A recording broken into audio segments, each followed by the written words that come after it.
Chapter 418. Transcendent Desmond was one of the many transcendent who were frightened. He did not dare to make an enemy out of David, even if he had to resort to some underhanded means. He was not one of the transcendent in the war zone who could still maintain their courage and bravery while fighting the Zerg every day. Transcendent Desmond was living a very good life on planet Cayenne in the peaceful zone. He enjoyed his life and had not participated in any battles for many years. Just from the fact that David could infiltrate the Erdo satellite, one could tell that David definitely had the support of a powerful intelligence network. Transcendent Desmond believed that as long as he secretly helped the Tordo Fund, his fate would be no different from the Transcendent who had died at the hands of David. Provoking a sniper master, especially one who specialized in assassination, was definitely something that would give anyone nightmares. Transcendent Desmond, for the sake of our many years of friendship, please lend a hand to the fund. We only need some government support. Amherst CEO made his final request.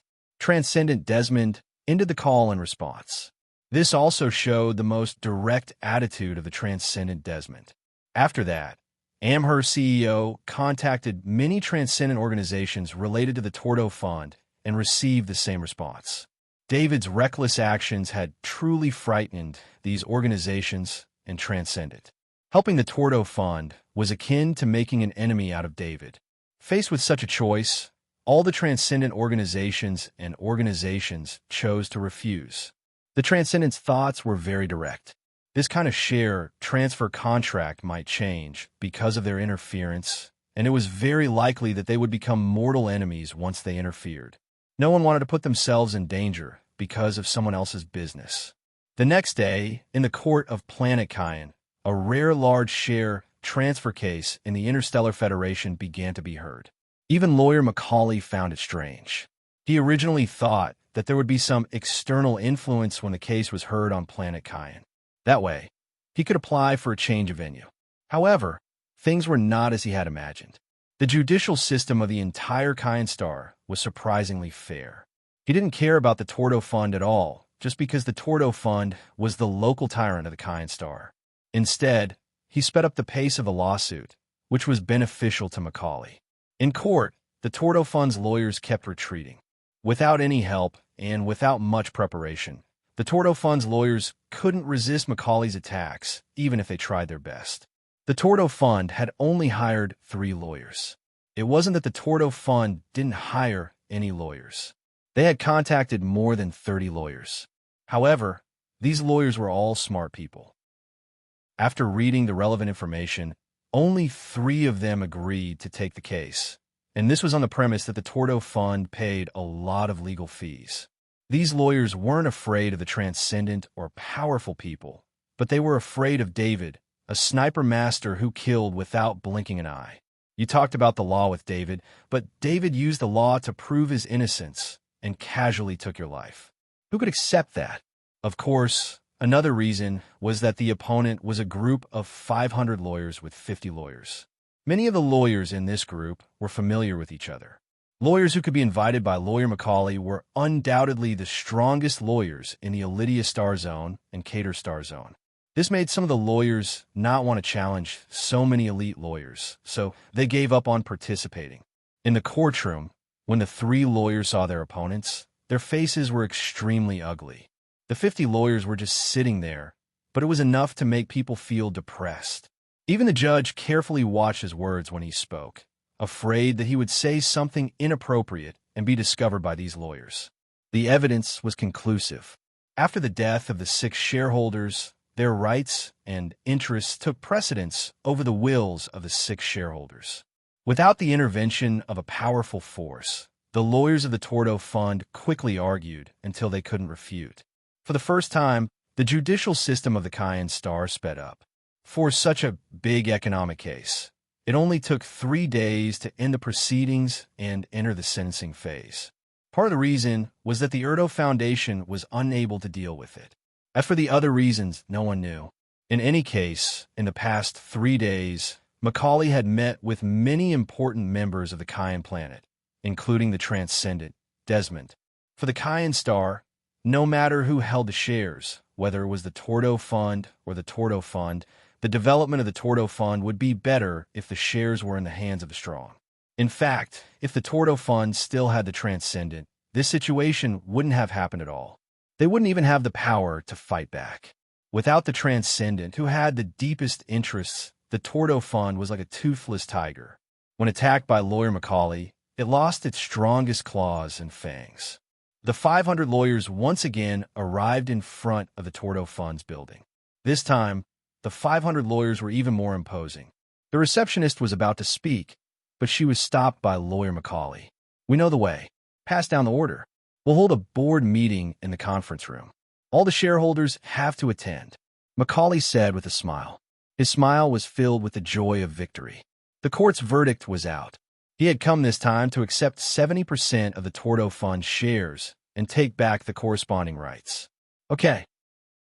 Perhaps it was Lawyer Macaulay's smile that affected the receptionist. She didn't even object and responded subconsciously. Lawyer Macaulay led 6 lawyers into the conference room. They were preparing to attend the board meeting. The 6 lawyers represented 6 companies, and Lawyer Macaulay was the general representative. The rest of the lawyers led the elite lawyers to investigate the entire Tordo Fund.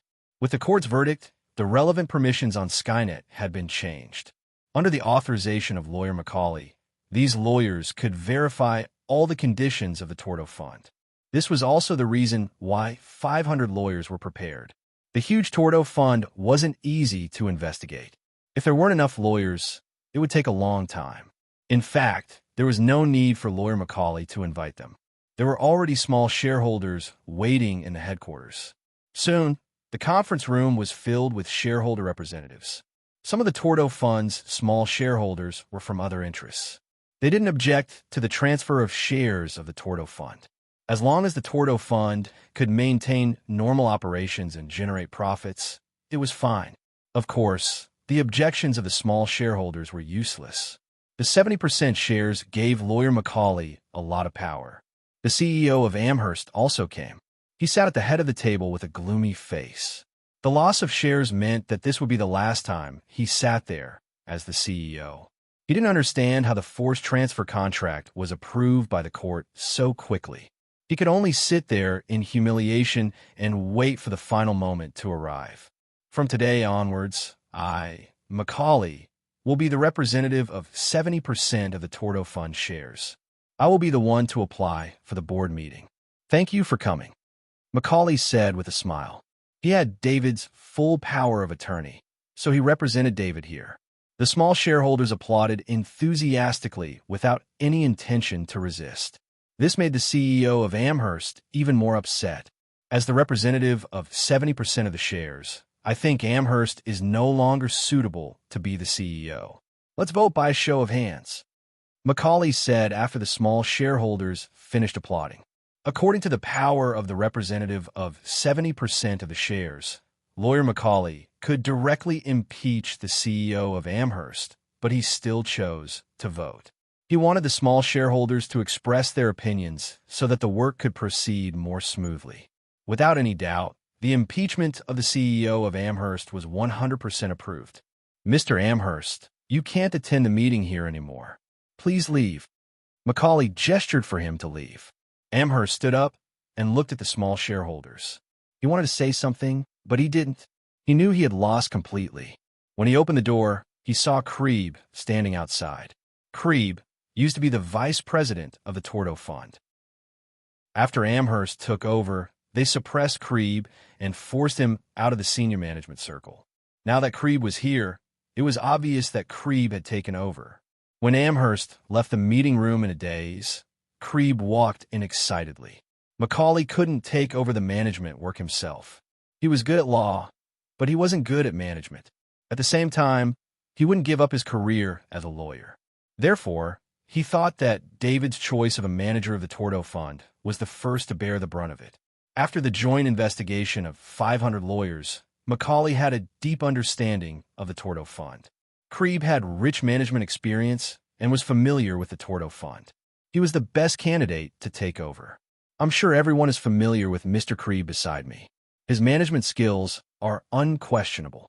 I propose that Mr. Krieb take over as the CEO. Let's vote by a show of hands. Macaulay said with a smile as he pulled Krieb to the CEO's seat. The representatives of the small shareholders cursed in their hearts. Krieb was already in the CEO's seat. What was the use of their objections? However, the representatives of the small shareholders agreed with Macaulay's choice. Within the Tordo Fund, Krieb was the best candidate to take over the CEO's position and stabilize the Tordo Fund's development. Agreed. Agreed. The representatives of the small shareholders raised their hands and said, President Krieb, the Tordo Fund will be handed over to you from now on. You represent 70% of the interests of the 6 companies. I hope you will do your job well. Macaulay said with a smile. President Krieb was ecstatic. The power of the CEO and the support of 70% of the shares meant that his power in the Tordo Fund would be far greater than that of Amherst CEO.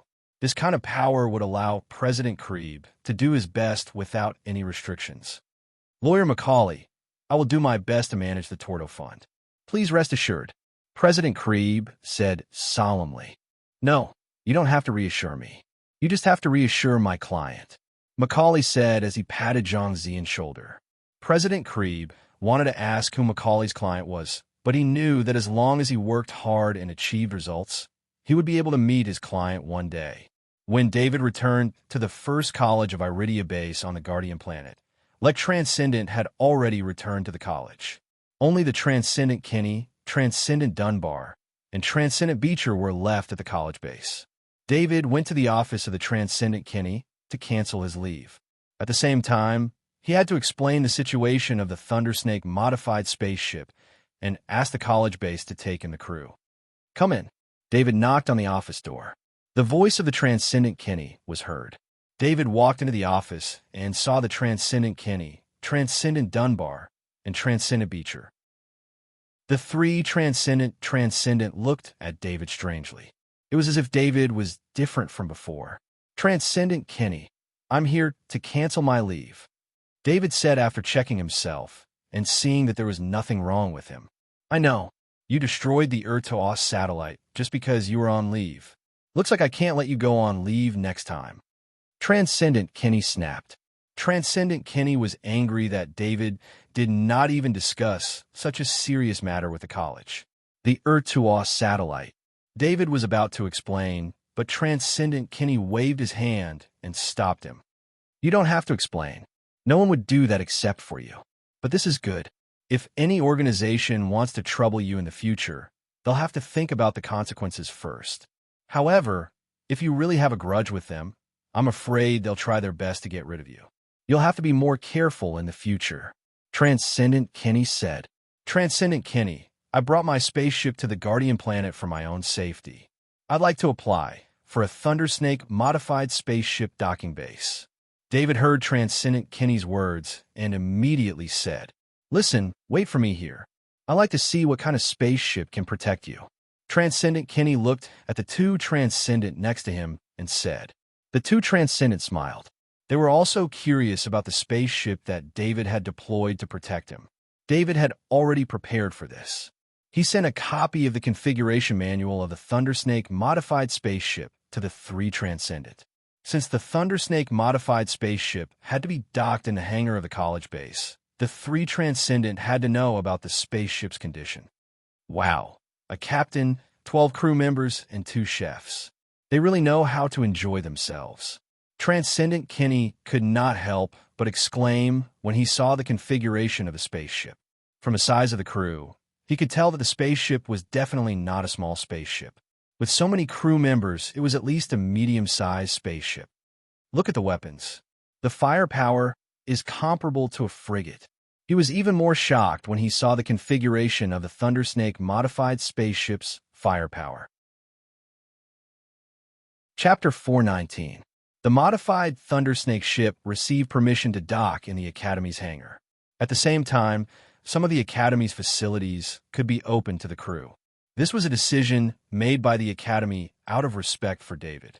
David had also made arrangements for his subordinates. In the next few days, David rode the modified Thundersnake ship out to hunt insectoids. Although he couldn't find any rank 3 insectoids, the chances of finding rank 2 insectoids had increased. His points increased by nearly 1,000 every day.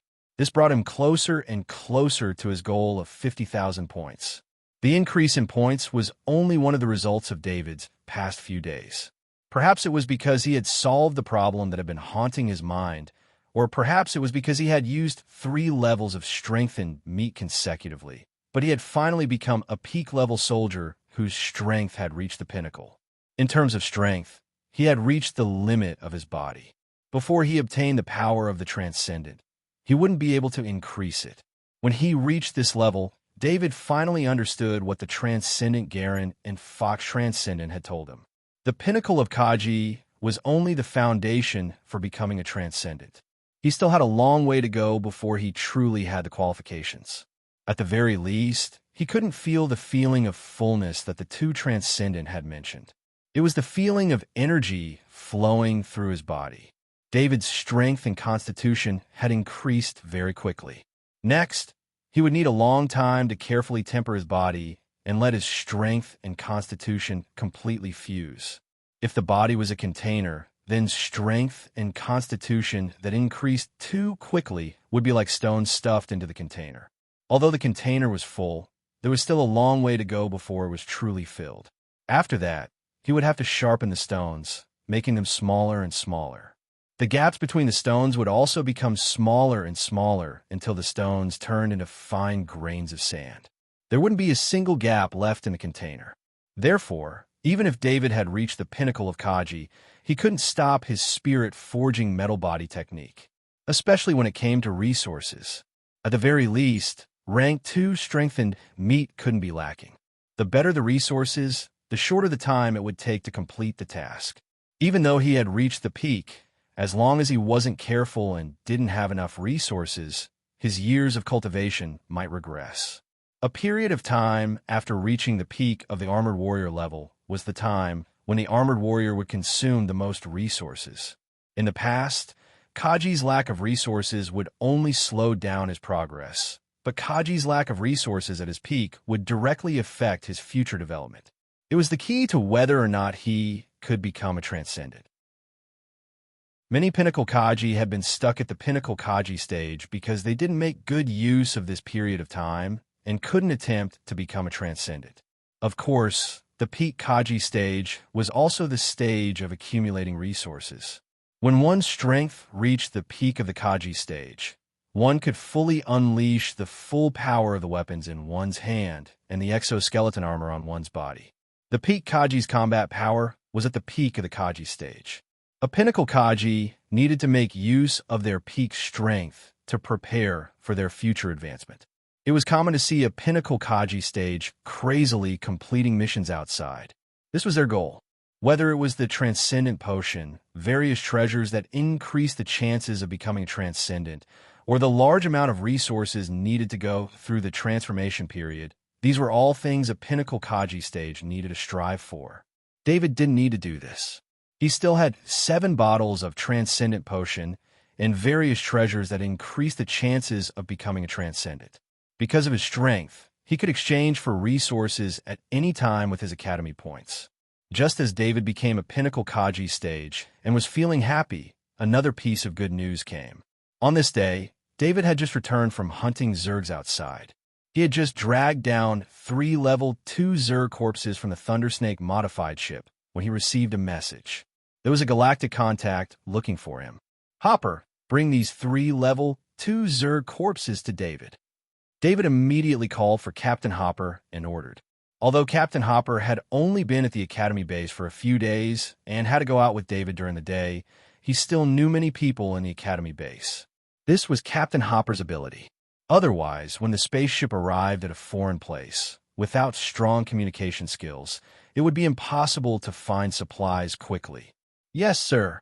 Captain Hopper was also very happy to accept the mission. He could once again show his value. Every time Captain Hopper handled a transaction, David would receive more benefits than usual. However, David did not care about these small benefits, so David did not value Captain Hopper's ability. Captain Hopper hoped that through many transactions, he would let David know his importance. David walked into the Academy's exclusive galactic communication room. There were a few separate compartments here, so it was convenient for him to talk to people on other planets or even star fields. Master David, the task you entrusted to me has been completed. Lawyer Macaulay's voice came from the communicator. Lawyer Macaulay's voice was filled with excitement and satisfaction. Although he was now a famous lawyer in the Elydia star field, he was now very famous in the Cater star field. This was only the beginning. When the news of his successful lawsuit spread, he would become a famous lawyer in the Federation. After he arranged all the work for the Tordo Fund, he reported the results to David. Lawyer Macaulay, I'll have to trouble you to delay the recovery of the Tordo Fund. How is the Tordo Fund now? Has it lost much of its vitality? David had not been concerned about the Tordo Fund situation in the Cater star field recently. He had left the matter to Lawyer Macaulay because he trusted him. As long as Lawyer Macaulay could do some damage to the Tordo Fund during its critical time of recovery, then according to David's plan, the Tordo Fund would fall out of the ranks of the mega corporations. Master David, don't worry. The Tordo Fund is doing very well. It has recovered long ago. Lawyer Macaulay replied proudly. However, this answer filled David's mind with questions. He even suspected that Lawyer Macaulay had the task reversed. The Tordo Fund is doing very well? Did I hear it wrong? Or did you misunderstand? David asked. Master David, according to your request, I took back 70% of the Tordo Fund shares. I also investigated the Tordo Fund and temporarily hired a president to manage the Tordo Fund. Lawyer Macaulay also realized that the two of them seemed to have misunderstood the matter, so he quickly explained. David was truly stunned. After all, he had never thought that he would be able to get the Tordo Fund shares back. That was the Cater star field, and David was unfamiliar with that place. Even his friends in the Cater star field were only the Transcendent at the Cater Academy base. David could not ask the Transcendent of Cater Academy to help him just for credits. This would have a negative impact on the Transcendent, and David did not want to make things difficult for them. Lawyer Macaulay, I'm really impressed by your professional abilities. You actually won the case in that kind of environment. David exclaimed sincerely. No, Master David. Actually, you also played a part in this, and it was a very important part. Lawyer Macaulay waved his hand and explained. At first, Lawyer Macaulay really thought that it was because of his professional abilities that he led a team of 500 lawyers to win the case against the Tordo Fund's lawyers. However, after getting to know him better, Lawyer Macaulay realized that he had benefited from David's notoriety. Because of what happened on Erdo's satellite, there were no external influences in the process of this lawsuit. Some of the forces even wanted to express their goodwill through me. During the trial, these forces helped, and that was why we won so easily. Lawyer Macaulay said with a smile. Without Lawyer Macaulay's calm command and control, even with the influence of the Erdo satellite incident, it would have been difficult to win the Tordo Fund. David complimented him. Master David, this is the information of the Tordo Fund's new CEO, Kreb. Take a look first. If there's anything you're not satisfied with, I'll immediately replace the CEO, Lawyer Macaulay said as he sent a document to David. David nodded. He received the information through his ID bracelet and immediately opened it. It contained all of CEO Kreb's experiences, including his grades in school, his performance at work, his expertise, and so on. There were even judgments about CEO Kreb. These judgments were made by many economic lawyers about CEO Kreb. There was no subjective speculation, only detailed data. This Kreb is not bad. Let him manage the Tordo Fund well. If he has any difficulties, let me know. David nodded and said, There's indeed a problem here. The Tordo Fund is short of funds now. Because the Tordo Fund's resistance was too weak, I only spent 500 million credits on it. I'm going to transfer the rest of the credits to CEO Krell, who will use them to restore the operation of the Tordo Fund. Lawyer Macaulay asked David. When David heard that the Tordo Fund was short of funds, it was different from the news he had heard before. Now, the Tordo Fund was his own, so it was completely different. He still had some pocket money with him, about 4 million credits. He didn't spend them much. Here are 4 million credits. Add the ones you have, and let the Tordo Fund run well. David knew the importance of credits, so he directly transferred the 4 million credits to lawyer Macaulay, who would then transfer it to CEO Krell. That's enough. CEO Kreb can relax a little. Lawyer Macaulay said with a smile after receiving the credits. He then asked, "Do you need to use this opportunity to dilute the shares of the other shareholders to better control the Tordo Fund?" It was unrealistic to inject capital into the Tordo Fund without any returns. Capital injection could be repaid in many ways. It could be a loan, an increase in capital, or a loan. Lawyer Macaulay gave his opinion in his capacity as a lawyer. Let CEO Kreb make the decision. Since he has been hired, he has the right to make his own decisions. You can tell him this. David didn't think that he had the ability to run a business. He believed that professionals were more suitable to make decisions than he was. I think CEO Kreb will be very happy to get such power. Lawyer Macaulay said with a smile. As long as CEO Kreb makes achievements, I won't be stingy with the rewards. David continued. Master David, there is one more thing that I need you to do. Lawyer Macaulay said, changing the topic. What is it? David was a little confused. What else could he do with the Tordo Fund? The conflict between the Tordo Fund and Cardo College was caused by CEO Bridges. Now that the major shareholder has changed, the conflict should be eased. Of course, you don't need to say too much. As long as you can make a connection, CEO Kreb can handle the rest. Lawyer Macaulay said, That's not a problem. I will find an opportunity to meet with Glenn Transcendent. David said after thinking for a while. When he disconnected the call, David was a little confused. When he had extorted the 6 Tordo Fund shareholders, not only him, but also the 6 Tordo Fund shareholders had not taken the so-called share transfer contract seriously. It had to be known that a mega corporation of such a scale was involved in too many related forces. Unless David could settle all these related forces and the government, the transfer contract would be useless. However, David's brutal means made all the related forces reconsider whether it was worth it to make an enemy of David. In addition, Lawyer Macaulay's actions were too fast. While the related forces were still arguing, the transfer of the Tordo Fund shares had already ended. David knew how big the Tordo Fund was. If it were not for the terrifying scale of the Tordo Fund, he would not have acted so decisively and directly killed all of its executives. For a transcendent corporation of the Tordo Fund scale, it would be very difficult to achieve any results if he wanted to take it slowly. David shook his head. He could not help but feel that his thoughts were a little laughable. Wealth was indeed important, but what was the difference between 200 billion and 5 trillion to him? No amount of credits could make him a transcendent. Becoming a transcendent required his own efforts. Otherwise, those large financial groups would not have to cast a wide net to support geniuses everywhere. They could have trained their own people to become transcendent. Wealth could buy resources, which was very important for Kaji in the early stages. However, as his strength slowly increased, the use of credits also decreased.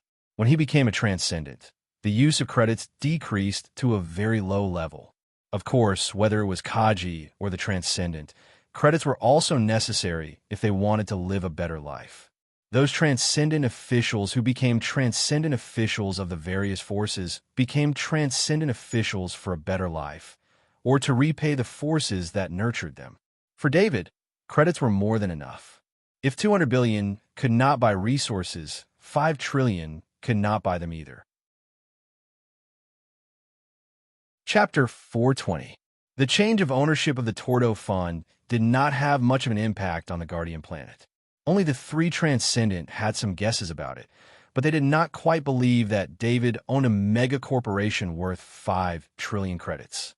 This was especially so when the Transcendent Kenny saw David in the morning. David was still wearing the exoskeleton armor and carrying a weapon on his back as he went out to hunt. He did not believe that David had so much wealth. This was because after a normal person obtained a huge amount of wealth, they would naturally gain confidence, and that confidence would be supported by a large amount of credits. However, this was not seen in David at all. This morning, David did not go out to hunt. Instead, he took the Thundersnake modified ship to Cater Academy's base. If there was anything different about him compared to before, it would be that when he left the Academy's base, he would take the Thundersnake modified ship so that no one could find a chance to harm him. There was a saying on the Guardian planet that as long as David was controlling the Gaussian cannon, he would be the most powerful individual on the Guardian planet. The Federation did not reject the use of external items to increase one's combat power. Instead, they actively developed all kinds of auxiliary equipment to increase one's combat power. Therefore, David's ability to control the Gaussian cannon was also considered one of his combat powers by all the organizations. When he arrived in the sky above Cater Academy's base, David saw that the Cater Academy's base below him was completely different from before. The current Cater Academy's base was no longer an empty steel wall. A large number of auxiliary equipment and defensive missile launchers had turned the base into a war fortress. As he had contacted the Glen Transcendent before, the Thundersnake modified ship was not stopped. After his identity was confirmed, he was guided into the hangar. As soon as David got off the Thundersnake modified ship, he saw the Glen Transcendent standing outside the ship to welcome him. "Master David, welcome. We meet again, Glen Transcendent," David replied with a smile. He glanced at Glen Transcendent's left hand. Glen Transcendent's left hand couldn't see anything, but he could sense that there was no life in that hand. The Transcendent Glen saw David's gaze and smiled as he introduced his newbie. "This hand of mine was specially made for me by the Academy's Research Institute. It mimics the skin and has a bone made of grade 3 materials. Normally, I only need to use my consciousness to use it. It's as convenient as using my original hand. When I input the power of the Transcendent during battle, I can instantly crush the enemy's body." David saw that Glen Transcendent was in a good mood and was happy for him. However, no matter how Glen Transcendent explained it, cutting off the petrified left hand was a difficult decision. When did a Transcendent need to use his hands to grab an enemy? It was impossible to do so against a strong opponent, but there was no need to do so against a weak opponent. Therefore, Transcendent Galoin's words were just to express a relaxed attitude. The two walked to Glen Transcendent's office together. Along the way, David saw that the decorations had been completed and the Academy was the same as before. "How is it?" The fund for the repair of the base were all paid for by the Tordo Fund, Glen Transcendent said as soon as he sat down in the office. Glen Transcendent was the Transcendent of the Cater Star Field, so he naturally knew about what happened to the Tordo Fund. Although there was no evidence, everyone confirmed that what happened to the Tordo Fund was done by David. This method was too familiar. It was David's style. Glen Transcendent also had some guesses as to why David came. "Does the base still need the Tordo Fund's funds?" David suddenly asked. Glen Transcendent was stunned when he heard this. Then he couldn't help but point at David and laugh.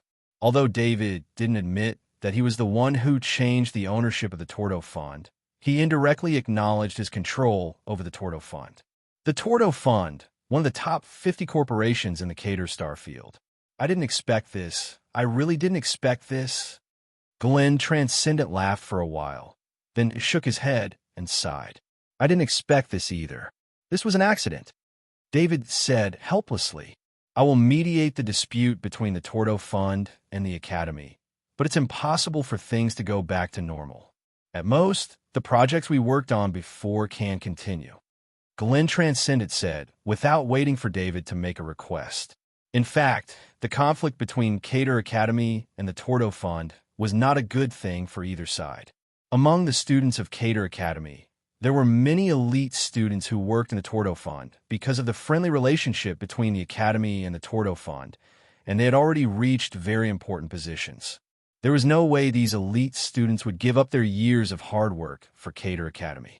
If the Tordo Fund wanted to develop, it was impossible for them to bypass Cater Academy, which was the best academy in the star field. Now that the Tordo Fund had changed ownership, Glen Transcendent naturally wanted to resolve the conflict between the two parties. However, this still needed to be discussed with Principal Jonah, so he couldn't make a definite decision. "Sorry to trouble you. I owe you one," David said with a smile. "I'll remember this." Glen Transcendent also smiled. David and Glen Transcendent had a very harmonious conversation. They quickly changed the topic from the Tordo Fund to the situation on the Guardian planet. Glenn Transcendent was dissatisfied with the actions of the two military Transcendent and said in a deep voice, "Recently, the two military Transcendent, Justin and Julius, have been quite active. They seem to be looking for something. Every day, a large number of scout ships are scanning the Guardian planet, especially the area we're in. It should be known that although the Guardian planet was a war zone, it was a planet that the Ministry of Education had forcibly taken away from the military. It was mainly used to obtain resources for the cultivation of geniuses in the various star fields. When there was a threat, the two military Transcendents' actions did not matter. However, now that there was no threat, the military's actions affected the privacy of the various academy bases. No one would want a scout ship to appear above their heads when they were hunting Zergs. This was especially so since David had discovered a new Krypton mine. The various academies had sent out people to search for new Krypton mines. They did not want anyone to see this work. No wonder when I went out to hunt for Zergs these few days, I would come across a scouting ship from time to time. David said in realization. My friends in the military said that the two Transcendent, Justin and Julius, are quite unlucky. It seems like they were left on the Guardian planet for some reason and became the military Transcendent here. It seems like they're trying to find something quickly so that they can leave the Guardian planet as soon as possible. However, they won't tell us what they're looking for. Glenn Transcendent was most annoyed by the fact that the military was so interested in the treasure. The fact that the military was paying so much attention to it meant that it was important. Glenn Transcendent's friends in the military were at least military Transcendent level, even if they were not in the upper echelons of the military. David knew what the two Transcendent, Justin and Julius, were looking for. However, the two military Transcendent would not be able to find it even if they were given 100 years to do so. It was impossible for Han Shao to sympathize with the two Transcendent. The first time he met the two Transcendent, they were extremely arrogant. It could be said that the reason why Transcendent Glenn would criticize the two military Transcendents was mainly because the arrogance of the two military Transcendents had angered him. Glenn Transcendent was not the only one who was unhappy. The other Transcendent was also unhappy with the two military Transcendent. As a result, the two military Transcendent could not get any support from the academies. Under such circumstances, they would be blamed for entering the range of the academies from the ground, so they could only do it from the air. On the second day after David met with Glenn Transcendent, Cater Academy and the Tordo Fund met on planet Kyan. Both sides had the intention to reconcile. Moreover, both sides had always cooperated in various aspects. Many people from both sides had good personal relationships. Now that the higher-ups wanted to restore relations, the negotiations between the two sides went very smoothly. In particular, the Tordo Fund did not care about some of the costs at all. President Kreb knew very well that he needed Cater Academy support. Although they were supported by David's fierce reputation now, no one could guarantee that after a long time, no one would forget about David's fierce reputation and do something. The Tordo Fund did not have a Transcendent at the moment, so their high-end combatants could not protect themselves. Cooperating with the Tordo Fund again would prevent them from being threatened by other high-end combatants to the greatest extent. David did not ask about these things. He spent every day hunting insectoids. On the evening of October 25th, David sat in a hover transport vehicle. This hover transport vehicle was brought over by the Thundersnake modified ship. It was only used when moving large amounts of goods within the base. The main reason he used the hover transport vehicle today was because he had gained a lot today. Captain Hopper personally drove the hover transport vehicle. He could tell that David was in a good mood, and he thought it was because of the day's harvest. What he did not know was that David was looking at the points displayed on his identity bracelet. He had killed 6 Class 2 insectoids this time. If he sold all of them, he would have a total of 50,000 points. That way, David's first mission in the Academy base would be completed. He was naturally in a good mood. That was why David had come personally to make the trade. He needed to receive the points. He could no longer accumulate them like before. The trading area was at its busiest right now. Many students would return to the base at this time to sell their spoils. David, I'm here to take care of your business." David shouted as he came down from the hover transport vehicle and entered David's shop. Actually, David did not need to call him. David had already seen him. However, he was trading with a few students. "Master David, please wait for a moment. I'll be done soon." David apologized to David. When the students saw David, they were a little cautious. They were still bargaining before, but now they did not even bother to bargain and immediately ended the trade. They were afraid that they would affect David's time. "What's going on? Why are the medicine for injuries so popular recently?" David looked at the students leaving and turned to ask. These students were probably from a Kaji team. They had bought 20 sets of emergency medicine for the Kaji battlefield. A normal Kaji team only needed to prepare a few sets of medicine. This group of students was a little too much. Not only did they buy the commonly used first aid medicine to stop bleeding, but they also bought some rapid injection gene therapy medicine. These were really expensive medicine. The price-to-performance ratio was much lower than the gene repair pods. A lot of students have been injured recently. They say that the Zerg's combat power seems to have increased, but they can't tell by how much. David replied as he counted the level 2 Zerg corpses that David had brought. David frowned. This was not good news. The increase in the Zerg's combat power might be due to other factors. He had not fought with level 3 Zergs recently. All he had killed were level 2 Zergs. Most of them were long-range snipers. Even close combat was a matter of one hit. He could not feel the change in the level 2 Zerg's combat power. He had been leaving early and returning late these days. He had not been paying attention to the news from the school base. However, the school should have known about this long ago. There was no point for him to worry.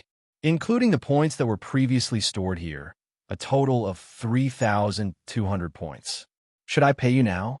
David asked David after he had finished calculating. "Pay me now." When David heard about the points, he immediately forgot about the news and said with a smile, nothing else was more important than increasing his strength. 50,000 points was a huge amount. If a student did not use a single point during their time in the school, they would not be able to save it. With such a high threshold, David had high hopes for the spirit-severing heavy axe technique. He had been stuck at the half-step perfect heavy axe technique for too long. This was his biggest hope to break through the half-step perfect heavy axe technique.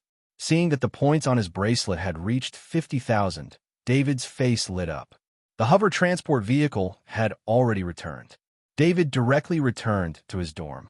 He was going to return to the school tomorrow to exchange for the spirit-severing heavy axe technique.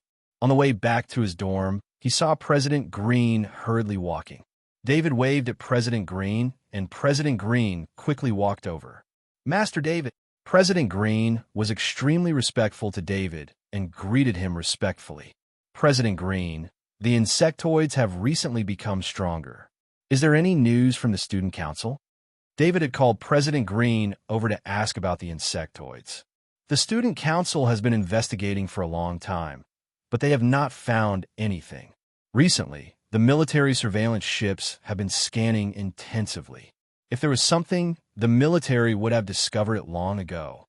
President Green replied with some hesitation. "There's no need for any actual evidence.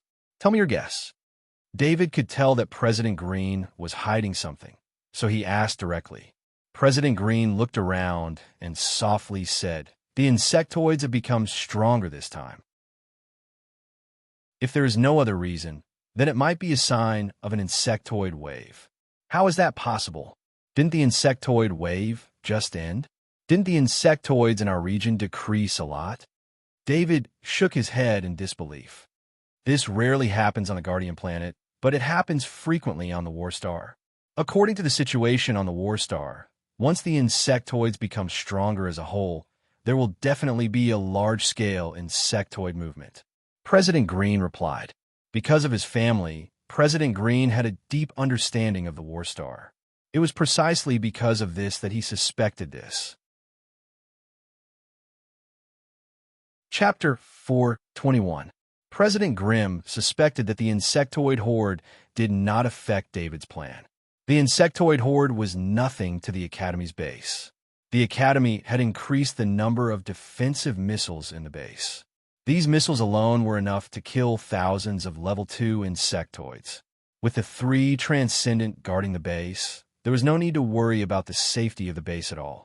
The last time the Stoneskin Worm King triggered an insectoid horde, it had greatly depleted the population of the insectoids in the area. It had only been a short while since then. No matter how fast the insectoids reproduced, it was impossible for the level 2 insectoids to recover in such a short time. This required a huge amount of energy, and the Guardian planet was lacking in energy. On the second day, David reported to the Transcendent Kenny and returned to the First College of Iridia through the portal. Since David was now an important force in the Academy's base, he had to report to the Transcendent Kenny. Normal students only had to report to their teachers or the Student Council when they returned to the Academy. David appeared in the portal. He looked around and felt that the air here was different from the Guardian planet. The air here made him feel relaxed. It was moist, fresh, and lively. It was a world of difference from the dry air of the Guardian planet. Perhaps it was because David was in a good mood today, but he was more sensitive to the environment. After exiting the portal, David did not hesitate at all. He opened his bracelet as he walked and brought up the Academy's exchange system. Sure enough, after he obtained 50,000 points, the spirit-severing heavy axe technique appeared on the exchange list, which was a perfect level heavy axe technique. David quickened his pace. He wanted to return to the villa provided by the Academy as soon as possible. He would be able to check out the spirit-severing heavy axe technique once he redeemed it. The rest of the students in the Academy were in class, and there were no other students around. Therefore, David was not disturbed on his way back to the villa. As soon as he entered the villa, David clicked on the exchange list for the spirit-severing heavy axe technique. 50,000 points were deducted instantly. What puzzled him was that although the spirit-severing heavy axe technique had been redeemed, there was no electronic file for download. Just as he was wondering what was going on, his identity bracelet rang. "David, you bought the spirit-severing heavy axe technique." Principal-elect Transcendent's surprised voice was heard. "Yes, Principal," David replied. "Come to me immediately." Principal-elect Transcendent said and disconnected the call. David knew that this spirit-severing heavy axe technique was not as simple as an electronic document. For Headmaster-elect to meet him personally at the Transcendent, it should be related to the spirit-severing heavy axe technique. It was David's first time coming to the principal's office, but according to the map on his ID bracelet, he found it quickly. "Master David, the principal is waiting for you. Please come in." When the female secretary saw David, she immediately recognized the strongest genius of the Academy. She quickly smiled and opened the door to the principal's office. "Thank you," David responded with a smile and walked into the principal's office. The principal's office was very ordinary. In addition to the large window and plenty of sunlight, the only thing that made the whole office different was the Transcendent Lex sitting behind the desk. "Come in, sit down first." Transcendent Lex looked up at David and pointed to the sofa beside him. David immediately sat on the sofa. At this time, the office door opened and the female secretary came in with a glass of water. She put it in front of David and then quietly left. After about a minute, Transcendent Lex finished his work and stood up from behind the desk and walked to the sofa opposite David and sat down. 50,000 points in exchange for this spirit-severing heavy axe technique once. Have you seriously considered whether it is worth it? Transcendent Lex solemnly asked. David clearly heard that Transcendent Lex Transcendent said, to exchange for one time, not one book. "Principal, isn't the spirit-severing heavy axe technique a book?" David curiously asked. "Who told you that the spirit-severing heavy axe technique is a book?" Transcendent Lex looked at David and asked, "Then what can I exchange for with 50,000 points?" David was even more curious. The spirit-severing heavy axe technique is a realization. The heavy axe grandmaster who has mastered the spirit-severing heavy axe technique consumes his spirit and condenses it. Each realization can only be used 10 times. After 10 times, the realization will disappear. The school hasn't had a heavy axe grandmaster who has mastered the spirit-severing heavy axe technique for many years. Therefore, this is the last realization of the spirit-severing heavy axe technique. There are still 5 chances. Transcendent Lek explained to David. The spirit-severing heavy axe technique was the top technique in the school's heavy axe technique. However, once the 5 chances were used up, this set of spirit-severing heavy axe technique would disappear forever. Unless someone who received the spirit-severing heavy axe technique broke through to become a heavy axe grandmaster. Otherwise, the First College of Iridia would forever lose this inheritance. Therefore, Principal Lek Transcendent couldn't help but make a careful decision. Therefore, he asked David to come over and let him examine him face to face. I heard that your heavy axe technique has reached the master level. Come with me. Transcendent Lek said to David through a hidden door on the wall of the principal's office. David followed Principal Lek Transcendent through 2 identity verification electronic doors. Then, they took the elevator down dozens of meters and arrived at an underground space. Take out a heavy axe and practice. I need to make sure that your heavy axe technique has reached the level of spirit-severing heavy axe technique before I let you use the spirit-severing heavy axe technique. If you can't reach the level, you can choose to refund 50,000 points or wait until you meet the requirements and come back for the examination. Transcendent Lek pointed to the side and said. David nodded. He was very confident in his heavy axe technique. He picked up a heavy axe technique and raised it high above his head. In an instant, his momentum skyrocketed. His spirit entered the heavy axe technique in his hand. Although it was only a heavy axe technique, David's momentum made Principal Lek Transcendent feel that David could avoid a mountain. This was a kind of momentum that was difficult to understand. There was a trace of a Grandmaster's aura in it. It was estimated that only Principal Lek Transcendent, who had such knowledge, could understand what a Grandmaster's aura was. Half-step heavy axe Grandmaster. Transcendent Lek almost whispered David's heavy axe technique. He had long heard that David's heavy axe technique was very strong. However, David was also a sniper master. This made him look down on David's heavy axe technique. Because he had to divide his attention to mastering multiple weapons, especially 2 completely different weapons, it was almost impossible to reach the pinnacle of one of them. A person's energy was limited. It was very difficult to master one weapon to the extreme, let alone when one was distracted.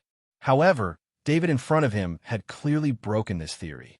David's heavy axe technique had reached half-step perfect mastery. Without an inheritance, this was almost beyond the limits of heavy axe Kaji. Transcendent Lek thought of the creator of the heavy axe technique. It was a monstrous genius who used a heavy axe technique 2,000 years ago. This genius fought on Warstar all year round, constantly honing his heavy axe technique and breaking through the limits of heavy axe technique again and again. When this genius reached the limit of heavy axe Kaji, which was peak heavy axe technique, he met the strongest person in the great world of God. The strongest person gave this genius pointers, and this genius broke through his understanding of heavy axe technique and reached the realm of heavy axe grandmaster. Many years later, before his death, this genius condensed the spirit-severing heavy axe technique that he had created and placed it in the first academy of Elydia, hoping to pass down the perfect level of the heavy axe technique that he had created. In the 2,000 years that followed, the first academy of Elydia produced 3 grandmasters with heavy axes, and all of them achieved breakthroughs because of this monstrous genius spirit-severing heavy axe technique. In the end, only one of the 3 grandmasters was able to leave behind the knowledge of the spirit-severing heavy axe technique. The other 2 died in battle on Warstar. After so many years, the college's insights were constantly being consumed and could not be replenished. What shocked Principal Lek Transcendent was that David's talent seemed to have surpassed that monstrous genius. That monstrous genius had only reached the peak of heavy axe technique in his 40s, and he had only broken through to heavy axe grandmaster after receiving pointers from the strongest person in the great world of God. The Interstellar Federation specialized in technology. Powerful energy weapons could destroy planets, but when it came to the research of individual strength, The Interstellar Federation was far inferior to the great world of God. Almost all of the top weapons and techniques that could be passed down in the Interstellar Federation were related to the great world of God in some way. Some are guided by the strongest person in the great world of God, and some are guided by the special items of the great world of God. Regardless of which method it was, the great world of God was consciously strengthening the individual strength of the Interstellar Federation. Principle, did I pass the test? After David finished practicing a set of basic heavy axe technique, he noticed that Principal Laker had not spoken a single word, so he could not help but ask. Of course, David, you passed. Principal Lek Transcendent came back to his senses and nodded. Principal Lek Transcendent pressed his ID bracelet, and a cabinet protruded from the ground. The cabinet was transparent, and there was a crystal inside. David looked at the crystal. Although the crystal didn't emit any light, in his eyes, the crystal contained something similar to mental energy. This was related to his powerful mental energy. Normal people with mental energy talent wouldn't be able to see this. This mental energy was very condensed, and it was bound by the crystal shell and couldn't escape. Principal Lek Transcendent opened one of the transparent cabinet doors and said to David, "David, this is the spirit-severing heavy axe technique Insight Crystal. It's made from the shell of a top-grade kryptonite. Just put your hand on it." David nodded heavily. Although Principal Lek Transcendent didn't ask for anything, David could feel that Principal Lek Transcendent had high expectations for him. He reached out his right hand and pressed it on the Insight Crystal. Then, David felt that his spirit was connected to the crystal of insight. A scene that seemed like a memory, but also like an illusion, was transmitted into his mind through the spiritual connection. This illusion was very similar to the shadow attendant's knowledge ball, but the inheritance method of the Insight Crystal was much more inferior than the knowledge ball. Fortunately, David's mental energy was very strong. These illusionary images were completely received by his mental energy. Then he kept repeating these illusionary images in his mind. In the illusionary images, a figure was practicing with a heavy axe.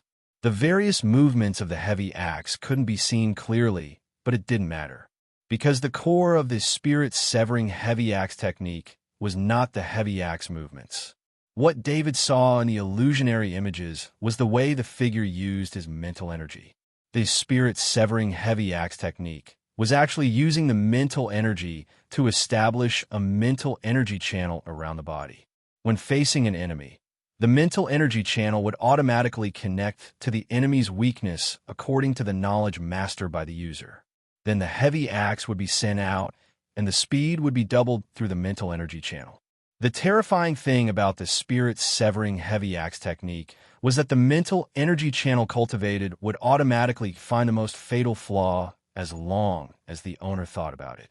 Then the heavy axe would quickly kill the enemy from the flaw. The user could use this fatal attack in any position and state. There was no need to prepare at all. David didn't know how the other top techniques attacked, but the spirit-severing heavy axe technique was too strange. It turned the attack into a semi-automatic type. When facing an enemy, one only needed to determine the enemy and then wave the heavy axe. David tried to mobilize his mental energy and began to try it according to the way the figure in the illusionary images used his mental energy. But he didn't succeed in the beginning. It seemed that the mental energy couldn't be concentrated into a mental energy channel through his hands. David took the heavy axe practice on the side, and his mental energy entered it. After a special vibration of the mental energy turned into a line and stretched out of the heavy axe practice. When this line appeared, David felt like a wall in his mind was broken. The mental energy turned into a line that seemed to be an extension of his heavy axe. He had a feeling that no matter where this mental energy line pointed, his heavy axe could instantly appear there. The mental energy line stopped in the air, and the target was the furthest point of the mental energy line, 5 meters in front of him. An impulse rose in David's heart. He wanted to chop out with the axe. His body followed the thoughts in his heart, and without any hesitation, he chopped out with the axe. At the moment when the heavy axe practice chopped out, David found that it was different from before. When the heavy axe practice moved forward with the mental energy line, the power of his chop seemed to be accelerated when it passed through this mental energy line, and the power and speed increased. The heavy axe practice was extremely fast, but strangely it didn't make the slightest sound. But when it finally chopped into the air issued a loud explosion. After the heavy axe chopped out, David felt that the heavy axe in his hand seemed to have reached another level. The heavy axe broke through the shackles of the air. Within 5 meters, as long as David wanted to, he could instantly chop out. Moreover, his attack speed doubled, and his power increased by half. Chapter 4:22. Even if David didn't use the spirit-severing heavy axe technique, he felt like he could split everything in front of him with the heavy axe in his hand. Everything within 5 meters of his body was under the control of the heavy axe in his hand. It was hard to describe this feeling, but he even felt like he was invincible within 5 meters. Standing not far from David, Principal-elect Transcendent's eyes lit up. He could see that David was different. Compared to before, David's Grandmaster aura had suddenly become much stronger. Principal-elect Transcendent was sure that David had inherited the spirit-severing heavy axe technique from the crystal. This had allowed David to go one step further and become a heavy axe Grandmaster. It had been many years since a heavy axe Grandmaster had appeared in the first college of Iridia. Although he was sure, Principal-elect Transcendent still didn't quite believe it. Although David was a peerless genius, in the end, he was still too young. He had only used the spirit-severing heavy axe technique once to gain insight into the crystal, and yet he had already become a Grandmaster heavy axe. This was something that Principal Lake couldn't believe. Principal-elect Transcendent armor appeared on his body. He stepped forward and came within 5 meters of David. Then, a trace of hostility flashed in Principal-elect Transcendent's heart. David was feeling the difference in the heavy axe in his hand when he suddenly felt this hostility. In an instant, his spiritual thread extended to Principal-elect Transcendent. Principal-elect Transcendent also felt a sense of danger in his heart. Because he wanted to test David's reaction, he didn't take the initiative to attack, nor was he on guard. So his body was full of flaws. This spiritual thread was directly connected to Principal-elect Transcendent's neck. Then, David chopped with the heavy axe. This was David's instinctive action. When David chopped, he knew something was wrong. Principal-elect Transcendent couldn't hurt him, but it was too late now. Principal-elect Transcendent, who had sensed the danger in advance, quickly retreated. Although David's practice axe couldn't break through the defense of his transcendent armor, as a principal, being hit by his own student was embarrassing. Just as Principal-elect Transcendent retreated, he felt David's heavy axe suddenly accelerate and sweep past his neck at an extraordinary speed. Fortunately, he retreated quickly and dodged the attack. Principal-elect Transcendent was secretly shocked.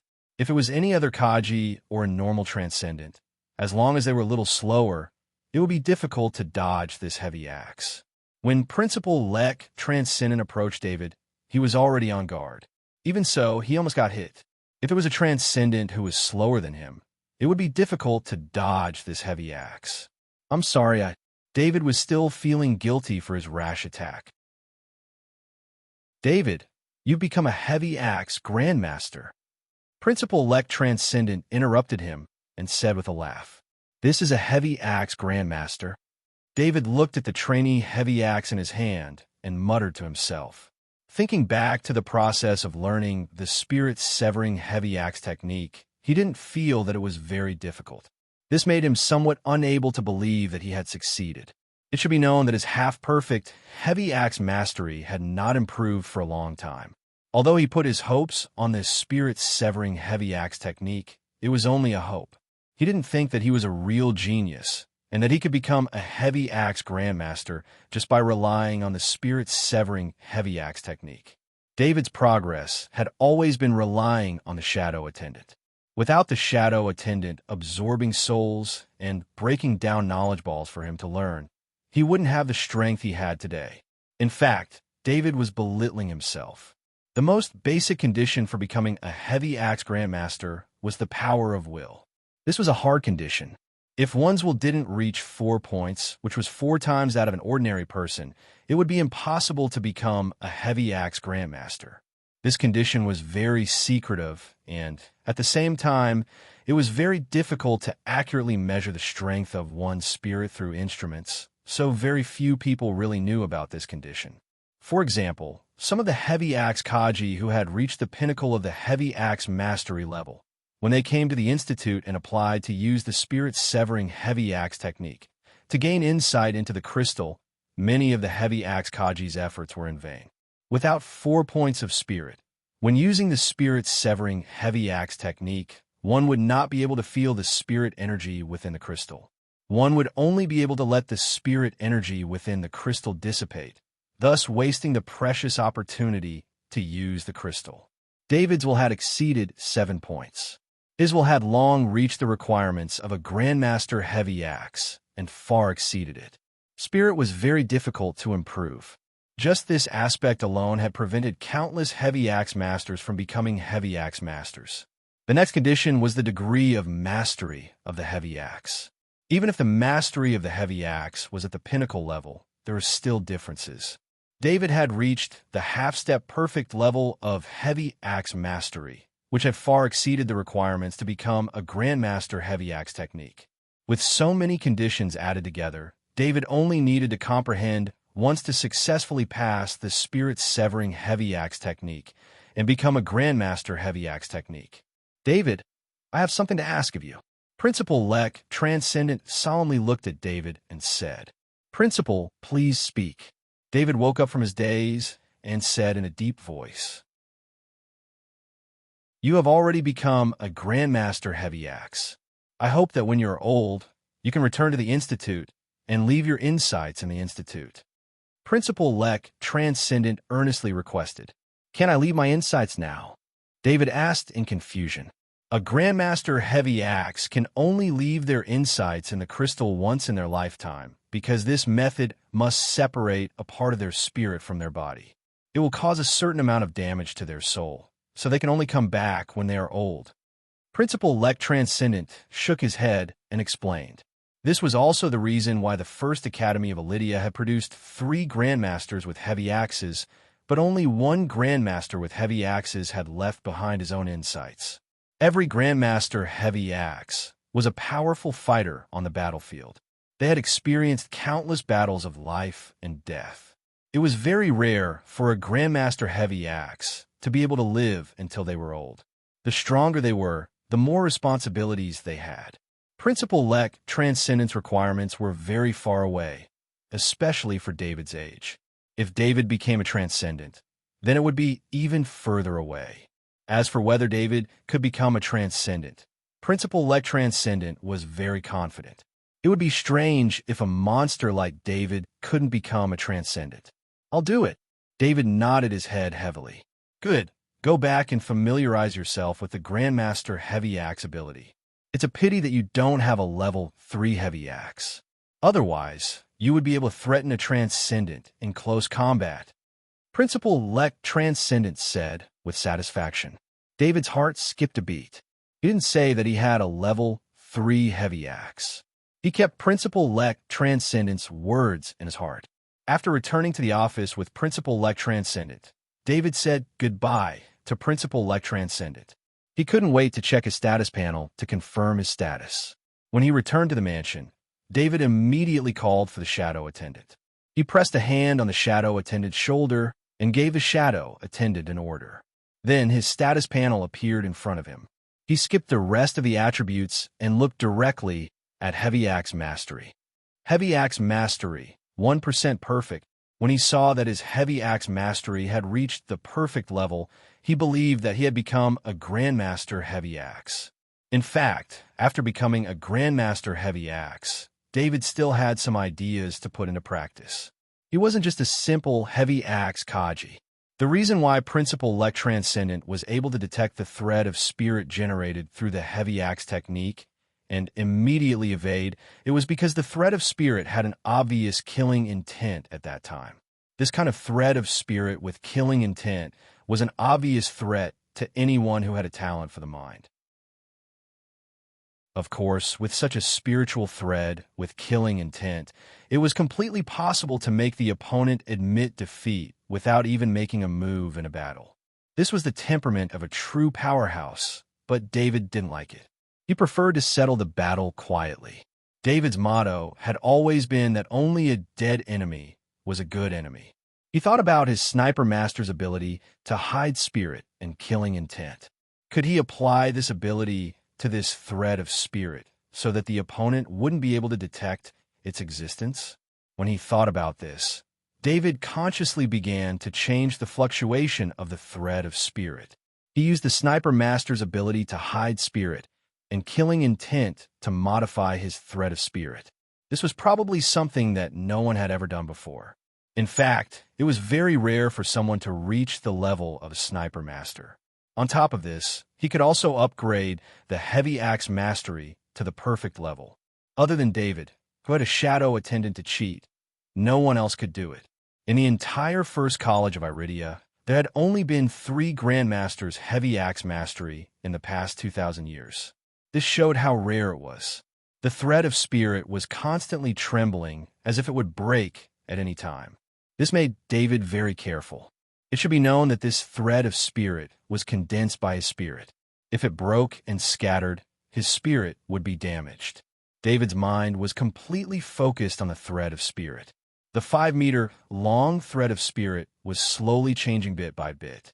After half a day, when David was almost at his limit mentally and physically exhausted, the 5-meter-long thread of spirit was completely transformed. The exhausted David felt the current thread of spirit. Compared to the previous thread of spirit, the current thread of spirit could not be perceived by anyone other than David himself. The spirit formed by the thread of spirit was in a very special fluctuation. Everything inside the thread of spirit was tightly locked in the thread of spirit. This was the same as David's ability to hide his spirit. However, because the thread of spirit extended outside of his body, this task was more difficult. David believed that if he used his thread of spirit in front of Principal Transcendent again, the effect would be better. It would not be easily discovered and avoided. After completing his plan, David felt a wave of relief in his heart. Then he felt dizzy and fell to the ground and fell into a deep sleep. For the whole day, David was in a deep sleep. It was not until the next morning that he woke up. When David woke up, he found himself sleeping on the ground. He could not help but secretly warn himself that he could not let his spirit be exhausted like this in the future. Otherwise, if he was ambushed while sleeping, the consequences would be unimaginable. Fortunately, this was the academy, so there was no need to worry about safety. Climbing up from the ground, David stretched his body. His spirit had completely recovered. He looked at his identity bracelet and found that it was already the next morning. Yesterday, he returned to the academy through the teleportation gate in the morning. He slept for more than 20 hours. David saw another notice on his identity bracelet. He was a little surprised. Did someone know that he was back? When he came back yesterday, other than Principal Transcendent, no one else saw him. He opened the notice and found that it was a group notice. The group notice was sent to all freshmen. The content was about the freshman selection competition. 5 representatives would be selected to participate in the Academy Alliance's annual Strongest Freshman competition. David opened the Skynet and searched for information about the Strongest Freshman competition. Soon, he understood the meaning of the Strongest Freshman. The so-called Strongest Freshman referred to the freshmen who had gone through 3 months of learning and the guidance of the Academy's instructors. In the end, the freshmen relied on their own excellent results to obtain the Academy's support and resources. The Academy would then select the strongest among these geniuses. The Strongest Freshman was a title. This title would accompany the freshman through the first academic year and obtain the corresponding resource rewards from the Academy Alliance. It could be said that the freshmen who obtained the title of Strongest Freshman would be able to widen the gap between them and the other freshmen in the beginning stage. This was because the resource rewards from the Academy Alliance were resources that ordinary students could not imagine. At the same time, the freshman who obtained the title of strongest freshman would also receive a portion of the resource reward from the Ministry of Education. The allocation of resources would be increased by a certain percentage in this year. There is still 1 month left before the 3 months of learning for the freshmen ended. By sending out this notice at this time, the Academy wanted the freshmen to work hard in the last month. David looked at the sign-up button at the end of the notice. After thinking for a while, he pressed the sign-up button. His sign-up information was then sent to the Student Union's Competition Organization Department. A student union cadre saw his sign-up application. At first, he was stunned. Then, he suddenly jumped out of his chair. The other student union members in the same office looked at the cadre. They did not understand what he was doing. They saw the cadre pointing at the screen in front of him. He looked as if he had seen a ghost. The other student union members came to his side and saw the name on the sign-up list. Everyone present was stunned. Chapter 423. The news of David signing up for the strongest freshman competition immediately spread from the student union's organizing committee to the entire student union, and then from the student union to the ears of the other students. Miles, Mike, Fitch, Evelyn, Louise, and the other geniuses who signed up lost their motivation when they heard the news. Although the registration process was to select 5 contestants, everyone knew that with David's participation, who else could the strongest freshman competition be? A student who no longer fought alongside the normal Kaji and instead worked with the transcendent was going to participate in the competition. Wasn't this bullying? At this moment, almost everyone forgot one thing. David was a freshman, so there was no problem for him to participate in the strongest freshman competition.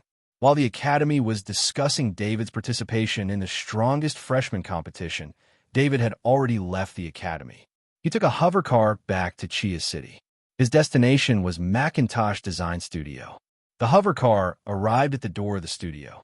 When he got off the car, he saw Master Macintosh's assistant, Johnson, already waiting at the door.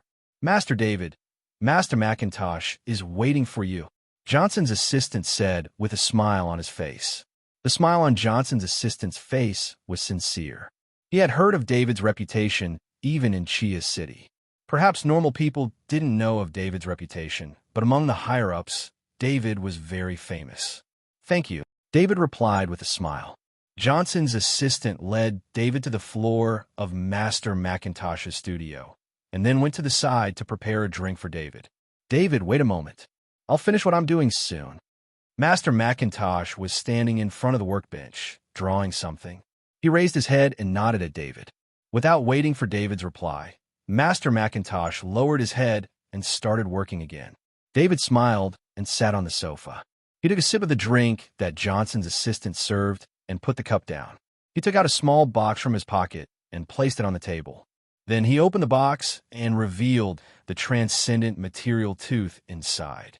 Master Macintosh, who was drawing a blueprint, suddenly paused. To become a master, no matter what profession he was in, he had to have spiritual talent. Especially Master Macintosh, who was very sensitive to transcendent materials. After the box was opened, he immediately sensed the presence of the transcendent material. "David, you must have done it on purpose." Master Macintosh stopped what he was doing and walked over while complaining. "Master, I promised you that I would send the materials over as soon as I have them."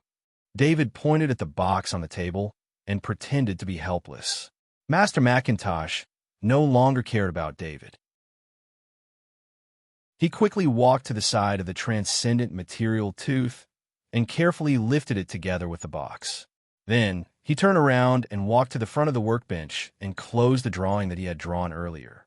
Master Macintosh placed the box on the workbench and scanned the transcendent material tooth with multiple scans. All kinds of data kept flashing on the screen above the workbench. Master Macintosh was very focused on the data. "David, where did you get this?" "This material is almost at the pinnacle of level 3. Master Macintosh turned to David and asked, "I brought it back from the Guardian planet." David replied with a smile. "Don't tell me this is the transcendent material from the stone-skinned Worm King." Master Macintosh's eyes lit up as he quickly asked, Master Macintosh had heard about what happened on a Guardian planet, since he had a lot of contact with the military's upper echelons. Many Transcendents were injured or killed in a single battle, causing the news of the battle involving 14 Transcendents to spread like wildfire within a small area. The powerful stone-skinned Worm King's material was something that all blacksmiths yearned for. However, Master Macintosh had learned about it too late, and the material had already been distributed. He did not expect the most precious transcendent material from the stone-skinned Worm King to be in David's hands. Thinking about the process of the battle, David was the one who killed the stone-skinned Worm King. It made sense that the transcendent material was in David's hands. Yes, but it's a little small. David nodded. Small has its uses. Don't tell me the transcendent thought the material was small and its value was low, so they let you have the transcendent material? Master Macintosh asked with a smile. When he saw David's "how did you know" expression, he knew his guess was right. The Transcendent's teeth are so small that they don't have much use, but you're different. Master Macintosh said to David, "The Transcendent tooth is useful to me?" David asked happily. When he was distributing the spoils, the main reason he chose the Transcendent tooth was because of Master Macintosh. Master Macintosh had helped him a lot, and his biggest wish was to get the transcendent material. Therefore, even though the skin of the stone-skinned Worm King and the fangs with the faint purple radiance were extremely precious materials, David still chose the fangs, a transcendent material. Take out the transcendent stiletto. Master Macintosh did not answer. Instead, he said to David. David took the transcendent stiletto from his calf and handed it to Master Macintosh. Master Macintosh gently stroked the transcendent stiletto. This was the first transcendent weapon he had ever made, so he had a very special feeling for the transcendent stiletto. Therefore, when David took out the transcendent tooth, his first thought was to use the transcendent tooth to strengthen the transcendent stiletto. The transcendent tooth you brought this time has a very special transcendent energy. I can guide the transcendent energy out through smelting, but this amount is only enough to make a needle. It's not even enough to make a dagger. The transcendent energy in the transcendent tooth is attacking energy. I've simulated it in the server and found that it doesn't conflict with the space energy in the transcendent stiletto. I want to merge the transcendent tooth into the transcendent stiletto to make the stiletto have the attacking transcendent energy. Master Macintosh explained to David. The transcendent stiletto was very scary because the transcendent stiletto had the ability to blink. It could perform a short space jump of 50 centimeters to achieve the goal of assassinating the enemy when they least expect it. However, the transcendent stiletto was not without its weakness. Its attacking power was completely dependent on the sharpness of the level 3 material itself.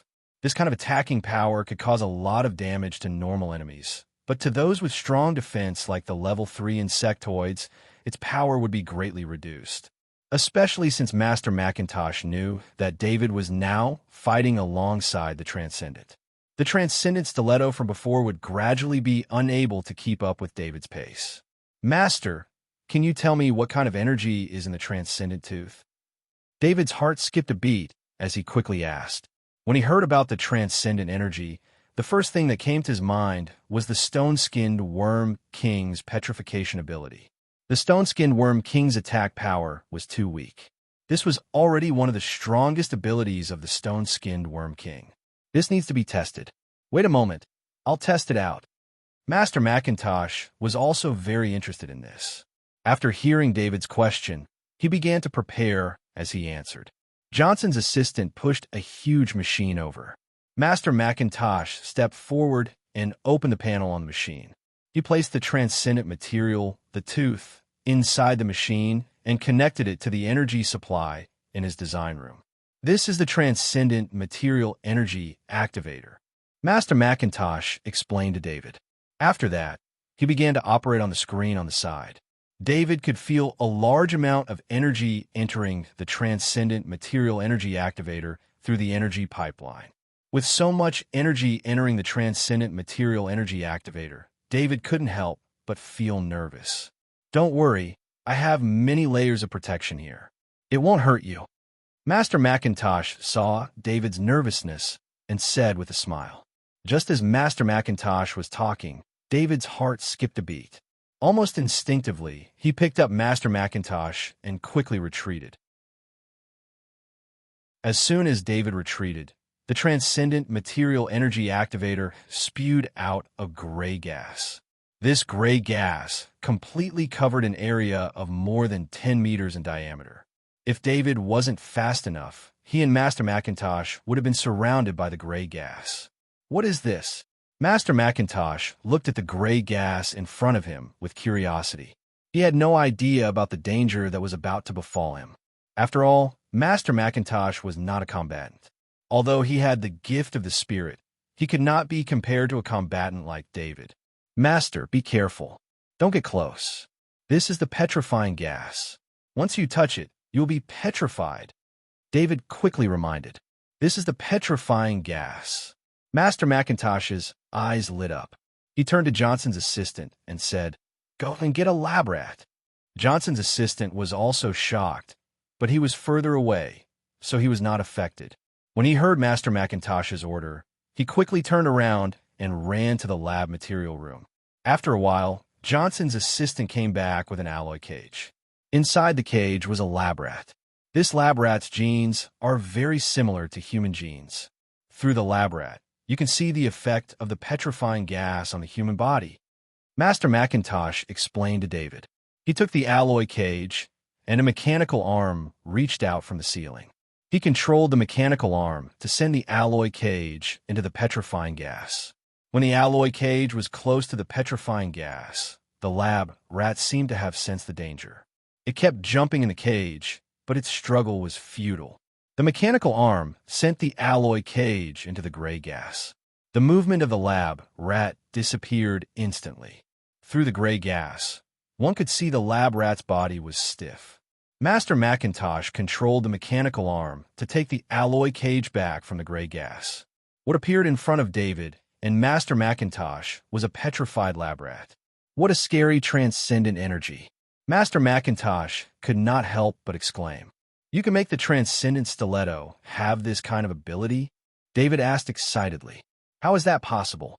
Do you know how much energy was used to activate the petrifying energy in the transcendent material's teeth?"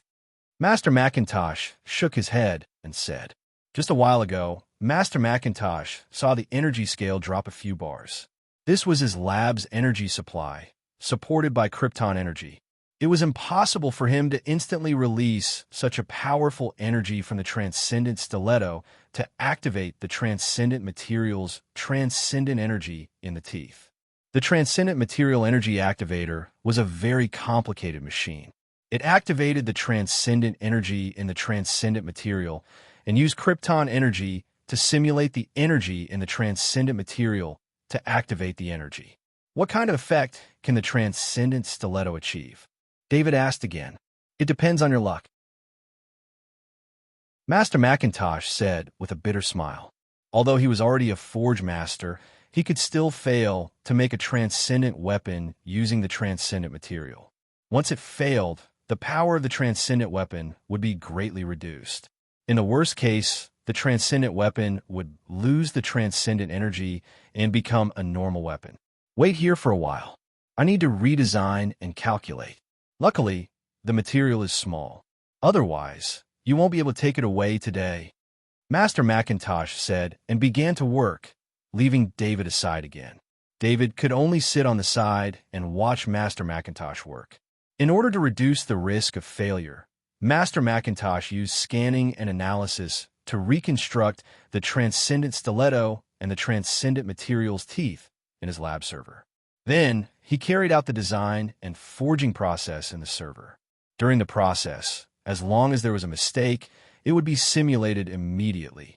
Perhaps Master Macintosh was lucky, or perhaps it was David's lucky day.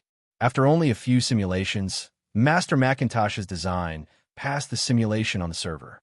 "David, wait here for a while." Master Macintosh picked up the transcendent stiletto and the transcendent material's teeth and said to David. Then he went into the underground forging room through the elevator. David waited anxiously.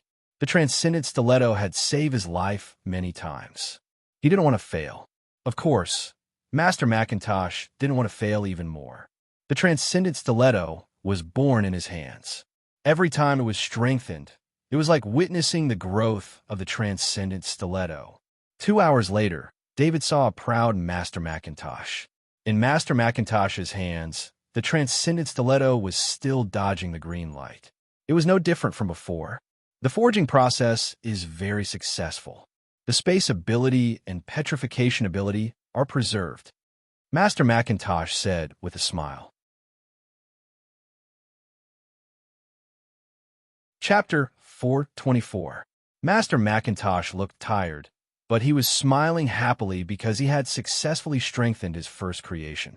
As a blacksmith master who had just become a blacksmith master, he felt it was unbelievable that he could perfectly strengthen the transcendent stiletto on his first try.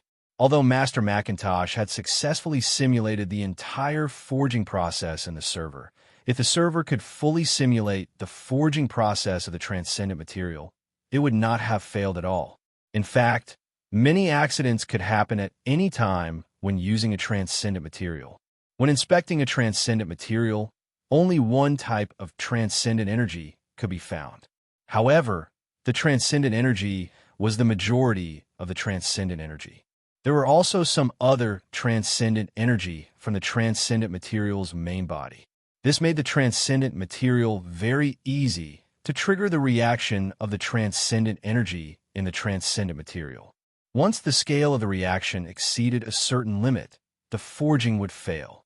In fact, the success this time was due to Master Macintosh's good luck. Although he had just become a master, he was still a master exoskeleton armor designer. His experience with materials was far from what a new master could compare to. On the other hand, it was also because of the Stoneskin Worm King. The Stoneskin Worm King had too little transcendent energy, so the transcendent energy in the transcendent material was purer than the other transcendent materials. Thank you for your hard work. David went up and helped Master Macintosh to sit down. It's nothing.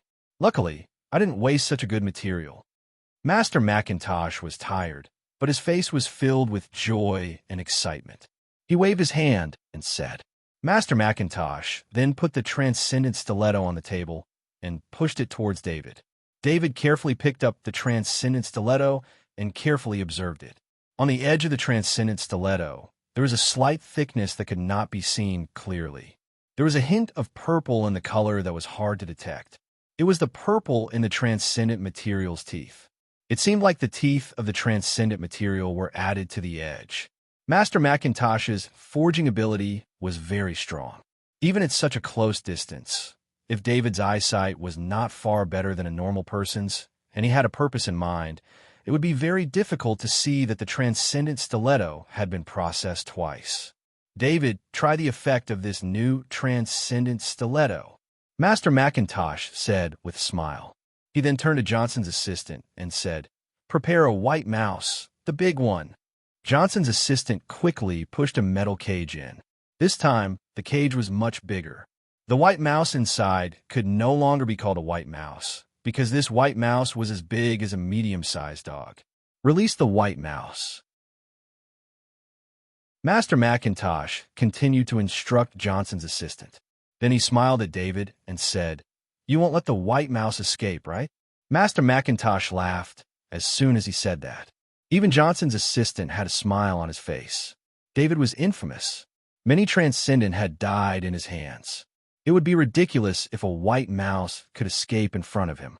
Johnson's assistant pressed a button on the cage. Then, the door of the cage opened and the white mouse scurried out. David also moved. He was faster than the white mouse. When the white mouse jumped out of the cage and was still in the air, David was already beside it. Because he was too fast, David still had time to adjust his body before he swung the transcendent stiletto in his hand. It could be said that this white mouse was definitely luckier than the other white mice to be killed by such a weapon. Transcendent weapons were not many in the Interstellar Federation. Most of the transcendent weapons were turned into collectibles. When the transcendent stiletto was swung out, David's arm disappeared. This was the effect of his spatial ability. With the help of the transcendent stiletto, his arm performed a short-distance space jump. Then the transcendent stiletto pierced into the white mouse's body. Because this was a test, David did not choose the white mouse's vital parts. Instead, he stabbed into the white mouse's back. Although this part was important, it was not enough to kill the white mouse instantly. The white mouse was pierced by the transcendent stiletto. It did not even struggle before it became still. Then, due to gravity, it fell from the transcendent stiletto to the ground. In the process of falling, David felt that the falling speed was not normal. He looked at the falling speed. It was as if the density of the white mice had changed. That was why the falling speed was faster than normal. With David's current strength, he could see some extremely small differences with his eyes.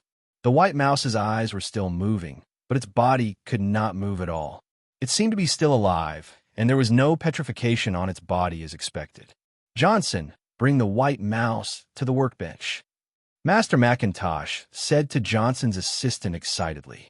"Master, the white mouse's weight is wrong."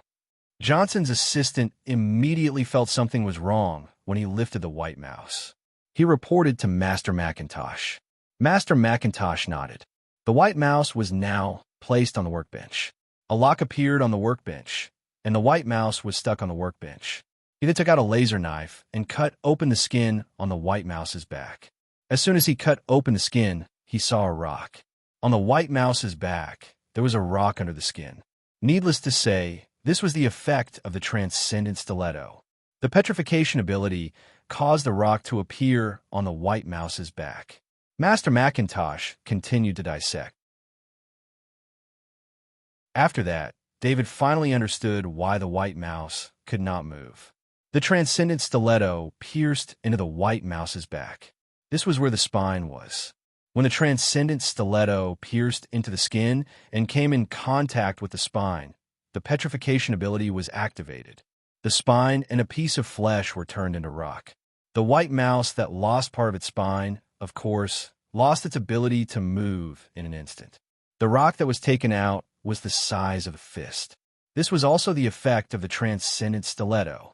Although the transcendent stiletto could only turn the body tissue at the edge of the blade into a fist-sized rock, its effect was far inferior to that of a heavy weapon.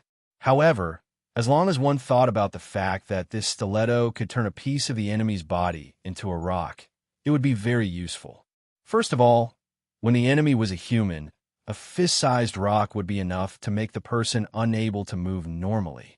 If a fist-sized rock appeared in anyone's body, every movement would cause intense pain. Secondly, the fist-sized rock did not affect the body part. Even the toughest bone would be turned as long as it was at the edge of the transcendent stiletto. This way, David had more options.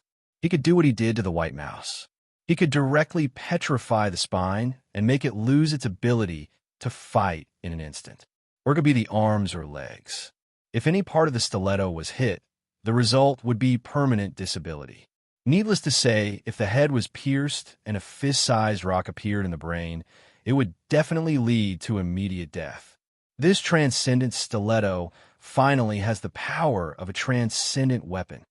Master Macintosh said to David as he recorded the results of his analysis, "This power is only possible because of your forging ability." David replied with a smile. "Haha, I like what you said." Master Macintosh pointed at David and laughed. "Master, how much is the fee this time?" David asked carefully when he saw that Master Macintosh was in a good mood. "You always think of me when you get good materials. How can I charge you? I know you don't lack credits." "Do you think I lack credits?" Master Macintosh said with a stare as soon as he mentioned the fee. David looked at Master Macintosh helplessly. He owed Master Macintosh too much. He didn't know how to repay him in the future. "All right, don't look at me like that. Come visit me more often in the future. Don't only come to me when you need something," Master Macintosh said as he waved his hand. David had no choice but to leave. Master Macintosh looked at David's back as he left, and a smile appeared on his face again. He had thought highly of David since a long time ago, but he didn't expect David to grow so quickly. Principal-elect Transcendent looked at the registration form sent by the student union in front of him, and his face was full of shock. This was because he saw that David had also signed up for the strongest freshman competition. Although David was indeed a freshman, he knew that David was already a heavy axe grandmaster. If a heavy axe grandmaster were to participate in the strongest freshman competition, who would be qualified to be the judge? Who would be able to block David's axe?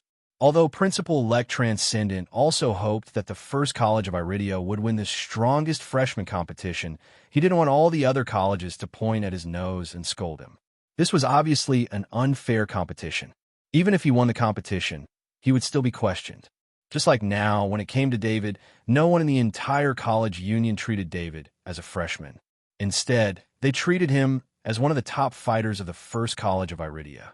Principal-elect Transcendent was about to remove David's name from the registration form, but he stopped halfway through.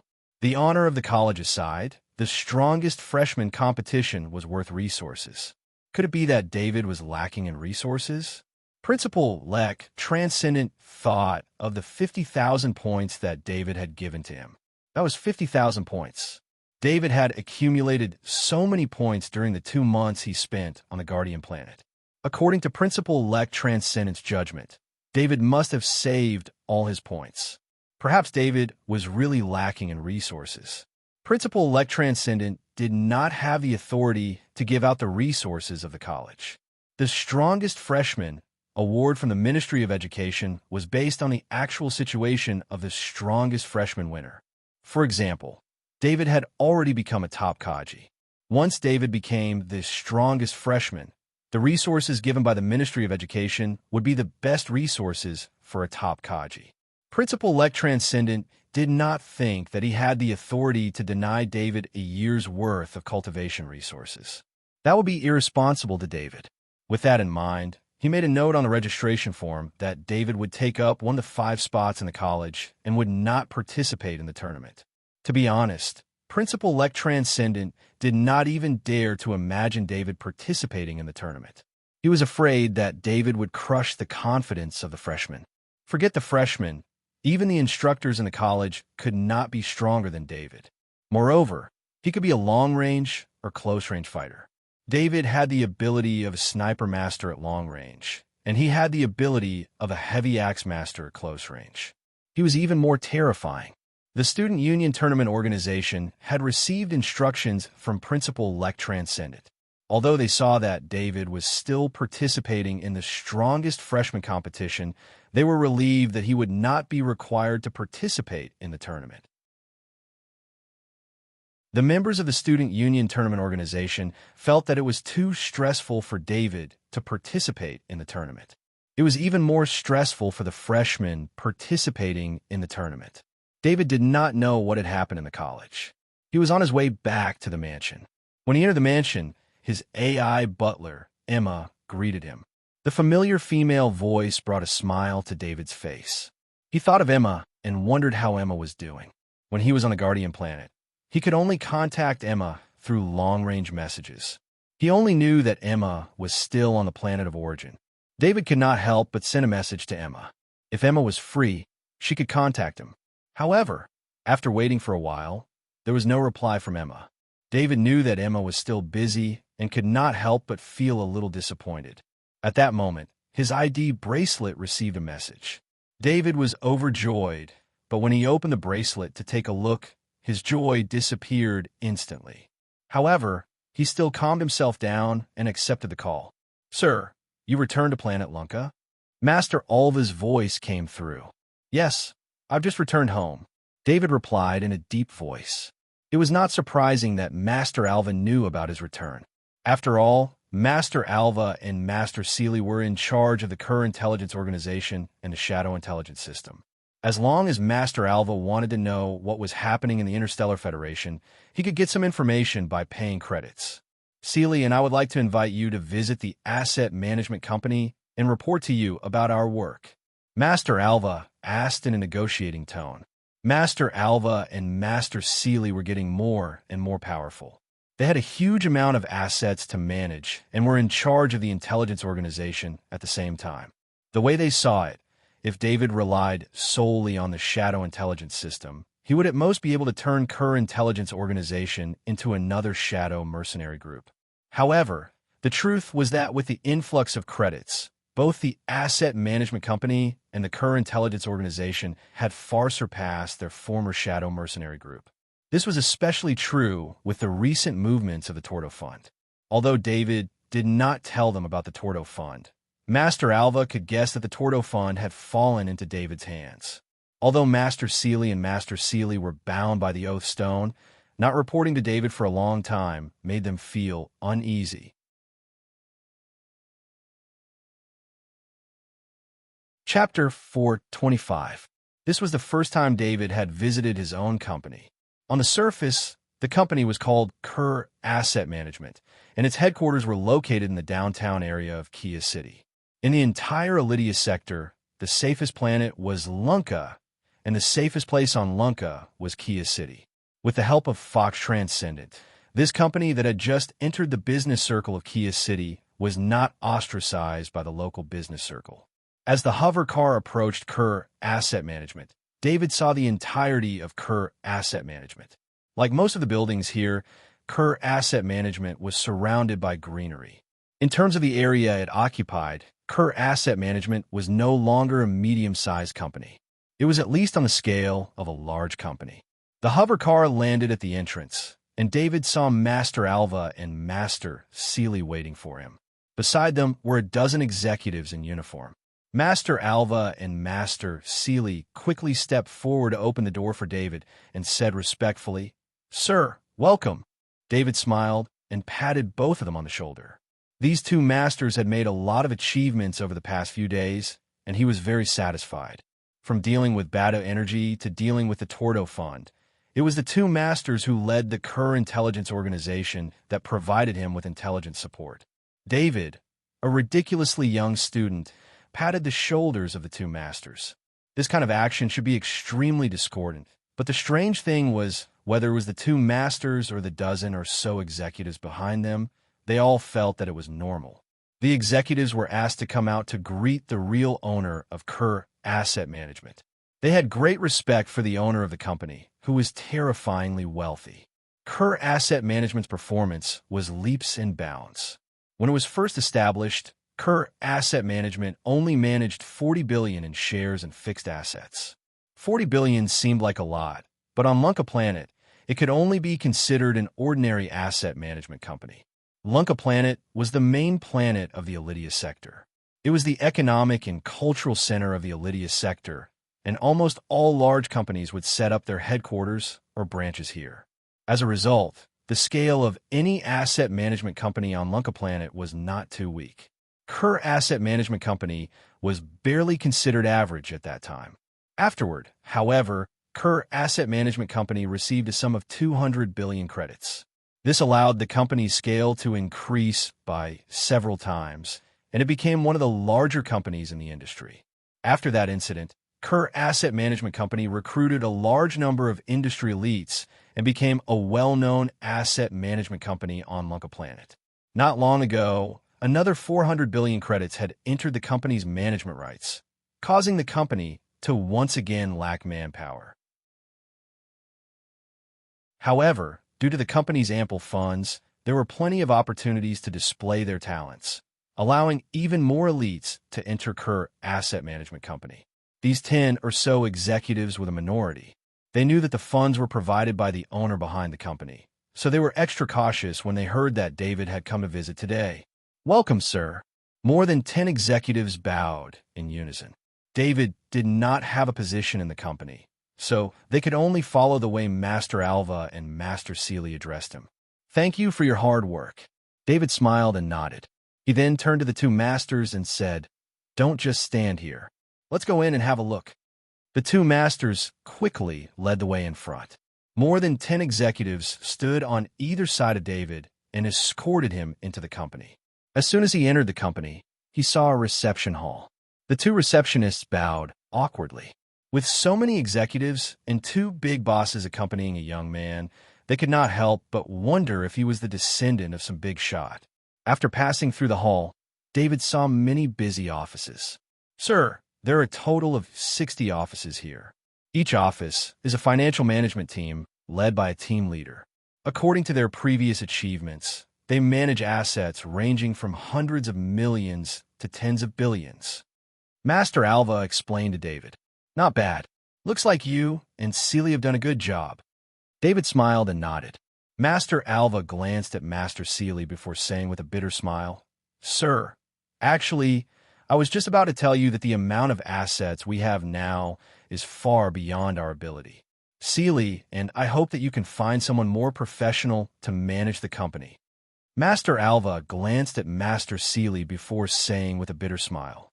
Master Alva and Master Seely both had experience in managing the Shadow Mercenary Group. Originally, a 40 billion asset management company was easy for them to handle. However, with the addition of 200 billion credits, they began to struggle. With the recent addition of 400 billion credits, they were really worried. They were worried that they would betray David's trust. Alva, you and Seely are the people I trust the most. I can only rest assured if I hand these assets to you. If you can't handle it with your abilities, then hire professionals to manage it. What kind of background do you have? Are you afraid that the professionals you hire will do anything under your nose? David said with a smile. Sir, do you agree that we should give up the position of general manager and hire professionals to take over? Master Seely asked. In fact, the two masters had already planned to do this. However, they had to explain it to David face to face. Otherwise, even with the restriction of the Oath Stone, David would still have bad thoughts about them. This involved around 600 billion worth of assets. Perhaps David did not care, but they did not care.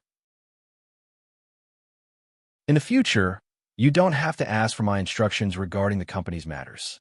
You can discuss it and decide. The most important thing for you is to manage your own work. David did not say it very clearly because there were more than 10 executives around. The Kerr intelligence organization was still confidential to the public. Only a small number of people knew that the Kerr intelligence organization was here. Yes, sir. Master Seely immediately replied. Next, David visited the company's restaurant, leisure, and other places. Finally, he came to the meeting room and sat down. More than 10 executives reported their work, and reports were presented to David one after another. David flipped through the reports casually. Although it seemed casual, he was always able to point out the problems in the reports, which shocked the executives. Compared to the two masters, the real owner of the company was so familiar with the financial industry that they almost thought that David was a professional in the financial industry. In fact, that was the truth.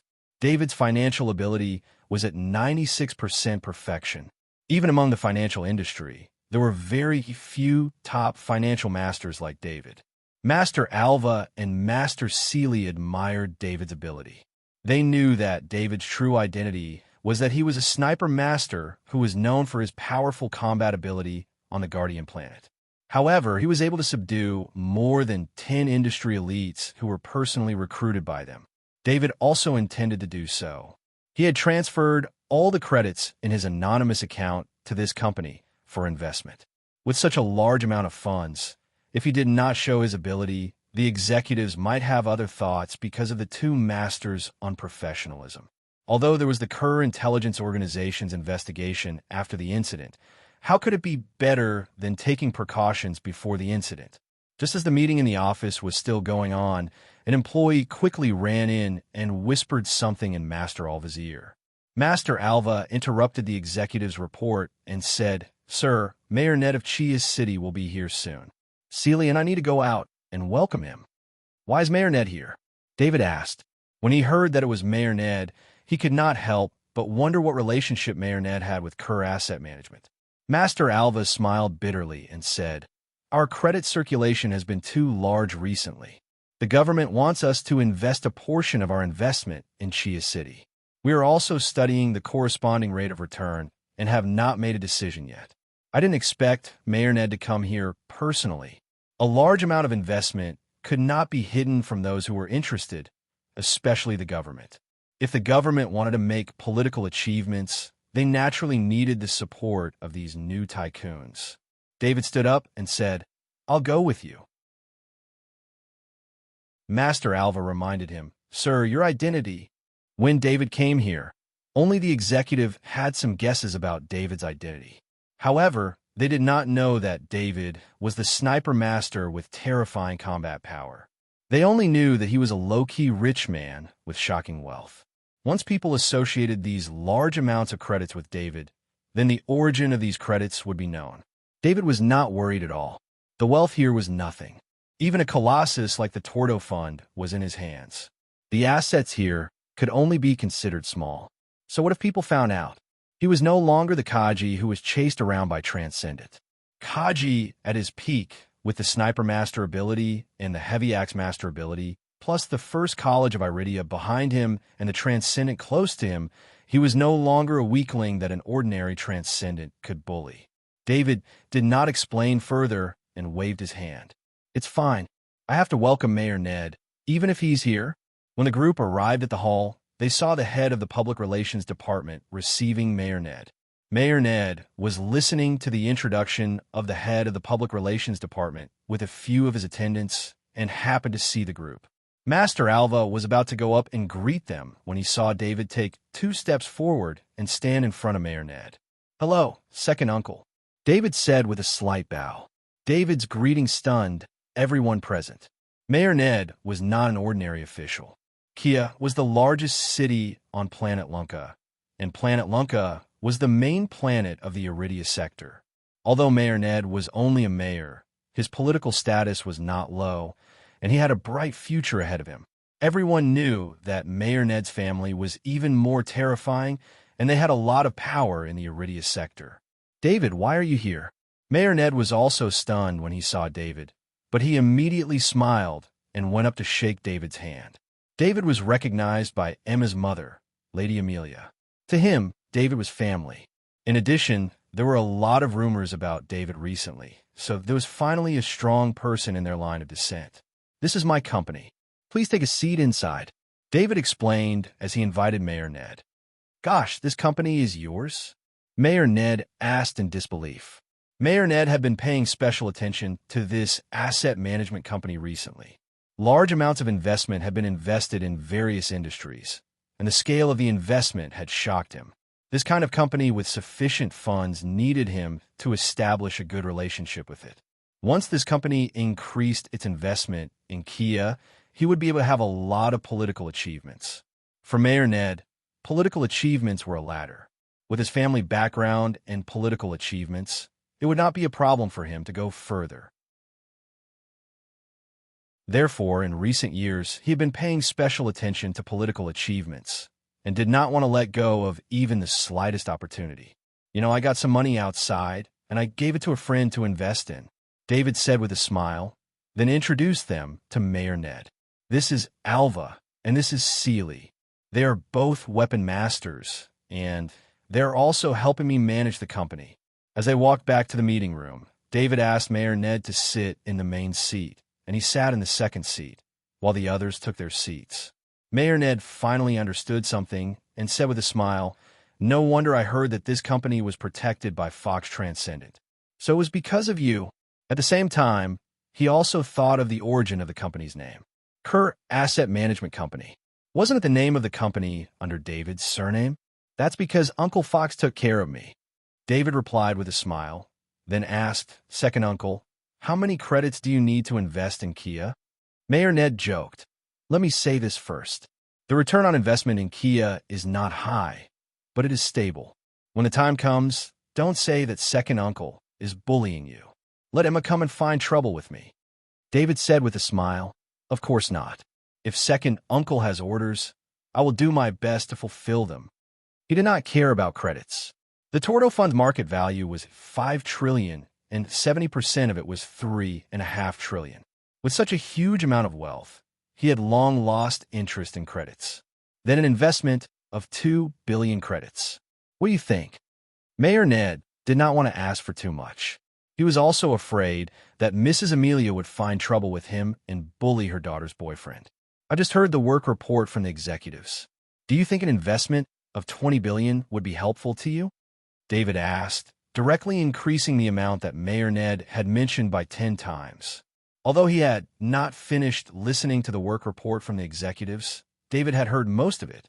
In his heart, he had more or less understood the situation of Kerr Asset Management Company. It was easy to take out 20 billion credits. After all, more than half of the 400 billion credits had not been used yet. If he was not afraid of saying too much and worrying Mayor Ned, he would have asked for an even higher investment.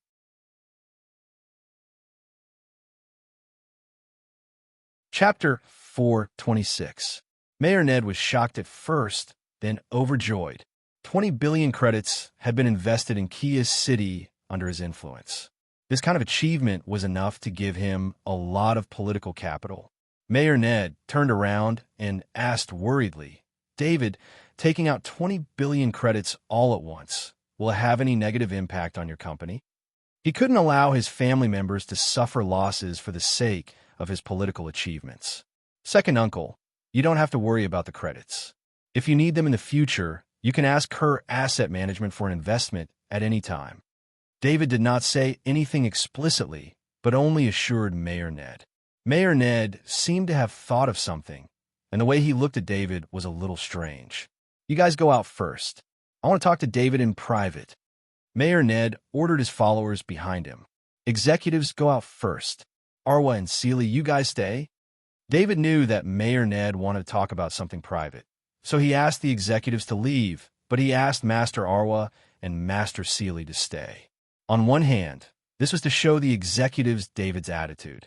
He trusted Master Arwa and Master Seely very much, and could even share his most private conversations with them. On the other hand, because of the connection with the Oath Stone, Master Arwa and Master Seely could not betray David. Mayor Ned took a deep look at the two masters. Of course, he could see the reason why David asked the two masters to stay. If David was not known for his combat strength, and was even known as invincible among Kaji's level, he would have suspected that David was being coerced by the two masters. David, these two weapon masters? Mayor Ned hesitated for a moment before asking. "Don't worry, second uncle. They will live and die with me." David replied with a smile. "Then I'm relieved. Since the two masters have this kind of relationship with David, then they can be considered as one of us." Mayor Ned said with a smile. The way he looked at the two masters became even more amiable. Even though their faction could invite a weapon master, or even a transcendent, the more the better. Moreover, it was even more important for them to have reliable combat strength. "David, were you behind the attack on Bado Energy?" Mayor Ned asked in a deep voice. "Is your family related to Bado Energy?" David asked with a frown. "No, I'm just curious about the source of your funds. It seems that part of the funds here came from Bado Energy." Mayor Ned smiled and shook his head. As someone involved in politics, Mayor Ned was extremely sensitive to certain matters.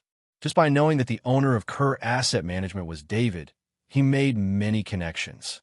Because of Emma, Mayor Ned had learned about David's information. Naturally, he knew about David's net worth. Originally, it was already very impressive for David to be able to take out tens of millions of credits, but now he could take out tens of billions of credits. Emma's family valued David not because of David's wealth, but because of David's potential.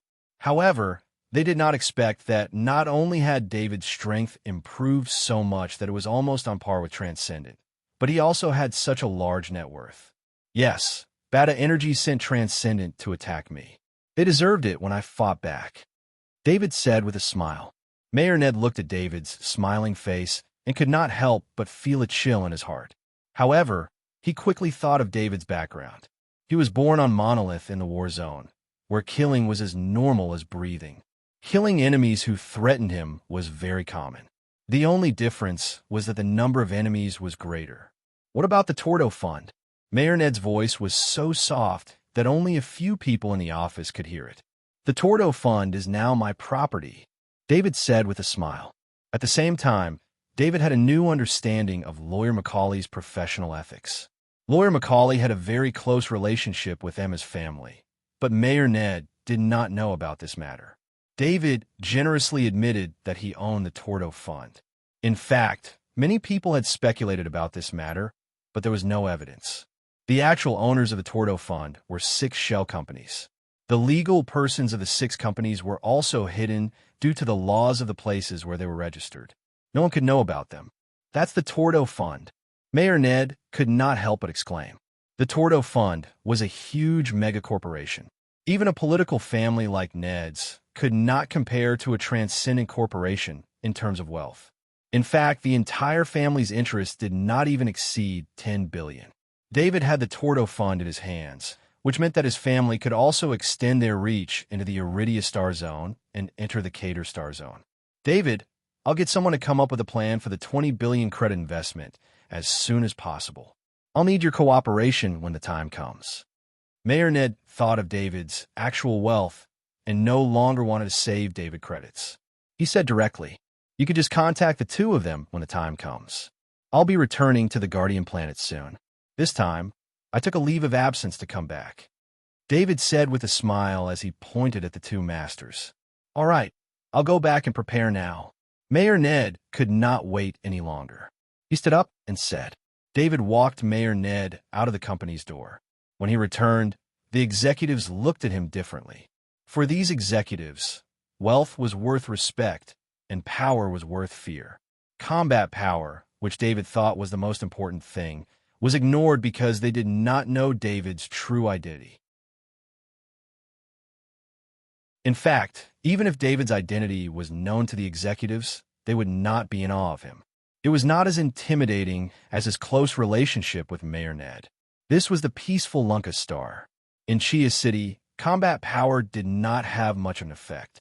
After the meeting ended, David gave the executives a stern warning. According to the executives' performance, those who had made outstanding contributions would be rewarded handsomely. This kind of management was very rough, but it was very effective. The executives' enthusiasm was aroused, and they were obviously more motivated when they left. "Sir, please come with me," Master Alva said to David after all the executives had left. "You guys are not good at managing this company. Intelligence should be what you guys are best at. I'll take the opportunity to see it," David said with a smile. Under the guidance of Master Alva and Master Sealy, David went through an underground passage and came to an underground space about 100 meters below ground. "Sir, when we bought this building, this underground space already existed. After we reinforced the security facilities, we built it into the headquarters of the Kerr Intelligence Organization," Master Alva said to David. Although Lunka Star was in a peaceful area, and there had not been any wars for many years, many rich people would build underground hideouts for themselves so that they could have a place to protect their lives when danger came. Therefore, this kind of underground building was not rare, but it was rare to see one of this scale. Walking into the underground space, there were photon computers everywhere. Many staff members were working, and a few of them did not disturb the staff members when they came in. The staff members here have signed a contract of at least 30 years. They only need to be isolated from the outside world for 30 years before they can retire. For this, we give them 10 times the salary of an ordinary job. Master Alva continued to explain to David. David nodded. He could tell that there must be other ways to operate here, but he did not ask. He trusted Master Alva and Master Sealy. Master Alva and Master Sealy were not good people. When they served the Shadow Mercenary Group, they also managed an organization that could not leak information. There were some things that Master Alva did not tell David. All the people working here were recruited from the Shadow Mercenary Corps that he had previously scattered. He had even hired professionals who specialized in training men of sacrifice for the Shadow Mercenary Group. Through this method, they were training men of sacrifice for the Kerr Intelligence Organization who could die for the Kerr Intelligence Organization at any time. Master Sealy and Master Sealy were really serving David wholeheartedly. It was just that time was too short for the Kerr Intelligence Organization to show the results of their efforts. Take the Shadow Mercenary Group, for example. If it were not for David's ability being too special, the Shadow Mercenary Group would not have been defeated so easily. The Shadow Mercenary Group had existed for a long time and had encountered many opponents. They had not been defeated by their opponents, which meant that the Shadow Mercenary Group was not weak. Under the management of the two masters, the Kerr Intelligence Organization was naturally in line with the growth of the Shadow Mercenary Group. With David's visit, the Kerr Intelligence Organization was completely exposed in front of David. Intelligence analysis mission release, mission settlement, and so on. The cooperation of the various departments made the Kerr intelligence organization the mastermind behind the scenes. David concluded, "Alva, the Kerr intelligence organization is very important to me. You can use the credits in your management as you wish. You don't have to worry about the cost." Master Alva said confidently, "Sir, please rest assured. With the support of your credits, the Kerr intelligence organization will definitely rise quickly." The growth of an organization needed to consider the balance between input and output. Too rapid growth would only break this balance, causing the organization to be unable to make ends meet. This would cause the capital chain to break and eventually collapse. However, with David's support, the Kerr intelligence organization did not need to consider the balance between input and output. They only needed to expand crazily. The reason why the Shadow Mercenary Group had been unable to grow quickly was because of the lack of wealth. Otherwise, with a mature and special intelligence system like the Shadow Intelligence System, they would have been able to develop much better. David left the Kerr Asset Management Company and went to visit the Forks Transcendent. David had been to the Forks Transcendent office building many times, so he was easily let in. When he knocked on the door of the Forks Transcendent office, the door opened. The Forks Transcendent looked at David and said, "David, you're very famous now." David looked at the Forks Transcendent and then at the three disciples of the Forks Transcendent standing in the office. At this moment, the three of them looked at David with hostility. David did not know what was going on. He had a good relationship with the three of them, especially with Genlis. If he had not entered the school, he would still be with Genlis. David did not know how to answer the Forks Transcendent, so he could only say vaguely, "Nothing." The Forks Transcendent asked calmly, "I had a video call with Garen today. Do you know what Garen showed me?" David immediately understood what the Forks Transcendent wanted to say. Needless to say, Garen Transcendent had shown his equipment to the Forks Transcendent. This was normal. When Garen Transcendent had something good, he would naturally want to show it to his friends. Among them, the one with the best relationship was the Forks Transcendent. Garen Transcendent was able to entrust David to the Forks Transcendent, and the Forks Transcendent was able to treat David as his own nephew. This showed how close the two of them were. When the Forks Transcendent saw Garen Transcendent's equipment, his heart was filled with envy. Although he also had a full set of Grade 3 equipment and even a Grade 3 heavy weapon, when he saw Garen Transcendent showing the Grade 3 War Hammer, he almost wanted to end the video call on the spot. The Forks Transcendent had joined the Transcendent much earlier than Garen Transcendent, and he had risked his life on the War Star in his early years to obtain a full set of Grade 3 equipment. However, Garen Transcendent had not been a Transcendent for long, and after becoming a Transcendent, he had not returned to the War Star and had instead retired to the Boulder Planet. However, because he had taken in a good disciple, Garen Transcendent was able to obtain a full set of Grade 3 equipment and the Grade 3 heavy weapon that the Forks Transcendent had paid an enormous price to obtain. That was why the Forks Transcendent had called his three disciples over today and viciously vented his anger on them. It was no wonder that the three of them looked at David with unfriendly gazes. After being scolded by their teacher for so long, anyone would have such an expression when they saw the initiator. Uncle Forks, Uncle Garen has been using Grade 2 Transcendent armor for a very long time. David helplessly reminded. That's true. Every time I think about how a Transcendent like him is wearing Grade 2 Transcendent armor, I feel like laughing. The Forks Transcendent's mood immediately improved, and he said with a smile. David only wanted to say, what kind of friend did his teacher, Garen Transcendent, make? The three of you should have a good chat with David. Look at how much David has grown in such a short amount of time, and even obtained a full set of Grade 3 equipment for his teacher. The Forks Transcendent emphasized when he mentioned Grade 3 equipment. Genlis, who was the closest to David, grabbed David and said to the Forks Transcendent, Teacher, we will definitely have a good chat. After that, David treated the three of them to a hearty meal at the best hotel in Chia City. Just the amount of credits alone cost him several $100,000. It was clear how heavily the three of them had treated David.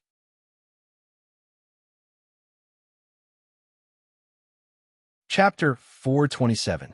When David returned to the First College of Iridia, he immediately received a notice from the Student Union's organizing committee. When he saw that he would automatically become one of the 5 representatives without having to participate in the qualifier, he felt that he had special privileges in the college for the first time. After sitting in the college's mansion for a while, someone came to visit him. David welcomed the 5 students in. They were the top 6 among the freshmen, including David. "I wanted to form a Kaji team with you. Now, with your strength, I'm afraid we can't work with you anymore," Miles exclaimed as he sat on the sofa. They were the top 6 in the college. Naturally, they should form the strongest Kaji team. Through this method, they could fight against the Zergs and obtain more resources. However, David's progress was too big. It was so big that they could not keep up with him. The Zergs David was facing now were level 3 Zergs. David did not care about level 2 Zergs. Even if the 5 of them worked together, they could only fight against 1 or 2 level 2 Zergs. It was impossible for them to fight against a level 3 Zerg. That was why Miles exclaimed, "When you guys reach the college's base on the Guardian planet, we can still work together," David said with a smile. His wish had been fulfilled. Now he only needed to obtain enough points to satisfy his cultivation needs. Therefore, his need for points was not as strong as before. David was just bringing a few of his friends to kill Zergs outside the base. It was not a big deal to split the loot. "We want to rely on our own strength to fight against the Zergs." Fitch was the first to reject. The other 4 students had the same attitude. They were the top geniuses of their generation in the Iridia Star Zone. Although they could not be compared to David, they did not want to be led by David to obtain points easily. This was the pride of geniuses. If they really wanted to earn points, their willpower would not have allowed them to achieve their current strength at such a young age. Every one of them had cultivated hard since they were young. They achieved their current strength step by step through their own efforts. Although they also had a lot of resources, without corresponding efforts, the forces behind them could not provide them with these resources. On the other hand, if they had the same resources, it would be futile if they did not have the corresponding effort. "David, you've taken up a spot, but one of the 5 of us won't be able to participate in the strongest freshman competition," Mike said helplessly. At first, they all thought that David wouldn't participate in the strongest freshman selection, so they had already started discussing the matter of going to the competition together. Unexpectedly, while they were still discussing, news came that David had gotten a spot. "I also wanted to participate in the selection, but the Academy didn't agree," David said with a smile as he shrugged. Mike looked at David's appearance. If it wasn't for the fact that he couldn't beat David, he would have gone up and trampled on David. "I heard that the reason why the Academy didn't allow you to participate in the selection was because they didn't want you to attack us," Miles said in a displeased tone. "Actually, this is good. With David's participation, our Academy's championship will be secured.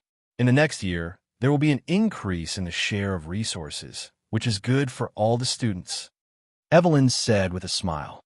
"I don't need to participate in the strongest freshman competition this time. From the second semester onwards, I will be needed in the Kaji group matches," Louise said in a deep voice. She used a large shield as her weapon. Although she could defeat an ordinary Kaji with a large shield alone, the participants this time were all geniuses who were at the same level as her, or even better. As a large shield Kaji, she was at a disadvantage when it came to weapons. There was no hope for her at all. "David, you have to help me beat up those geniuses and let them know how powerful our Academy is," Louise said as she waved her fist vigorously. "No problem. I will let them know how strong the First College of Iridia is." David was also affected by Louise's words and said with a smile, "David, the Academy doesn't want you to hurt us. How strong are you?" Miles asked David as he looked at him. Miles had been holding this question in his heart for a long time, and now he couldn't help but ask. David was very strong, but in his opinion, David's strongest point was his ability as a sniper master. For the strongest freshman competition, the venue was the arena. For a sniper master, there was no distance or space to snipe. Miles had been thinking about this question ever since he found out the real reason why David didn't participate in the preliminaries through his connections. David didn't know how to answer at the moment. Just as Principal Transcendent had said, a bad answer could really hurt them. David, what level of strength have you reached? Mike suddenly asked. Although strength wasn't the only standard to determine one's strength, at the student stage, the amount of strength had a great impact on one's strength. My strength has reached the pinnacle of Kaji. David answered honestly. Gosh, how did you improve so quickly? Fitch exclaimed. They knew how strong David was before he went to the Guardian Planet. They didn't expect him to improve so much in just 2 months. When you guys reach the Academy base on the Guardian Planet, you can use your points to exchange for level 3 strength and meat. By then, your strength will reach the pinnacle very quickly. David explained with a smile. We don't have your sniping ability, Fitch said disappointedly after hearing David's encouragement. It was true. With the points needed to exchange for level 3 strength and meat, the 5 of them couldn't afford it. David, why don't you and Miles compete with your skills without using your strength? Let's see how strong you are, Mike suggested.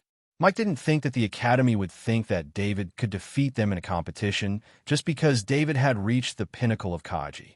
The 5 of them had their own talents, and they were all rare talents. Kaji had a natural advantage in a battle. Although David was strong in the past, they didn't think that he could defeat them. Mike was very curious.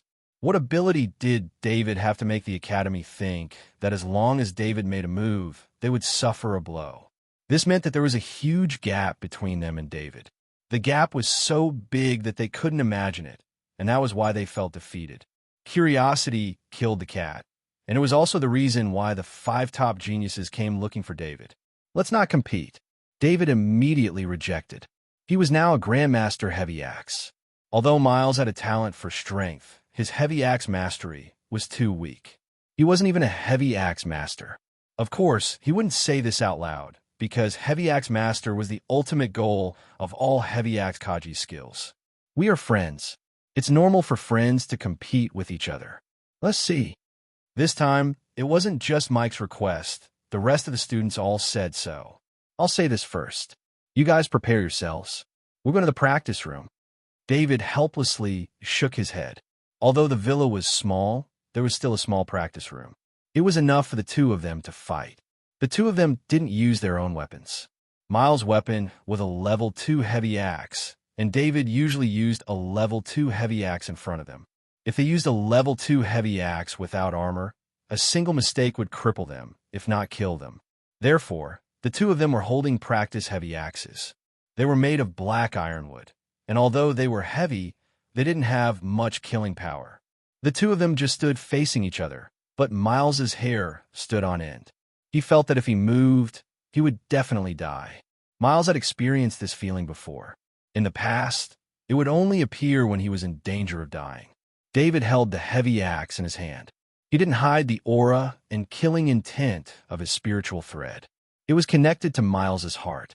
For a genius like Miles, the hand military factory behind him had given him countless spirit-enhancing treasures. It made his spirit much stronger than normal people. Although he was still young and lacked battle experience, he didn't become a heavy axe master. But as long as Miles was given time, he would definitely become a heavy axe master in the future.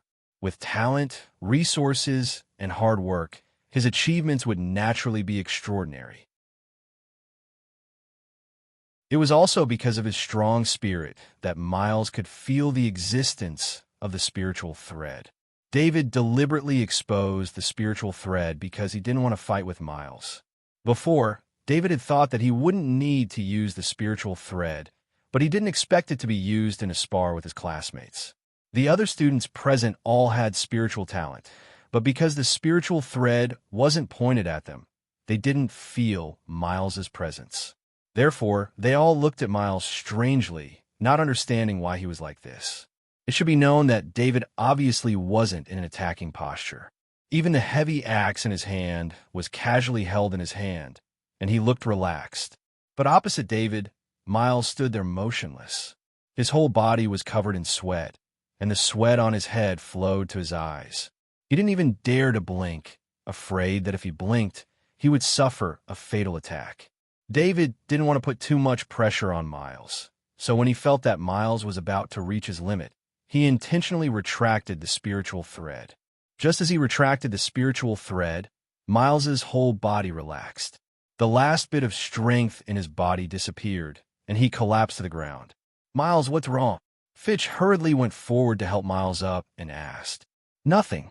Miles struggled to take a few deep breaths, and then replied with a hoarse voice. But when he opened his mouth, he was shocked by himself.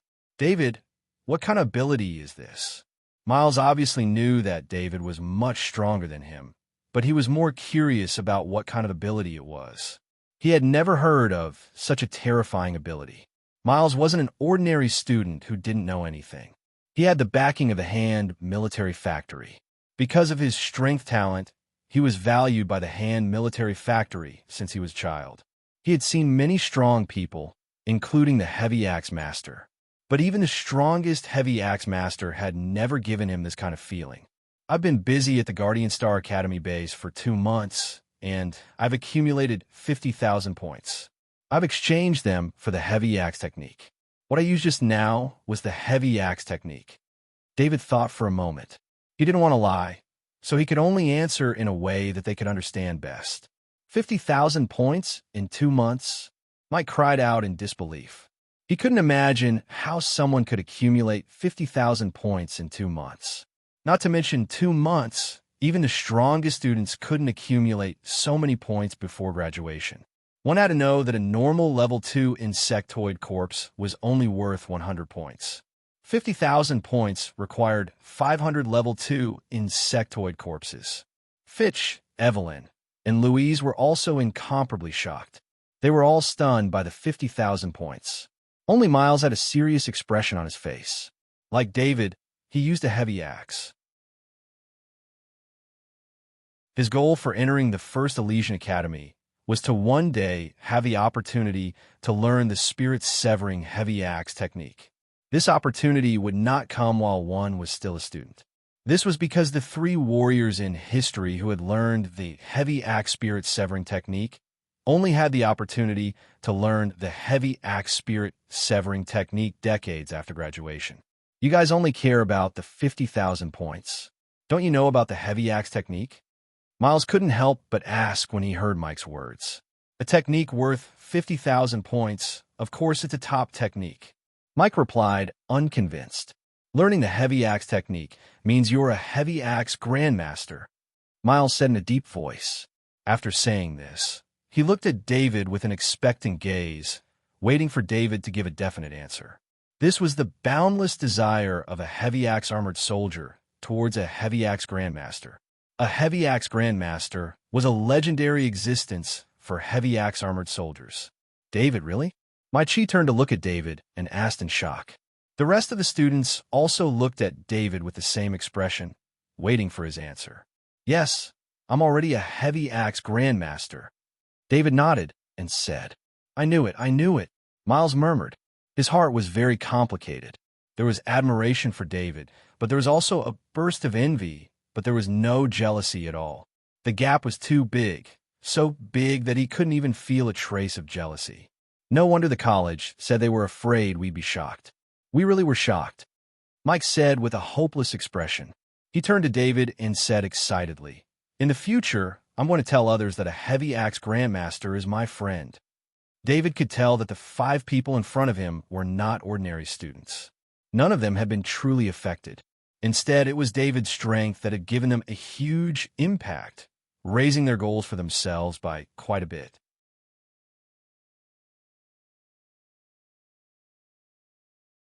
Chapter 428. David didn't stay on planet Lunka for long. After the students found out that he was now a Grandmaster Heavy Axe, their attitude towards him changed drastically. They were no longer as friendly as before and were now full of respect. David didn't like this kind of interaction. He preferred the interaction between students. However, he underestimated the impact of becoming a Grandmaster Heavy Axe on the students. Although David's previous Grandmaster Heavy Axe was very powerful to the students, they were confident that they could become a Grandmaster weapon like David in the future. Although David had a Sniper Master that was beyond their reach, no matter how strong a Sniper Master was, it was still a Grandmaster weapon. It was just that it was relatively rare. A Grandmaster heavy axe was completely different. They were two completely different realms. A Grandmaster heavy axe was extremely rare in the entire Interstellar Federation. The number of Grandmasters heavy axe alive could be counted on one hand.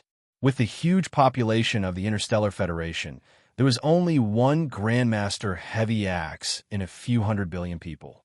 This ratio was enough to make a Grandmaster heavy axe in Kaji's top tier. Most importantly, other than a sniper master, a Grandmaster close combat weapon could also threaten the Transcendent.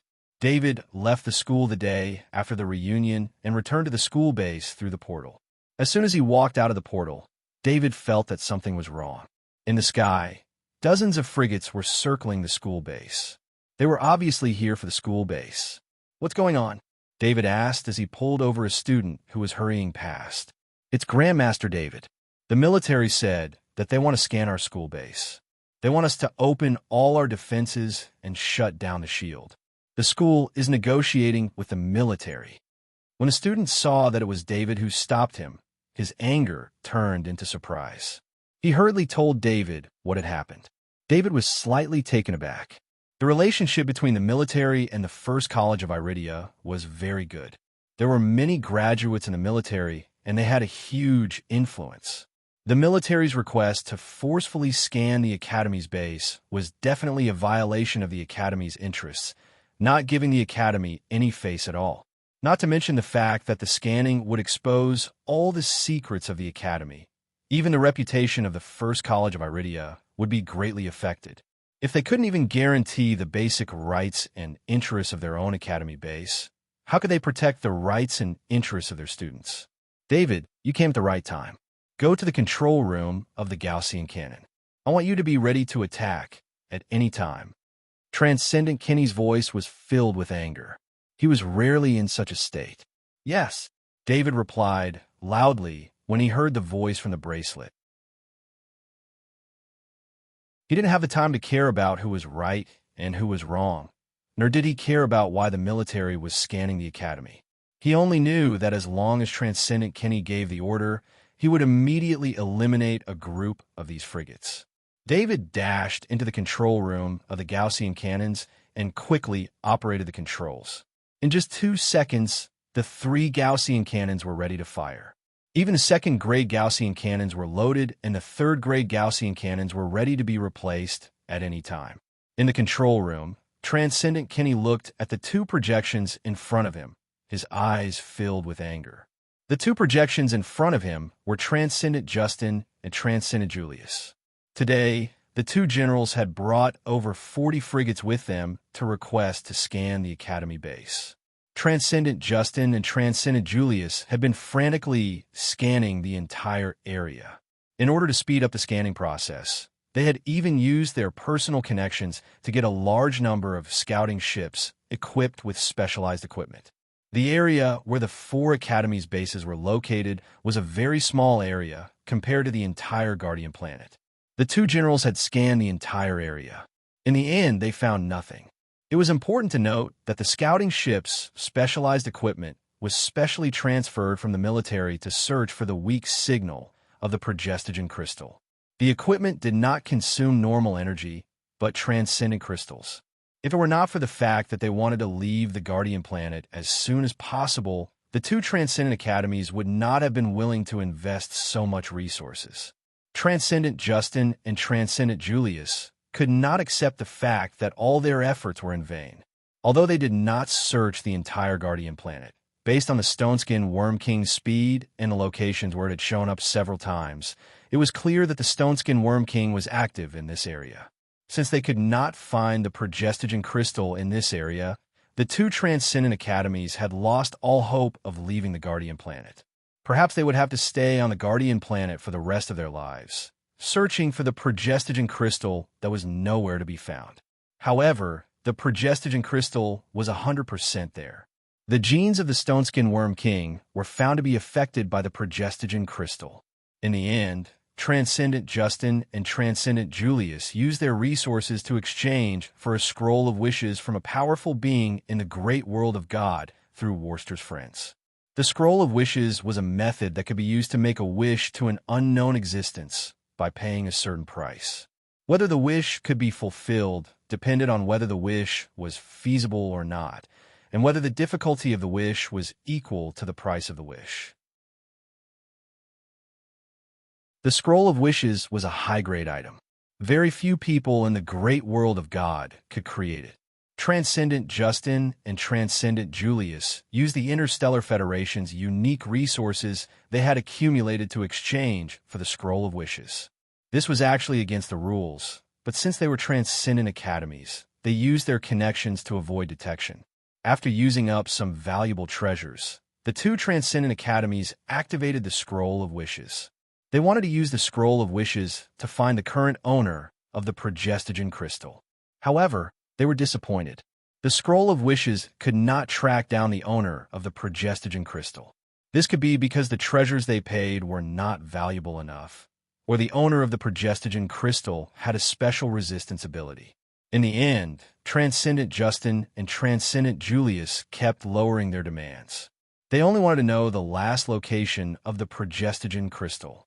This time, the Scroll of Wishes accepted the treasures of the two Transcendent Academies. A terrain map appeared in front of the two Transcendent Academies. The two Transcendent Academies immediately recognized the area on the map. It was near the first college of Iridia's base. It was an area of about 500 square kilometers. It seemed like the treasures they paid were only enough to get this result from the Scroll of Wishes. The two Transcendent Academies were very excited. They sent out another scout ship and searched the area repeatedly. In the end, only the first college of Iridia's base was not searched. The two Transcendent Academies reported the situation to the military of the war zone. The military of the war zone did not express any support or objection. They only instructed the two Transcendent Academies to bring back the Progestogen crystal before they could leave the Guardian planet. This did not change. In fact, the military of the war zone's stance was very clear. They could not openly support the Progestogen crystal because of the close relationship between the military and the First College of Iridia. However, they did not object. In fact, they even gave the necessary permission. Transcendent Justin and Transcendent Julius did not want to be trapped on the Guardian planet. They had no choice but to force the First College of Iridia's base to open up its defenses and shut down its energy shield so that they could scan the base and confirm that the Progestogen crystal had nothing to do with the Progestogen crystal.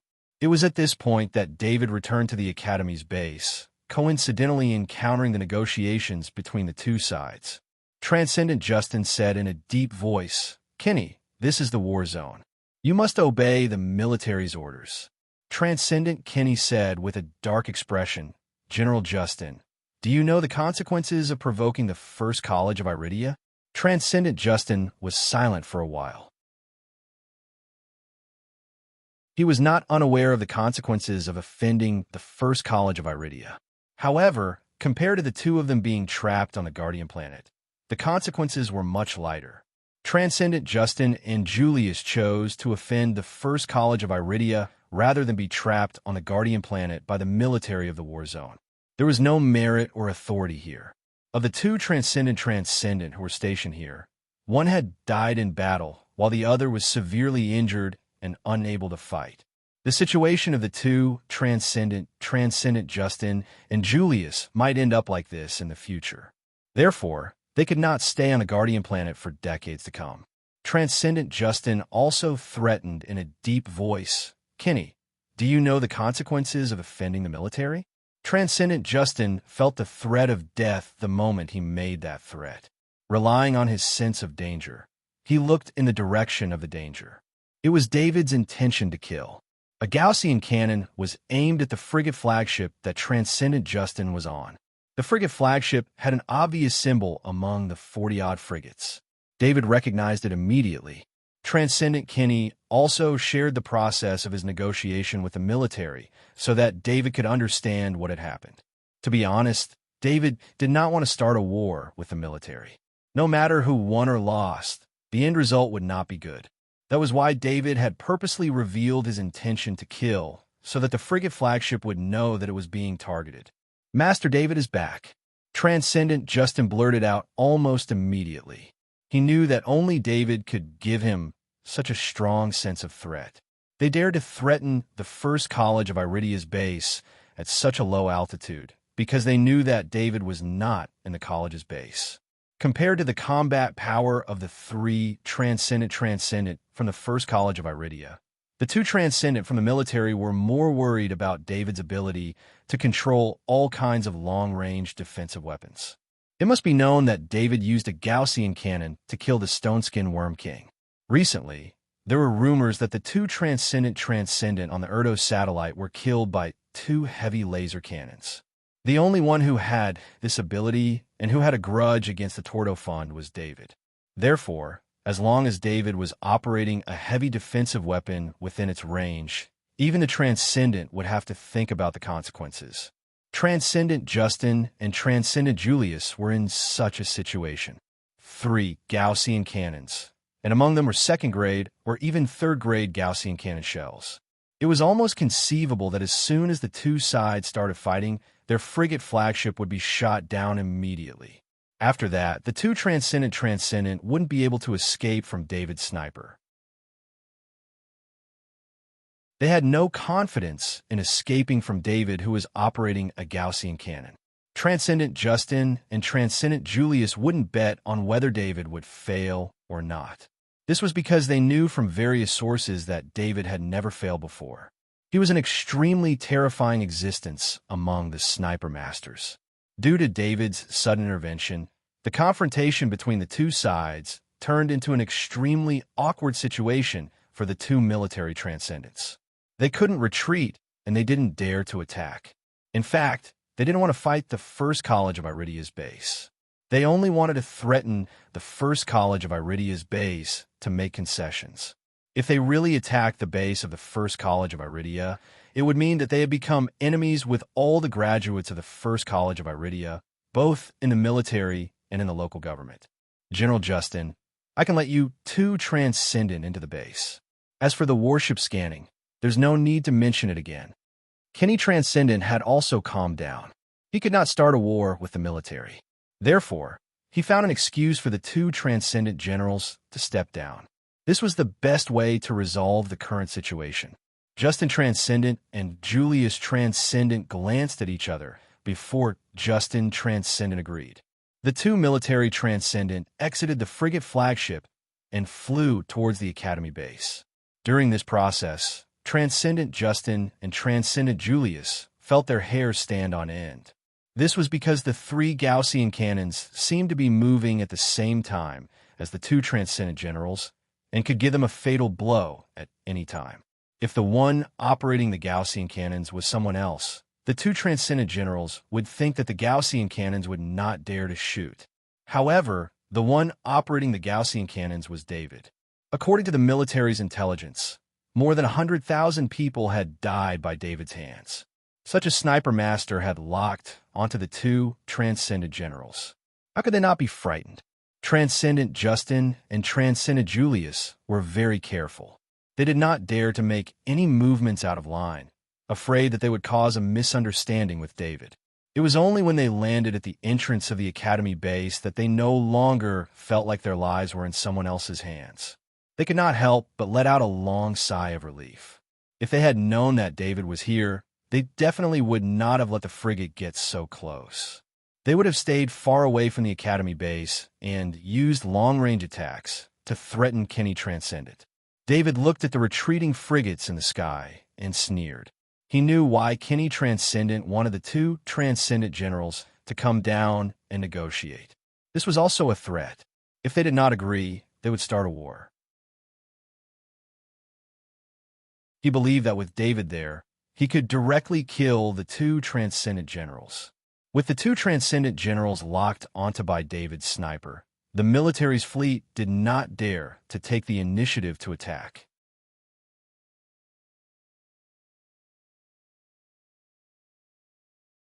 Chapter 429. Kenny, I want to talk to you.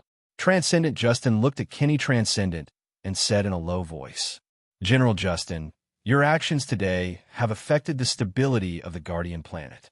No matter what the reason is, it will not make up for the threat to the Academy's base. Transcendent Kinney replied calmly. In fact that the First College of Iridia had forced a military fleet to retreat was enough to boost the Academy's reputation. However, Transcendent Kinney would not say that. He did not want to let the two military Transcendent off so easily. I'll tell you the truth. Transcendent Justin made up his mind. Since things had come to this point, he had to tell the truth to gain the First College of Iridia's understanding. If possible, he might even get the Academy's help. Transcendent Kinney knew that the two Transcendent Justin and Transcendent Julius must have had their reasons. Otherwise, they would not have used such a method to threaten the First College of Iridia. It was a move that would hurt both sides. Even if they succeeded, they would have made a huge enemy of the First College of Iridia. Not only would they not be able to do anything in the future, they would also be restricted by the military. Transcendent Kinney also wanted to know why the two Transcendent Justin and Julius Caesar were so desperate. David walked in through the door. Transcendent Kinney nodded at David and greeted him. Transcendent Dunbar and Transcendent Beecher smiled at David. David's presence did indeed put them at ease. Transcendent Justin glanced at David and said, "The military has confirmed that the Stoneskin Worm King has a pregnancy crystal. You know how precious it is." After hearing this, the military sent us to the Guardian Planet. We must bring the pregnancy crystal back before we can return. Transcendent Kinney muttered to himself. So, it's the pregnancy crystal. Incubation crystals had appeared on Warstar in the past, and the Federation, the insectoids, and the great worlds of deities had waged many wars over them. A treasure of this level was far too important. The pregnancy crystal could accelerate the growth of a kryptonite mine and ensure that it would never dry up. The area of effect depended on the size of the crystal. This was just a superficial ability. The pregnancy crystal could target any kryptonite mine. It could be a low-yield one or a high-yield one. If the pregnancy crystal was used in a top-tier kryptonite mine, it would provide an endless supply of top-tier kryptonite. Top-tier kryptonite was not the same as normal kryptonite. It was mainly used in certain key technologies of the Federation. Its quantity directly determined the range of application of the technology. Top-tier kryptonite mines were rare, and the production was low. Plus, it was a resource that could not be regenerated. At least for the miners, they could not wait for the top-tier kryptonite to regenerate. They would have finished mining the kryptonite long ago. Therefore, the pregnancy crystal was very important. If the military had the pregnancy crystal, they would have a steady and endless supply of top-tier kryptonite. Transcendent Kinney was also very interested. If the First College of Iridia had the pregnancy crystal, the kryptonite mine in the college base would be able to be mined more quickly. They would never have to worry about running out of kryptonite. After the college base was built, they could only mine a small amount of kryptonite every year. They had to keep most of the kryptonite and maintain the stability of the kryptonite mine. Only then could they provide a large amount of energy for the college base. David felt a headache coming on as he listened to the conversation. He didn't think that the incubating crystal was of any use, but the military valued it so much. However, he was still unwilling to take out the incubating crystal. A treasure that could mutate a Stoneskin Worm King would definitely have more than just this. Although the military seemed to attach great importance to the pregnancy crystal, to the entire military, the top-grade Krypton crystal produced by the Krypton crystal was very small compared to the military's total resources. The military owned all the kryptonite mines on planet Battlestar. There was too much kryptonite on that planet, and the amount of kryptonite mined every day was shocking.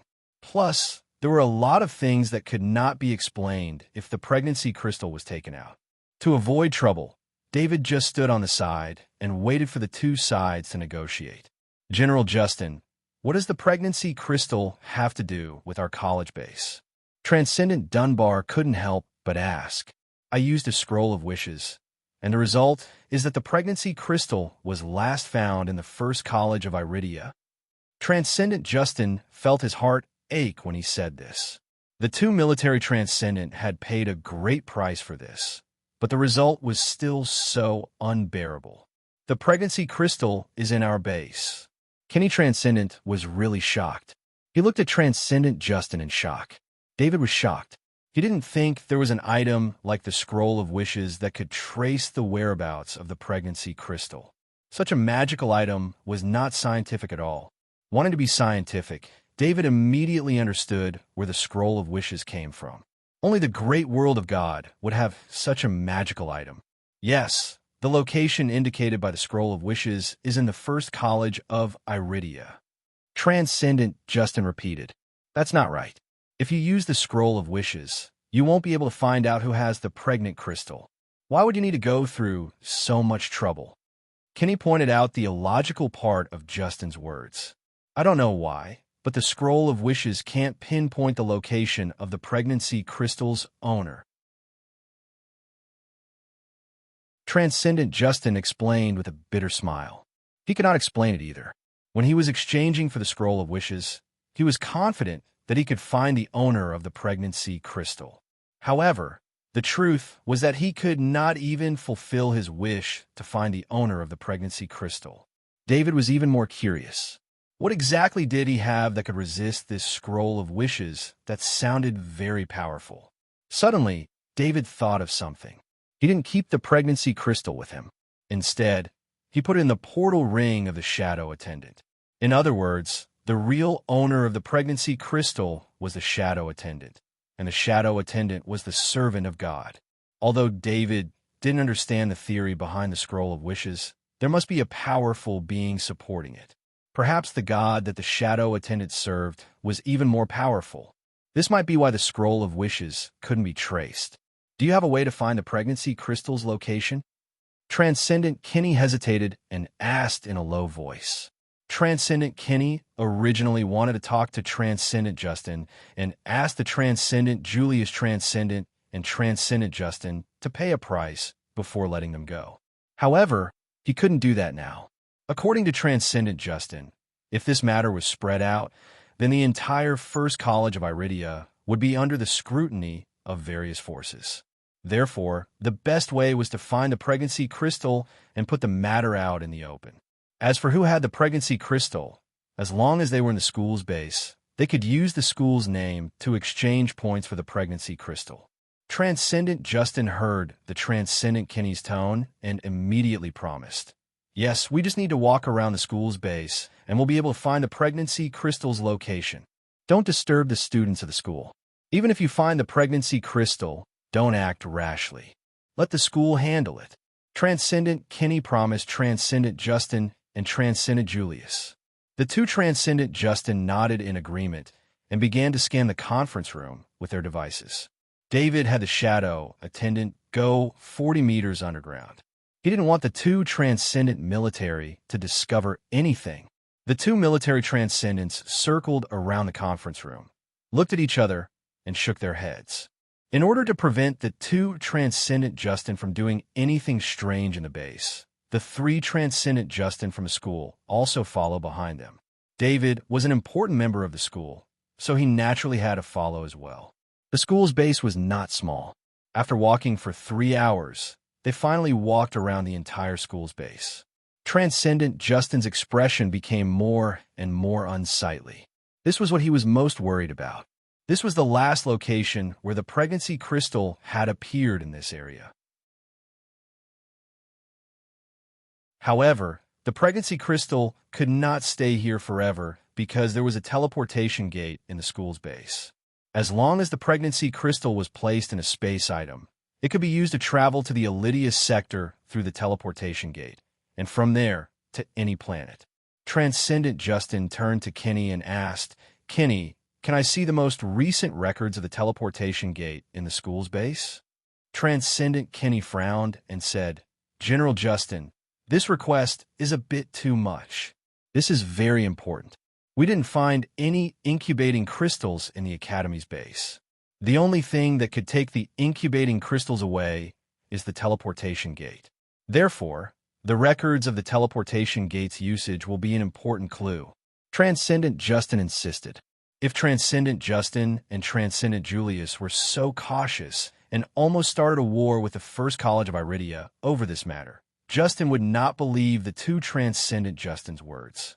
No one knew how big the pregnancy crystal was, but there were strict rules when using the teleportation gate. Other than the exoskeleton armor loading box and their own weapons, they were not allowed to bring any other miscellaneous items when using the portal. The teleportation gate consumed energy. The more complicated the item was, the more energy it would consume.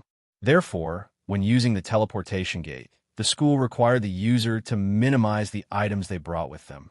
A large amount of energy was required to teleport the pregnancy crystal. Therefore, without a space item, anyone who wanted to take the pregnancy crystal away would have to pay a huge price. If one did not put the pregnancy crystal in a portal item, the abnormal energy wave would attract attention, let alone a very special pregnancy crystal.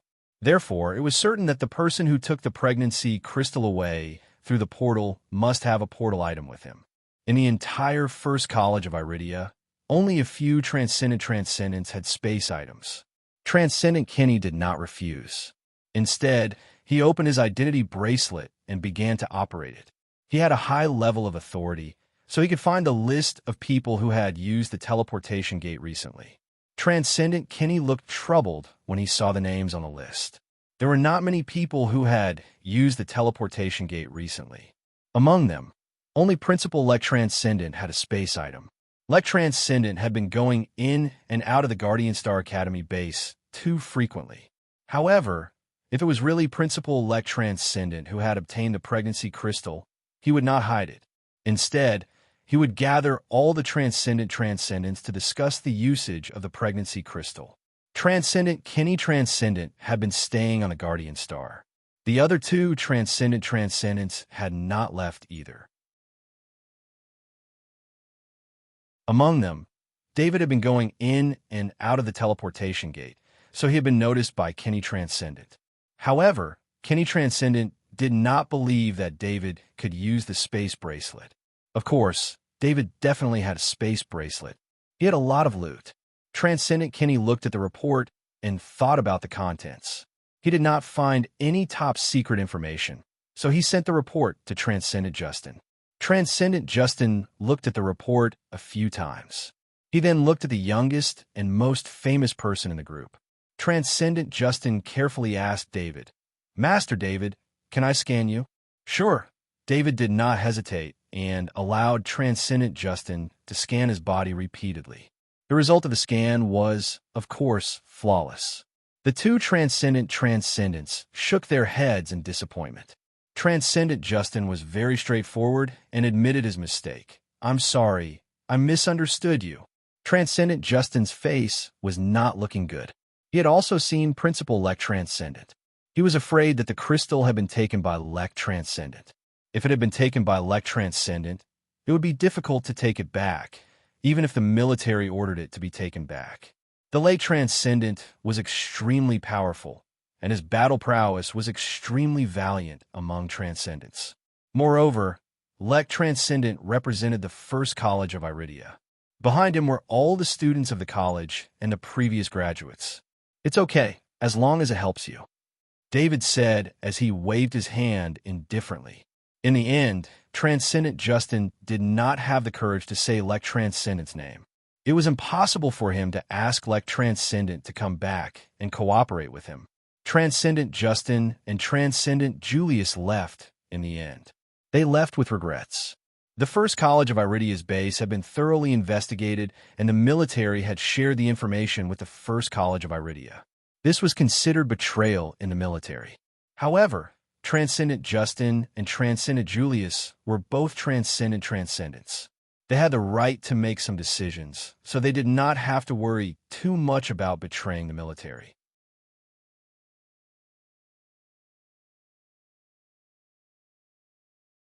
Chapter 430. In the wilderness, David was wearing a custom-made exoskeleton armor. He carried a custom-made large-caliber sniper rifle on his back and held a level 2 heavy axe in his hand. As his heavy axe mastery reached perfect level, he began to use close combat to deal with the insectoids. The Thundersnake modified ship did not follow him out today because it had become a symbol of David's identity. As long as it was there, it meant that David was nearby. Ever since the conflict with the two military transcendent, David had noticed this. The Thundersnake modified ship was too big of a target. As long as it left the college base, it would definitely be discovered by the military. David did not want to have any conflict with the military, so he wanted to avoid this from happening. Of course, after the failure of the Justin Transcendent and Julius Transcendent to threaten the First College of Iridia, the First College of Iridia had reported this matter to the College Alliance. The College Alliance was a union of colleges. It represented the interests of all the top colleges. As the top colleges were in different star fields, there was not much conflict of interest between them, so they were more united. The College Alliance protested to the war zone military. The war zone military also symbolically punished the two military transcendent with a fine of pay and a warning. Everyone knew that a fine of pay was not much of a punishment for the two military transcendent. However, a warning was different. A warning had to be recorded in the files. This was related to the evaluation of the military transcendent, and the evaluation was equivalent to the supply of resources. After being punished with a warning, the two military transcendent supply of resources would be reduced. This also caused a reaction of the two military transcendent, which implicated the First College of Iridia. David did not let his guard down, just because he was already a heavy axe master. He was very clear that any level 2 insectoid could not be underestimated. He activated the silent sneak under his feet. His feet did not make any sound when he stepped on the sandy ground. Not far in front of him, a level 2 arachnid called Armored Rockworm was munching on the corpse of a level 1 arachnid. As the corpse was badly damaged, he could only roughly determine the level of the corpse, but not its species. The Armored Rockworm bit down on a large piece of food and looked around. Although it was a level 2 insectoid, it still had to maintain its vigilance. David's position was behind the Armored Rockworm. Due to Sniper Master's presence concealing ability, even if the Armored Rockworm was extremely vigilant, as long as it didn't look at him, it wouldn't notice him. The closer he got to the Armored Rockworm, the slower David slowed down. When Kieran was 10 meters away from the Armored Rockworm, it finally felt something was wrong. If David did not move, he could still prevent the Armored Rockworm from discovering him. But no matter how silent his movement technique was, he could not hide from a level 2 insectoid at such a close distance. The Armored Rockworm suddenly turned around. At the same time, its huge body kicked up the sand on the ground, causing the area around it to be filled with sand and rocks, making it impossible to see clearly. The Armored Rockworm was obviously quite intelligent. It knew that an enemy who could get so close to it was not simple, so it used the moment it turned around to prevent its enemy from locking onto it. Unfortunately, the Armored Rockworm's enemy was not locked on by its eyes. When the Armored Rockworm turned around, David was already 5 meters away from it. His spirit thread automatically connected to the Armored Rockworm's body, and it was connected to its heart. David's body seemed to have become one with a level 2 heavy axe in his hand. He was propelled forward by the level 2 heavy axe, and his speed was as fast as lightning. Amidst the flying sand and rocks, the Armored Rockworm's vision was also affected. It sensed a figure approaching, so it instinctively attacked, but it miscalculated the body's approaching speed, and its forelimbs missed. Then, the grade 2 heavy axe cut into the side of the Armored Rockworm's chest. There was a gap between the two pieces of hard armor. Due to the Armored Rockworm turning around, a gap appeared between the two pieces of hard armor that were originally protected by the two pieces of hard armor. This gap was very hard to catch, and it required a person to predict and be extremely familiar with the Armored Rockworm. However, Grandmaster Heavy Axe's spirit thread had guided the level 2 Heavy Axe to attack the gap, which was also the biggest gap in the Armored Rockworm's defense. As a matter of fact, if it had been other Grandmaster Heavy Axe, it would have been very difficult to replicate David's attack. Because the spirit thread was based on the Grandmaster Heavy Axe's own knowledge and battle experience, it wasn't baseless. In terms of battle experience, David had absorbed all the battle knowledge balls, and each of them contained a previous owner's battle experience. These battle experiences added together were much more than any Grandmaster Heavy Axe's experience. With David's real strength, it was very easy to kill an armored rockworm, but what he was testing now was his Grandmaster Heavy Axe's ability. This new battle style required continuous training to become more familiar with it, and it would eventually become an instinct of the body. The armored rockworm's heart was cut open, and its life was extinguished. As usual, the shadow attendant flew over and absorbed the armored rockworm's soul. David carried the armored rockworm's body on his body and soared into the sky, flying towards the Academy's base. While he was flying halfway, he received a message from Master Leo. "Master David, are you free now? If you can, go to this location and take a look. Cotton and Kaji's team have sent a distress signal." Master Leo's message wasn't an order, but a request. Although Master Leo was a mentor, David's identity was a little special. Master Leo was arranged by the Academy to help David in the base, but because David's growth was too fast, Master Leo hadn't been able to fulfill his duties. However, Master Leo and David were very close. When a mentor in charge of the Academy's safety found out that Cotton and Kaji's team had sent a distress signal, he immediately asked Master Leo to contact David to go rescue them. The reason he contacted David was because David was outside the safe zone, and he had the ability to fly, so he could quickly reach the scene. Another reason was that Cotton and Kaji's team weren't weak. If they sent out a distress signal, a normal rescue team wouldn't have much confidence. "Got it, I'm on my way." David knew Cotton and knew that he was a good person. He was one of the few classmates he knew in the Academy base, so he immediately replied after receiving Master Leo's message. David turned in the air and threw the corpse to the ground. Although the corpse of a level 2 Zerg was important, it wasn't as important as the lives of his classmates. He suddenly accelerated in the air, the short wings on his back spewing out energy, and his body turned into a flash of light. 5 minutes later, he arrived at the location where Cotton had sent out the distress signal. There was no battle here, but there were traces of battle on the ground, and the corpse of a gold pincer's bug. It seemed that Cotton and Kaji's team had fought with this gold pincer's bug.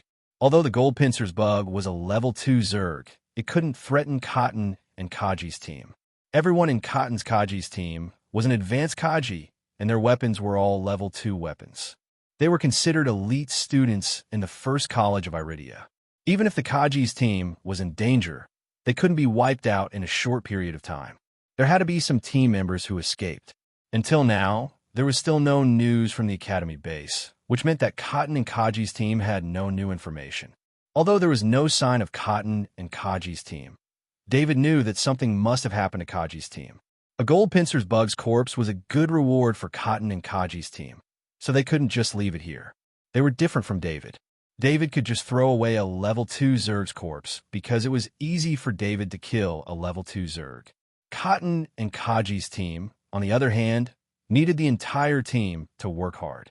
Their battle and survival in the Academy base required rewards, and Kaji's team wouldn't just give up their rewards. "Master Leo, I've arrived at the distress signal.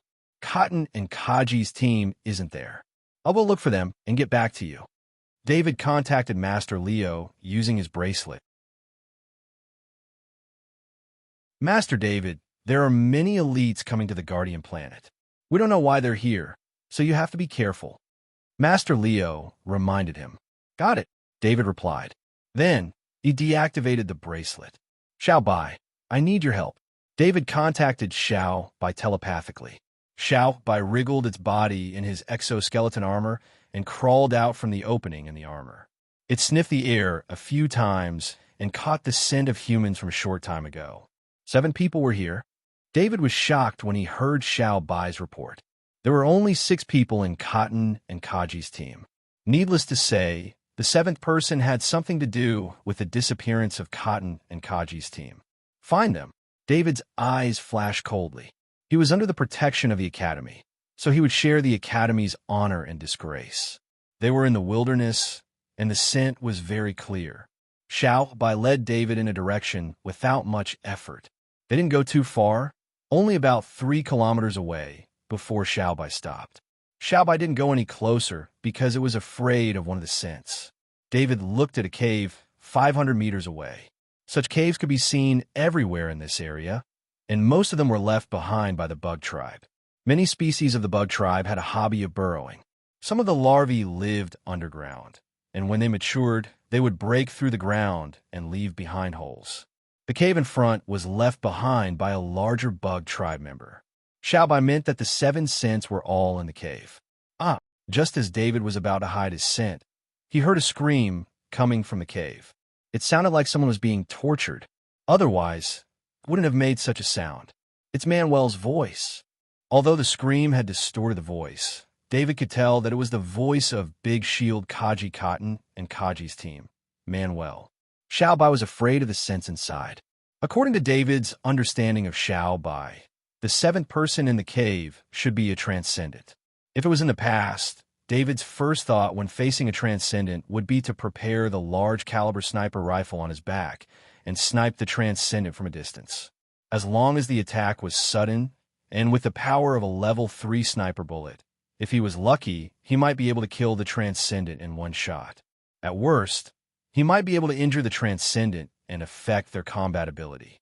However, if David waited here for the transcendent to come out, the members of Cotton and Kaji's team might not survive. One could imagine that if a transcendent captured 6 students from the first college of Iridia, the transcendent wouldn't let the 6 students live.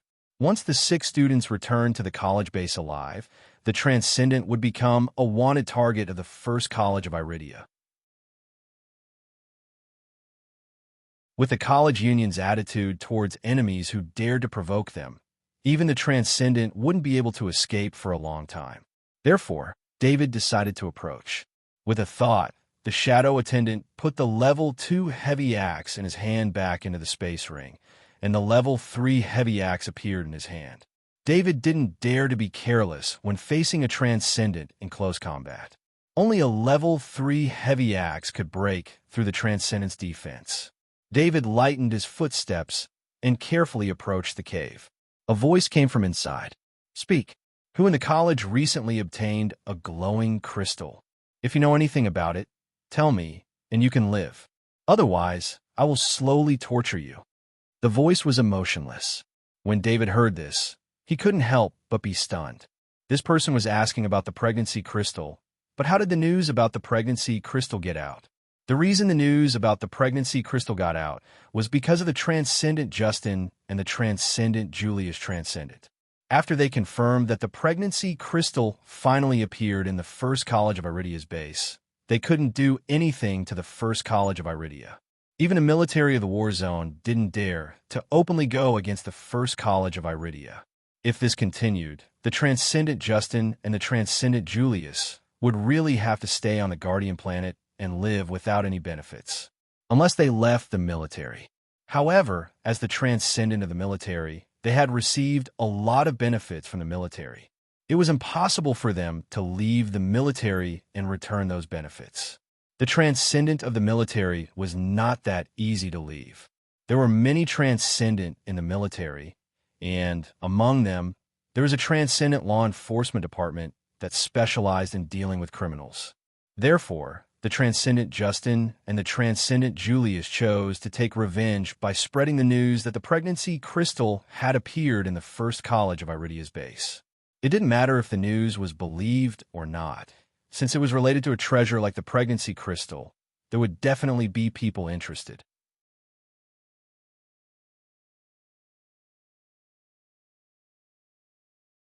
Chapter 431. The first college of Iridia was very powerful. With the principal, Lek Transcendent, as well as the support of the 4 Transcendent, the first college of Iridia was more than enough to make it stronger than many other factions in terms of top-level combat power. However, money and silk moved people's hearts. The value of a pregnancy crystal was enough to tempt many people. This was related to a huge profit, and even the major factions would be tempted by it. Of course, the major factions did not make a move first. Instead, it was some lone wolves who came to the Guardian planet first. The major factions were still observing the situation. Mike Lure Transcendent was a lone wolf transcendent. He received the news from an intelligence organization and immediately came to the Guardian planet. Compared to those scheming people, Mike Lure Transcendent's actions were very direct. He decided to target the students of the First College of Iridia. The students were very innocent and did not have much experience. As long as he captured them and interrogated them, he would be able to get some clues. With that in mind, Mike Lure Transcendent captured Cotton Kaji's team.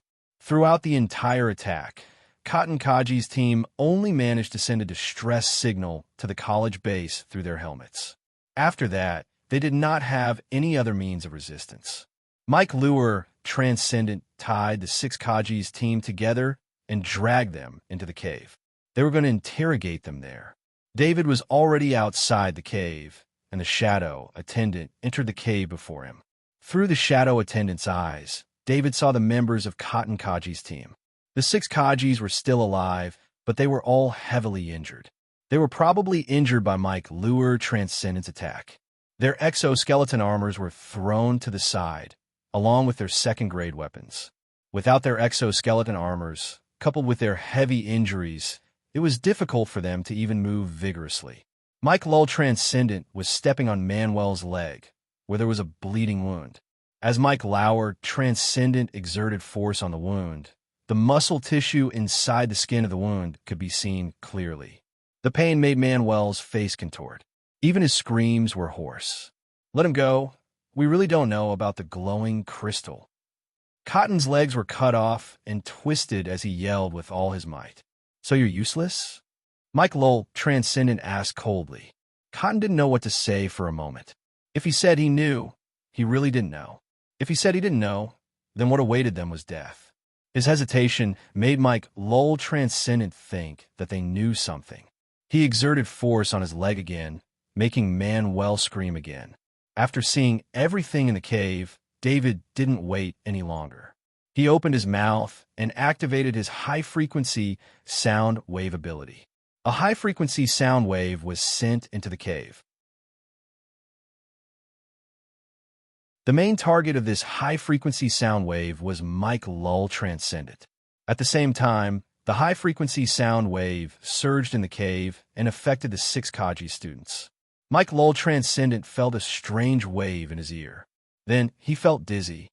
In an instant, the transcendent armor covered his body. At the same time, he activated the transcendent's power to isolate this strange wave. The whole process only lasted half a second. The high-frequency sound wave was very strange, but its effect on the transcendent was very small. If David used the high-frequency sound wave during the battle, it would have a certain effect. However, in such a long distance, he didn't have a chance to take advantage of the moment when Mike Lure Transcendent's dizziness. However, David didn't want to use the high-frequency sound wave to affect Mike Lure Transcendent. Instead, he used the high-frequency sound wave to make the 6 Kaji's students faint. The 6 Kaji's students were already injured, and they didn't have the protection of the exoskeleton armor. The high-frequency sound wave made them all faint. At this moment, David walked into the cave with a level 3 heavy axe. The cave wasn't big. After he walked in, he was only a few meters away from Mike Lure Transcendent. The First College of Iridia is really rich. Even a Kaji can have a level 3 heavy axe. Mike Lure Transcendent saw David and immediately stared at the level 3 heavy axe and said in a deep voice, Mike Lure Transcendent was very envious. As a Transcendent, he shamelessly did dirty things that many Transcendent weren't willing to lower themselves to do just to get more resources. Even if Mike Lure Transcendent did a lot of things, he only got a level 3 Transcendent armor and a level 3 longsword. Mike Lure Transcendent also used a heavy axe, but he didn't have the ability to get a level 3 heavy axe. He didn't even have the luxury of getting a level 3 heavy axe.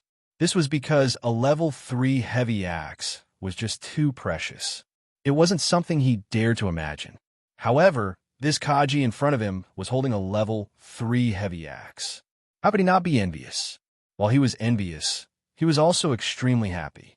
The 3rd grade heavy axe in the armored soldier's hand was equivalent to gifting the 3rd grade heavy axe to him. David looked at Mike Lure Transcendent in amusement. This transcendent had been staring at the level 3 heavy axe ever since he walked in. He really couldn't understand how he could become a transcendent with this kind of mentality. David was ready to attack at any time. At the same time, he tried to get closer to Mike, Lull Transcendent. He needed to get within 5 meters of him. Mike Lull Transcendent laughed and said, "Brat, seeing that you gave me this level 3 heavy axe, I'll leave your corpse intact." At the same time, he grabbed the level 3 heavy axe in David's hand. He wanted to immediately take the level 3 heavy axe for himself. Mike Lull Transcendent moved. The distance between him and David was shortened. When the distance between the two was only 5 meters, David also moved. Extreme speed, stacking of strength, shock of strength, and strength increase were all activated by him. At a distance of 5 meters, David's spiritual thread connected with McClure's body. This mental thread was used to hide killing intent and mental power, so Mike Lull Transcendent didn't feel any danger at all. Mike Lull Transcendent always thought that David was a reckless student. He even dared to stand up in front of Transcendent. In his opinion, David was relying on his special sound wave ability to be so fearless. That special sound wave ability could only be used by surprise. At this moment, Mike Lull Transcendent had already used the transcendent power to protect his ears. David's high-frequency sound wave ability couldn't affect Mike Lull Transcendent. The mental thread was aimed at Mike Lull Transcendent's neck. Then, David chopped down with the level 3 heavy axe in his hand. Extreme speed boosted David's speed by 1-fold, and the rank 3 heavy axe sped up along the 5-meter spirit line, increasing his speed by another fold during the slash. This double acceleration made it so that when the grade 3 heavy axe was chopped out, the blade of the grade 3 heavy axe was almost invisible. When Mike Lull Transcendent realized that something was wrong, the level 3 heavy axe was already near him. At this time, it was too late to dodge. The only thing Mike Lull Transcendent could do was to use his secret skill, energy armor. This caused an armor made of transcendent power to appear in front of his neck, blocking in front of the level 3 heavy axe. This energy armor was Mike Lull Transcendent's life-saving ability. A solo transcendent like him could complete missions many times and escape death many times because of this secret skill. The effect of the energy armor was to use the power of transcendent to condense a piece of transcendent power armor with a special structure. This armor was very difficult to condense. After decades of hard work, Mike Lull Transcendent could only condense a palm-sized energy armor. If he really wanted to condense a full-body energy armor with Mike Lull Transcendent's ability, he might not be able to do it in his lifetime. However, even if it was just a palm-sized energy armor, it could still allow Mike Lull Transcendent to escape from danger at the most dangerous time. David's level 3 heavy axe chopped down on Mike Lull Transcendent's neck, but when it was a millimeter away from the transcendent armor, it was blocked by the energy armor. Of course, the energy armor couldn't really block the attack of a level 3 heavy axe. David's strength was also at the peak of Kaji's level. With the strength boost and the powerful impact of the level 3 heavy axe, the energy armor was split open. Mike Lull Transcendent didn't have time to feel sorry for the damage to the energy armor. This energy armor didn't appear out of thin air. It needed a long time to condense. Normally, this energy armor would be in front of Mike Lull Transcendent's heart. When there was danger, it could appear anywhere on the body at any time. When the energy armor was damaged, it would take a long time for the condensing process to end. The energy armor would need to be repaired before it could continue. Although the energy armor was split open, it didn't mean that David didn't pay a price. The power of the level 3 heavy axe was greatly weakened by the energy armor, so it couldn't use the remaining impact to break through the defense of the level 3 transcendent armor. Mike Lull Transcendent was confident that it wouldn't be hurt, but he didn't expect David to have such an ability. When the level 3 heavy axe chopped down on Mike Lull Transcendent's neck, the transcendent armor blocked the level 3 heavy axe. Then the level 3 heavy axe appeared again with the same power as before. This allowed the level 3 heavy axe to chop down on the level 3 transcendent armor with full force.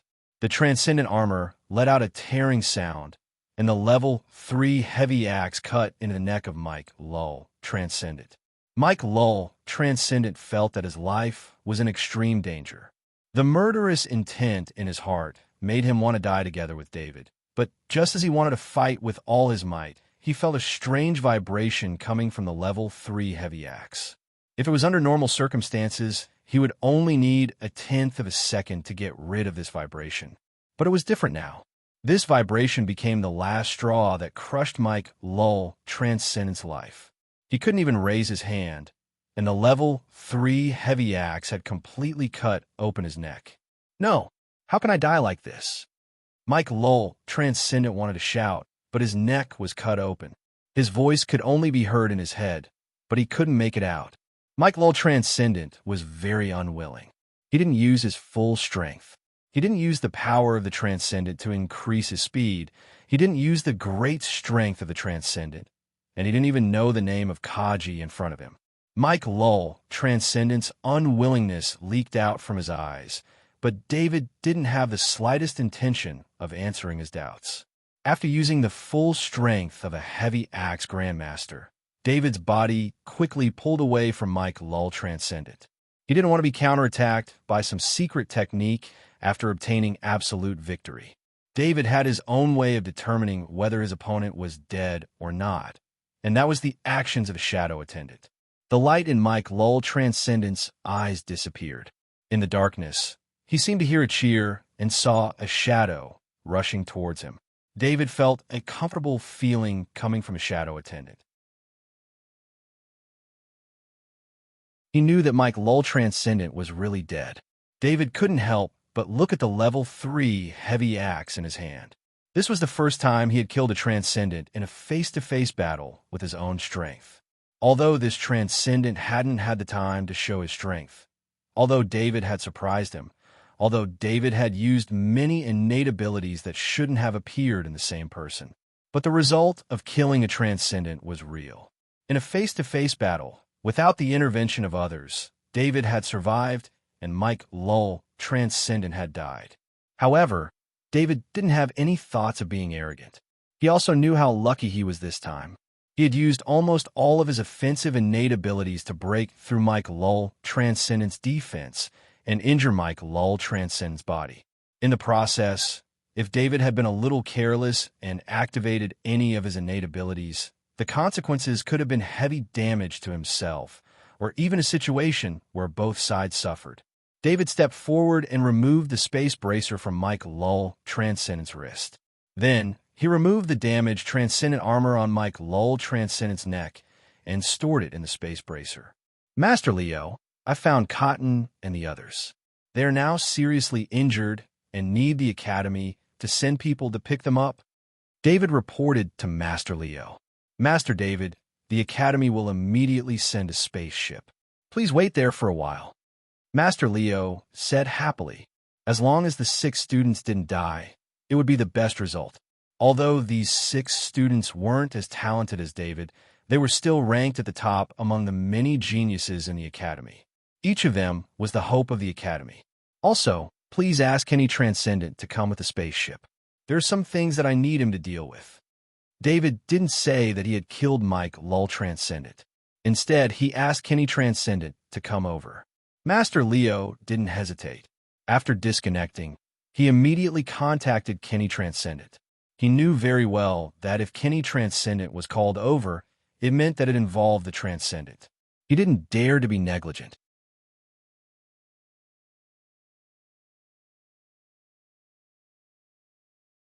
Chapter 432. Half an hour later, a medical spaceship with the First College of Iridia's logo arrived at the top of the cave. David walked out of the cave and waved at the spaceship. The medical spaceship landed at the side. Transcendent Kenny was the first to jump out of the spaceship. He was relieved when he saw that David was unharmed. Although Master Leo had reported that David was fine, how could he not know why David had asked him to come? David, what's going on? Transcendent Kenny walked to David's side and asked. A transcendent captured a student from Cotton's group. I found him. David pointed at the cave behind him and answered. This transcendent is really unlucky, Transcendent Kenny said with a laugh. In his opinion, the weaker transcendent had a high chance of being killed by a sniper master like David. The transcendent in the cave should have been killed. Transcendent Kenny wanted to see this unlucky transcendent as soon as possible. At this time, more than 20 medical personnel wearing exoskeleton armor came down from the medical spaceship. They carried all kinds of first aid equipment and followed behind David and Kenny Transcendent. Kenny's eyes revealed a strange expression when he walked into the cave.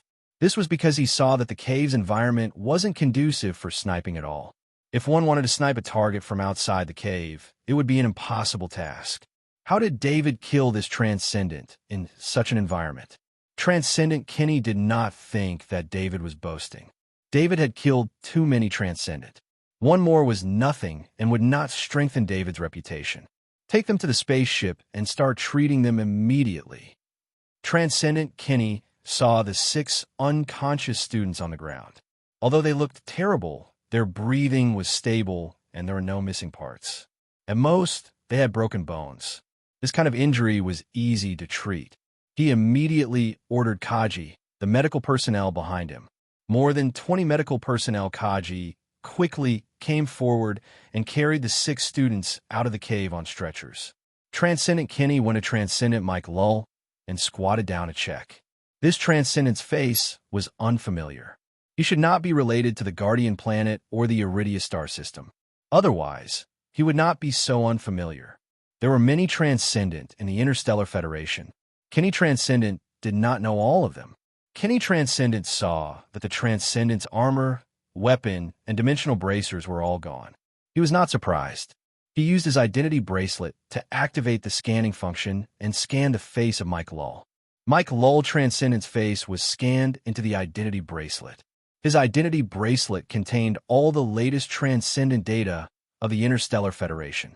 Of course, this referred to those who had registered with the Federation. As long as it was not an illegal transcendent, it would be recorded in the transcendent database. The face on the identity bracelet kept rolling.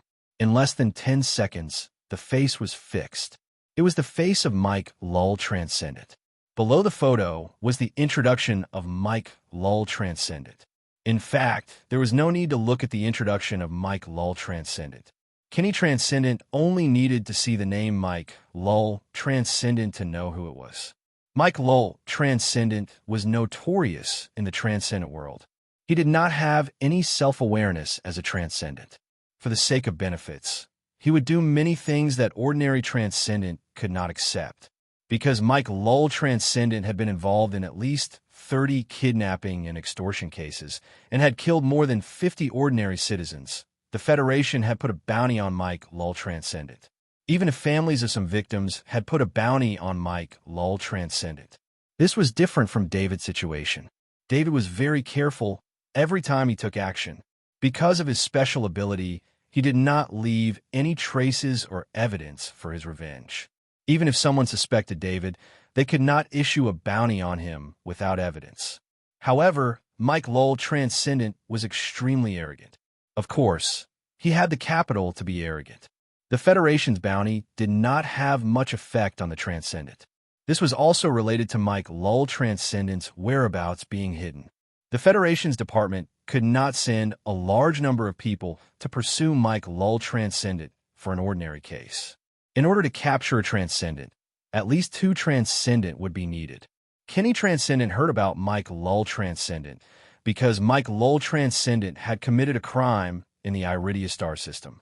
When he was wanted by the Iridia star system, he successfully left the Iridia star system. At that time, the government was even prepared to ask the college for help. However, when the college wanted to pursue Mike Lull Transcendent, he could not be found. Kenny Transcendent also discovered Mike Lull Transcendent's fatal injury. It was a wound on his neck. Kenny Transcendent could tell at a glance that it was an axe mark. He also heard that David had obtained the inheritance of the spirit-severing heavy axe technique and successfully mastered it on the spot. becoming a heavy axe grandmaster. However, it had been too long since a heavy axe grandmaster had appeared in the First College of Iridia. The fact that a heavy axe grandmaster had the ability to kill a transcendent was only a legend. Kenny Transcendent did not expect that the legend would actually appear in front of him. Kenny Transcendent did not turn around to praise David. Instead, he said in a reproachful tone, "David, you took a bit of a risk. This is Mike Lull Transcendent. He is not weak." From Kenny Transcendent's point of view, the life and death of Mike Lull Transcendent, and even the life and death of the six geniuses were not as important as David's life. As the only living heavy axe grandmaster of the First College of Iridia, David was an important guarantee for the inheritance of the spirit-severing heavy axe technique. If David died prematurely, then the spirit-severing heavy axe technique that only had 4 chances left in the First College of Iridia would most likely be lost in their generation. David helplessly explained, "I saw that he was about to kill a member of Kaji's team, so I couldn't hold back." It was hard for him to say that he had the confidence to face the Transcendent directly. To be honest, before he understood the strength of Mike Lull Transcendent, it was indeed too risky for him to directly face Mike Lull Transcendent in close combat. You were lucky. Maybe Mike Lull Transcendent was too careless. Next time, you might not be so lucky. Don't underestimate the Transcendent. Kenny Transcendent warned, "I'll be careful in the future." David replied. Mike Lull Transcendent said, "This time, I really have to thank you. Only you have the ability to track down Mike Lull Transcendent. Otherwise, our college would have suffered a big loss this time, and we wouldn't have been able to find the murderer." Mike Lull Transcendent said, as he glared fiercely at the corpse of Mike Lull. With Mike Lull Transcendent's previous methods, the 6 students had no chance of surviving. Even if the First College of Iridia found the bodies of the 6 students, they wouldn't be able to find out who killed them. Not to mention, it was very difficult for a human body to remain in the wild for more than an hour. The biggest possibility was that Cotton Kaji's team had become missing students. David recalled what Mike Lull Transcendent had said, and said to Kenny Transcendent, "I heard what Mike Lull said. He seemed to be here for the crystal pregnant stone." "What?" Kenny Transcendent's expression changed. He immediately waved his hand at David, opened his identity bracelet, and entered the information. After a minute, Kenny Transcendent raised his head. His face was full of anger. "Damn it, Justin and Julius dared to use such methods against our college. We should have killed them back then," Kenny Transcendent said angrily. He had just contacted Brennan from the intelligence department.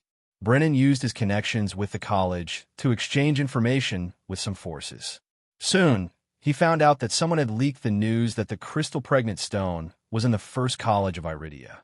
Only 2 groups of people knew about this. One was Transcendent Justin and Transcendent Julius. The other was the 3 Transcendent and David. It was impossible for the 3 Transcendent and David to leak this information. The only possibility was that it was Transcendent Justin and Transcendent Julius. Thinking back to the day when Kenny Transcendent Justin and Transcendent Julius, the 2 military Transcendent Justin and Transcendent Julius, it was very likely that they would take revenge. "Transcendent Kenny, do we need to kill them?" David looked up and asked in a low voice. Transcendent Kenny was shocked when he heard David's question. He thought of David's methods. Although he did not know how David did it, David's revenge was always successful regardless of who the opponent was. Transcendent Kenny quickly shook his head and said, "No, I'll inform Headmaster Leck and ask him to deal with it." He did not dare let David mess around on the Guardian planet. If David really took revenge and killed the 2 military Transcendent, David's reputation might be affected if the matter was blown up. After all, this was a war zone. Although the Ministry of Education had some say on the Guardian planet, the war zone was still under the control of the military. This was especially true in a war zone where special rules were often applied. When there was a great suspicion, the military could take action without any evidence. In a war zone, if David dared to take action against the military would definitely pursue the matter to save face. David, the bounty on Mike Lull Transcendent is quite high. You have to bring his body back. Kenny Transcendent grabbed Mike Lull's body and said. David did not fly on his own.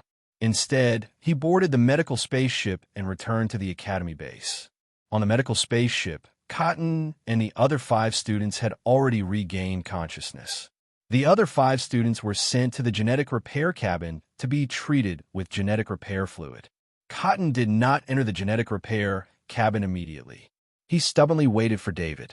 After he regained consciousness, he heard from the Academy's medical staff, Kaji, that the person who saved them was David. Master David, thank you for saving us again. Cotton looked at David with great gratitude. Cotton knew very well what kind of risk it was to save them from a transcendent. David did not have to take the risk at all. All he had to do was report to the Academy, and the transcendent would take care of it. However, David had saved them when they were in danger. He did not know how to repay this kindness. Cotton, you don't have to be so polite. We are friends. Of course I would save you if you were in trouble, David said firmly and matter-of-factly. He then said to the medical staff, Kaji, send him in for treatment. His injuries cannot be delayed any longer. Cotton did not refuse. He bowed deeply to David and then entered the genetic repair cabin with the help of medical staff, Kaji. The spaceship arrived at the Academy base's hangar. David and the transcendent Kenny got off the spaceship and saw Intelligence Officer Brennan waiting beside the spaceship. Beside him were the transcendent Dunbar and the transcendent Beecher. We are in trouble. The transcendent Dunbar did not wait for Intelligence Officer Brennan to speak and spoke first. What's wrong? The transcendent Kenny asked. He did not know what had happened. Brennan has just found some information. Let's go to the meeting room and listen to his report. The transcendent Dunbar pointed at Intelligence Officer Brennan and said, David, you come with us. The transcendent Kenny pulled David back as he was about to leave. The group arrived at the meeting room. Intelligence Officer Brennan turned on the screen in the meeting room. According to the information from various sources on the Guardian planet, 5 Transcendent Beecher and 136 Pinnacle Kaji have entered the Guardian planet in the past few days. Among these people, there are mercenaries, lone wolves, and Transcendent Beecher with a bad reputation. These are all being monitored. There should be many more intruders that have not been monitored. Their target is our base. Intelligence Officer Brennan pointed at the data on the screen and reported. David saw the data from the military and various bases on the screen. He did not know how Intelligence Officer Brennan had obtained the data, but it explained a lot. This was the Guardian planet. There were very few outsiders on the Guardian planet because the Guardian planet was very special. The benefits on the Guardian planet had long been divided. The various colleges had set up their own bases and hunted the insectoids for resources. Perhaps the colleges would turn a blind eye to a small number of people entering the Guardian planet to obtain resources. However, if too many people enter the planet, the colleges would definitely issue a warning. Hunters who did not want to offend the top colleges would naturally choose to enter other planets. It was very unusual for so many people to enter the Guardian planet. The timing was right after the Transcendent Justin and Julius Transcendent were chased away from the First College of Iridia. Such a coincidence was enough to explain the purpose of these people. Very well. Do you really think the First College of Iridia is a pushover? The Transcendent Kenny said in a deep voice. The most important thing now is to inform all the students to return to the base and report this to the other bases. The Transcendent Beecher said to the Transcendent Kenny. That's true. We can't let anything happen to the students again. The Transcendent Kenny nodded as he came to his senses. The college immediately sent out the notice, and the students all returned to the college. The Transcendent Kenny represented the First College of Iridia to inform Cater College, Volgo College, and Slot Combat College of the current situation. He told the 3 colleges about the cause and effect of the incident. At a time like this, they had to let their allies know the whole story. They had to prevent any accidents from happening because of the news about the incubator crystal.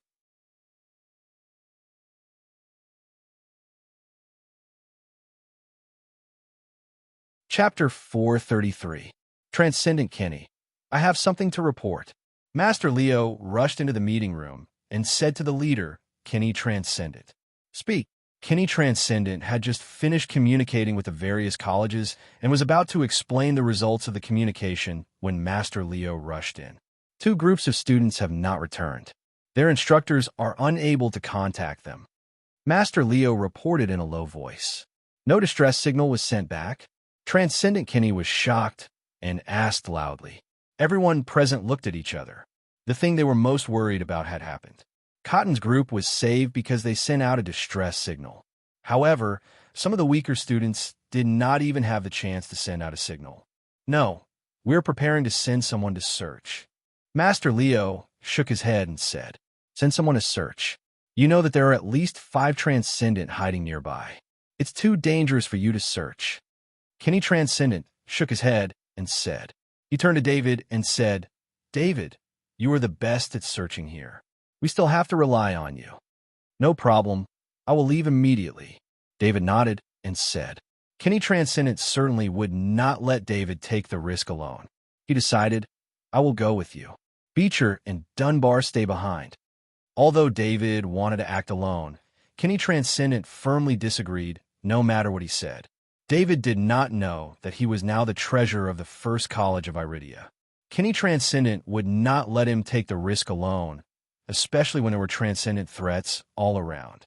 Master Leo brought David and Kenny Transcendent to the missing students' dormitory. Little White poked his head out of the dormitory and collected the scents. This time, David and Kenny Transcendent could not fly because they needed to track the scents. They could only walk on the ground. Little White coiled around David's custom-made exoskeleton armor arm and constantly guided David's direction through the scents. Little White first located one of the groups. The scents became obvious as soon as they left the college base. After Little White locked onto the scents, David and Kenny Transcendent's speed increased significantly. Although Kenny Transcendent was beside him, David still let the shadow attendant fly 40 meters in the air to patrol the surroundings. Kaji's group did not go too far. After they left the safe zone, they tracked them to a hillside. The sense that Little White's guidance stopped there. "I'm afraid something happened to them." David looked at the wreckage on the ground and said softly. There were fragments of exoskeleton armor on the ground and some blood stains on them. There was no need to think about the corpses. In a place where the Zergs appeared, it was considered lucky to have some blood stains. The only reason why the fragments of exoskeleton armor were left was because they were not worth being taken away for food. The Zergs could convert almost all materials into their own energy. This was also the reason why any planet where the Zergs appeared would be desolate. The plants and creatures on the planet would all become food for the Zergs. Even the minerals were no exception. Can your Little White detect other scents? Kenny Transcendent looked at the remains and asked in a cold voice. Kenny Transcendent was about to lose control of his anger. This was a provocation to the First College of Iridia. This situation had not happened for many years. Every time it happened, the college would personally kill it. It was precisely because of this that the First College of Iridia's reputation spread far and wide. David contacted Little White with his mind. Little White's head kept nodding up and down. After David praised Little White with his mind, he turned to Kenny Transcendent and said, "There are 12 human scents. According to their abilities, there should be 12 Kaji and 5 level 1 Zergs." Upon hearing David's words, Kenny Transcendent immediately analyzed the situation. 12 Kaji. The students are not too involved. I'm afraid that they managed to sneak up on them. The students of the college were different from the Kaji, who spent most of their time fighting outside. The students of the college were not wary of humans.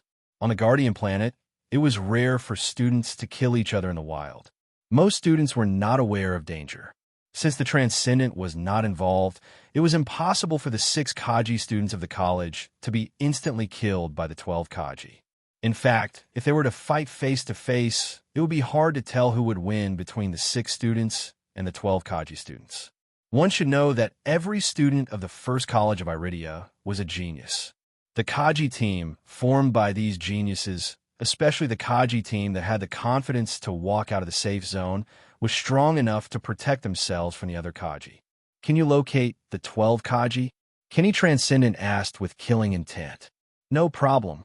In fact, even if Kenny Transcendent did not mention it, David was also prepared to locate the 12 Kaji to avenge his students. David contacted Little White again, and David quickly ran in a direction. Kenny Transcendent followed closely behind. He also put on his Transcendent armor and held a level 3 heavy axe in his hand. It was obvious that he wanted to kill someone. The tracking process was not smooth this time. Little White's senses could not be wrong, but the auras of the 12 Kaji kept changing directions. There were traces on the ground, and the auras that changed directions were obviously not in the same direction. These Kaji are probably mercenaries who have been out for a long time. This method is to prevent them from being tracked. Even an experienced tracker could be misled. Kenny Transcendent did not doubt Little White's ability and said to David after seeing the traces on the ground, "They can't escape," David said confidently. Kenny Transcendent naturally believed in Little White's ability. The ability that Little White displayed was a transcendent ability. This transcendent tracking ability was something that any organization would want to obtain. As long as Little White locked onto the target's aura, the target would not be able to stop and not be discovered. After 10 minutes of tracking, the target was finally discovered.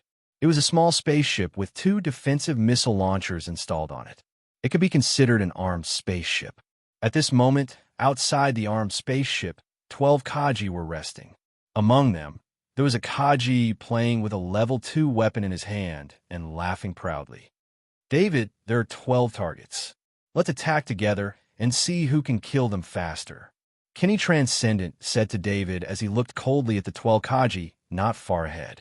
Kenny Transcendent could see that the level 2 weapon should be the student Kaji's weapon. Now, it had become the spoils of war for these Kaji. He did not think that these Kaji were still alive.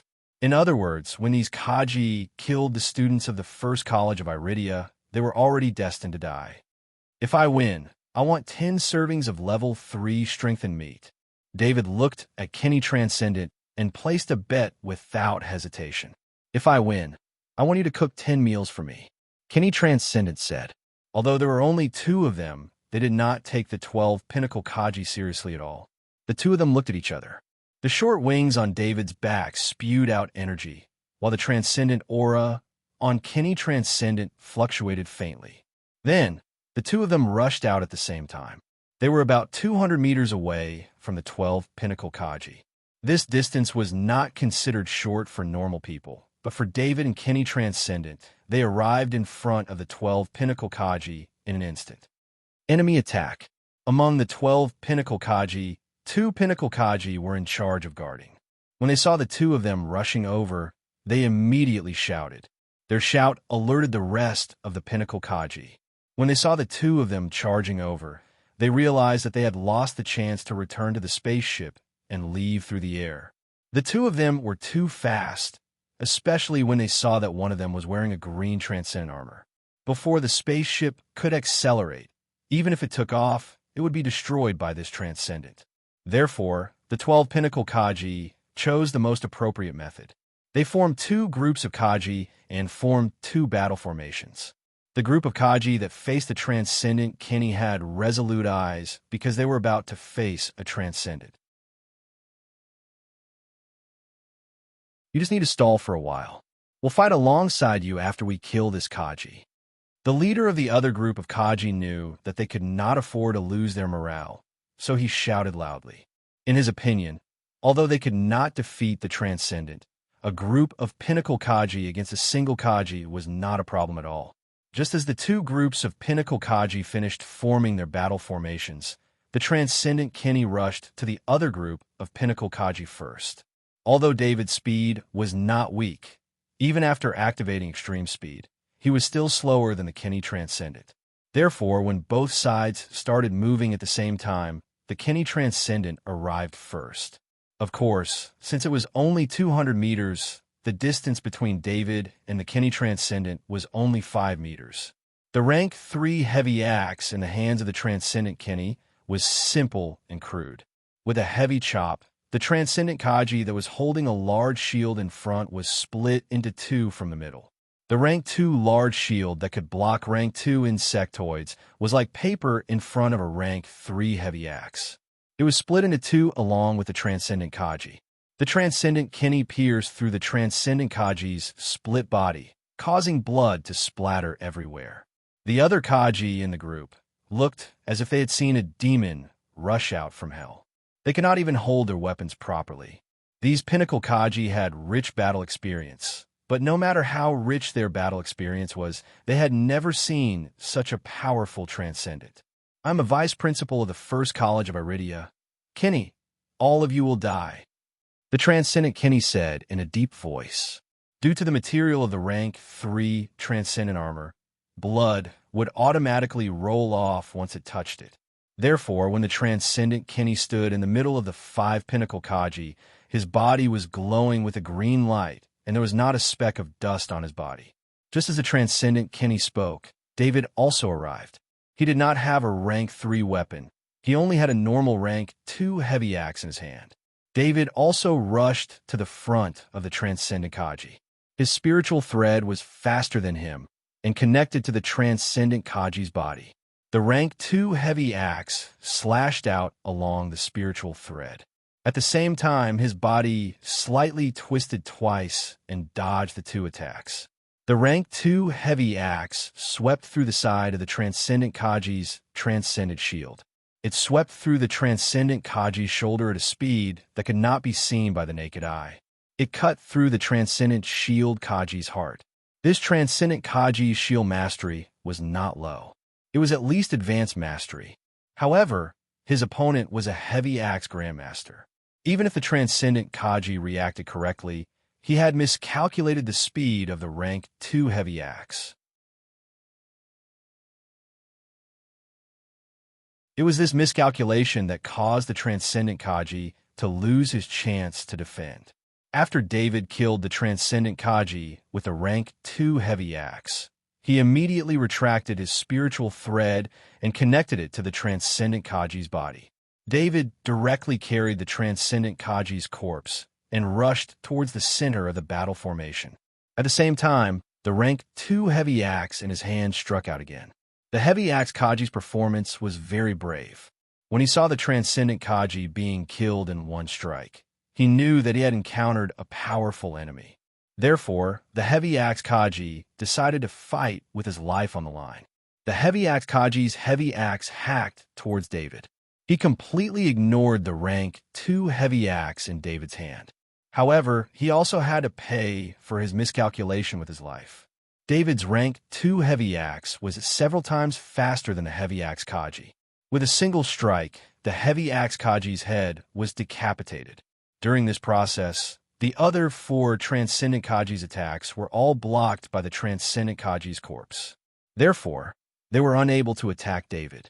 David retracted his rank 2 heavy axe, and his spiritual thread reappeared. This time, the spiritual thread chose the Warhammer Kaji in front of the transcendent Kaji's corpse. Under normal circumstances, with the transcendent Kaji's corpse in front of him, David's vision would not be able to clearly see the state of the Warhammer Kaji. At this time, the one who should attack the most should be the other Kaji. However, the spiritual thread chose the Warhammer Kaji. David did not think too much about it, because he trusted the spiritual thread's judgment. Because David had mastered the spirit-severing heavy axe technique, the battle had become extremely simple. David only needed to swing his heavy axe to deal with any enemy. Even if the Warhammer Kaji could not be seen, when David followed the spiritual thread's spiritual thread and swung the rank 2 heavy axe, the Warhammer Kaji wanted to send the transcendent Kaji's corpse flying to expose David behind him. The rank 2 heavy axe once again created an afterimage. Just as the Warhammer Kaji's vigilance rose, its head was cut open. Captain, after killing 3 transcendent Kaji, especially after killing the Warhammer Kaji, the remaining 3 transcendent Kaji could not help but shout. The Warhammer Kaji who had its head cut open was the captain of this group. After it was killed, the remaining 3 transcendent Kaji immediately lost their morale. In this kind of close combat, Losing morale was very scary. The three transcendent Kaji turned around and wanted to escape. However, just as they stopped defending, David was faster than them. He swung his heavy axe 3 times consecutively. The fastest of the 3 transcendent Kaji only managed to take 1 step. For a Grandmaster heavy axe, as long as it was within 5 meters, it was a matter of 1 chop.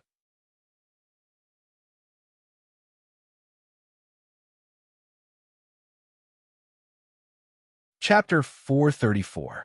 David had killed 6 Pinnacle Kaji in a row. When he turned to look at Kenny Transcendent had also finished his battle. The 2 battles ended almost at the same time.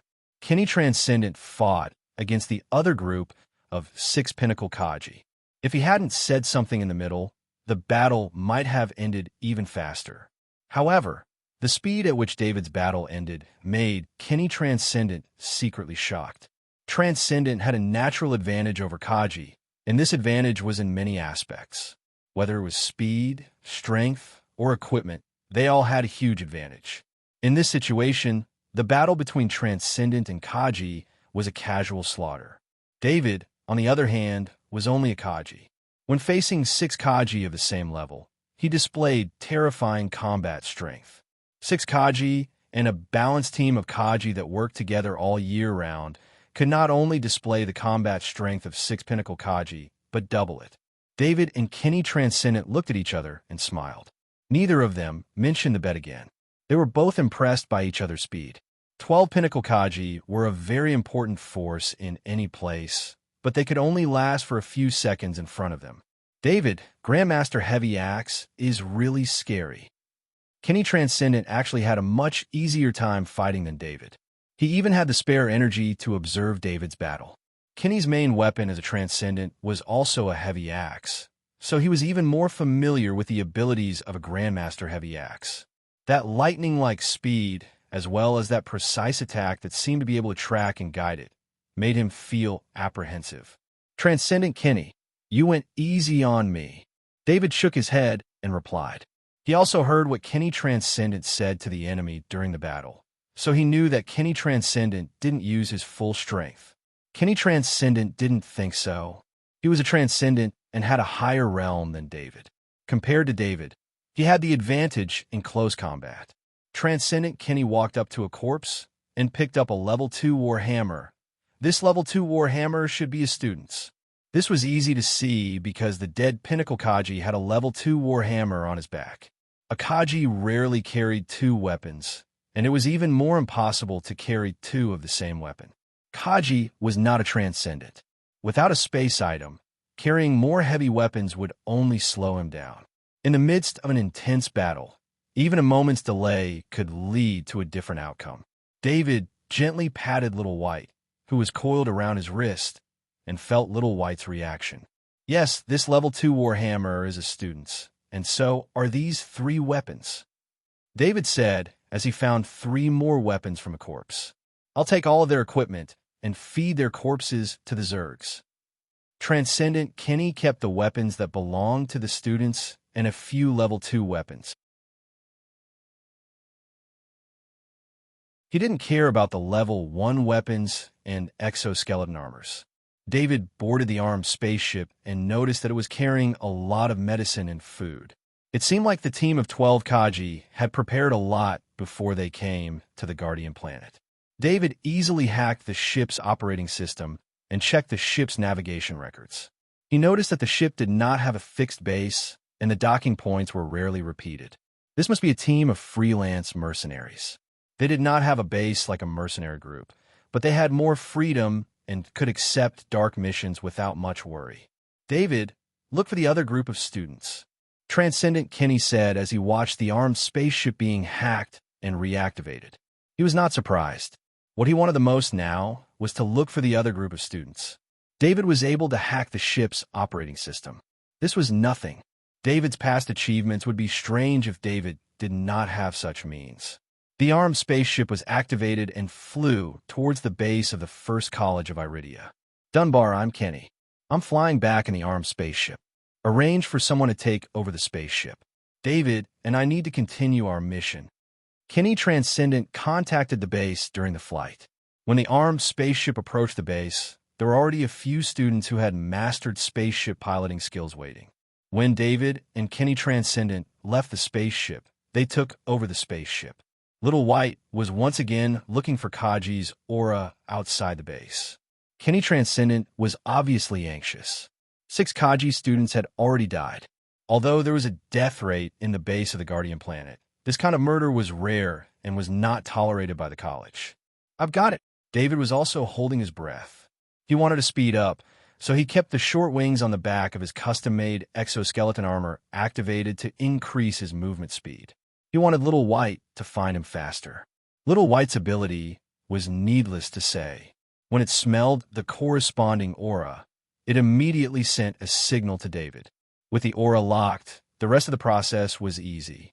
David and Kenny Transcendent followed the direction of the aura as fast as they could. Under Little White's guidance, they flew into the distance. About 100 kilometers away from the safe zone, David pointed at a hill in front of them. Here, Kenny Transcendent looked at the small hill and did not find any traces. David came to the side of a huge rock. A trace of his consciousness entered the shadow attendant's body. The shadow attendant then went underground. The location that Little White pointed to was here.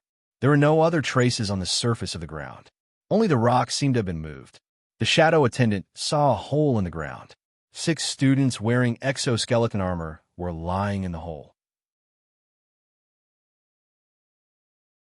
The life support system on the exoskeleton armor was activated, and the 6 students' vital signs were normal.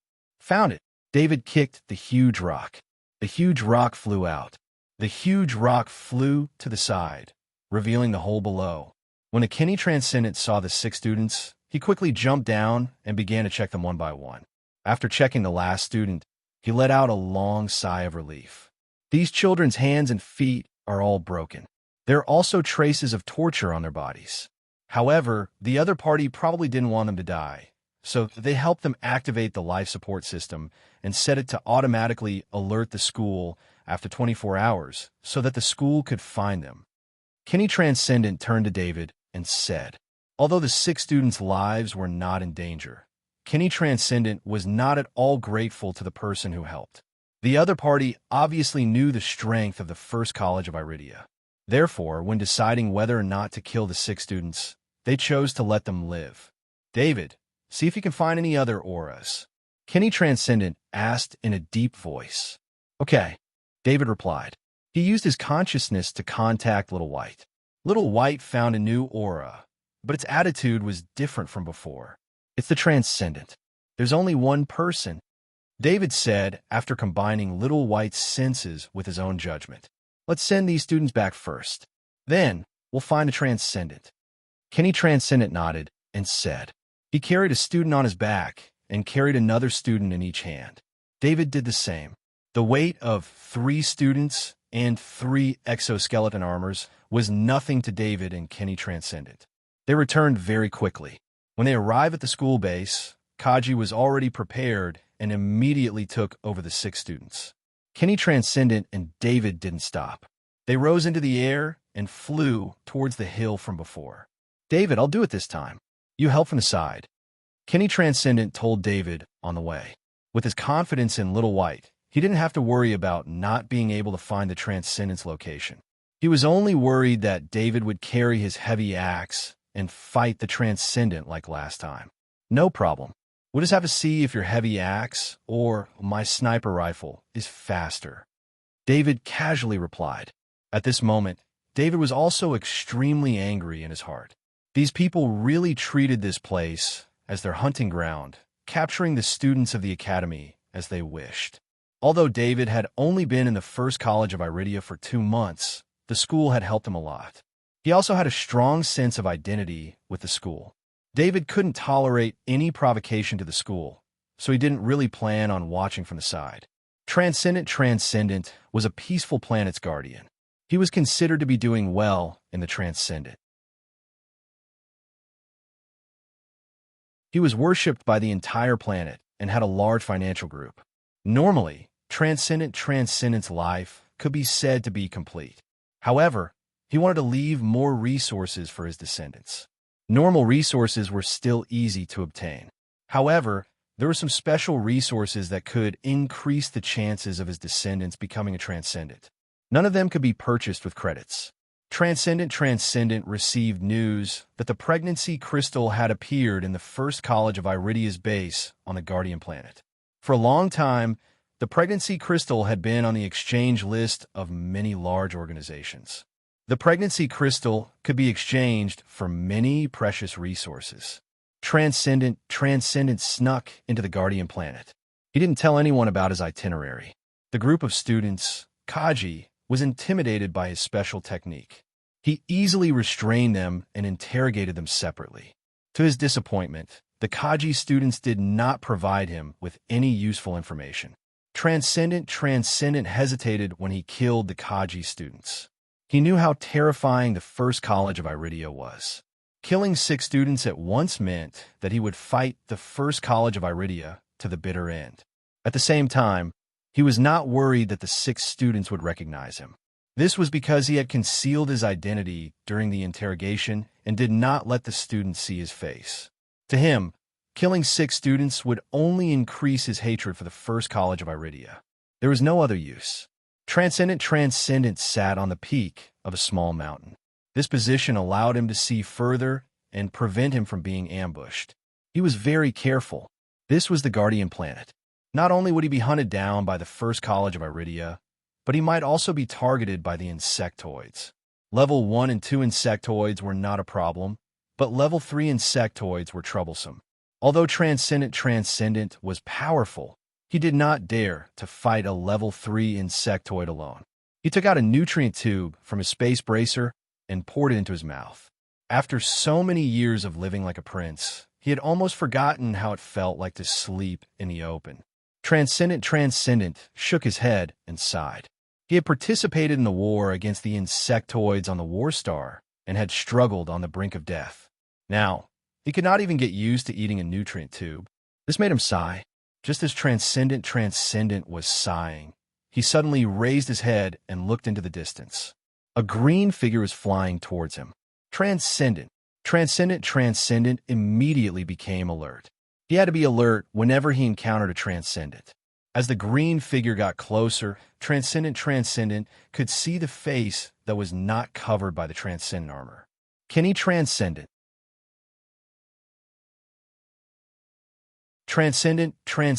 immediately recognized the identity of the transcendent. It was the vice-chancellor of the first college of Iridia, Kenny Transcendent. Transcendent threw away the nutrient tube in his hand. With a flash of green light, transcendent armor appeared on his body, exposing his face. This was the basic etiquette of a transcendent meeting in the wild. It was to identify each other. A transcendent who hid his identity completely was extremely dangerous.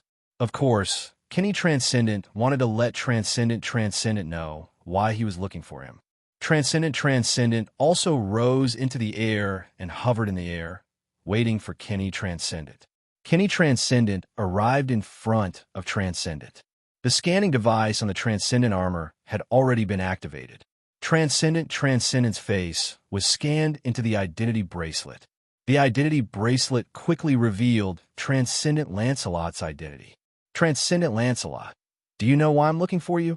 Kenny Transcendent asked coldly in the air. Transcendent originally wanted to greet Kenny Transcendent, but he immediately stopped.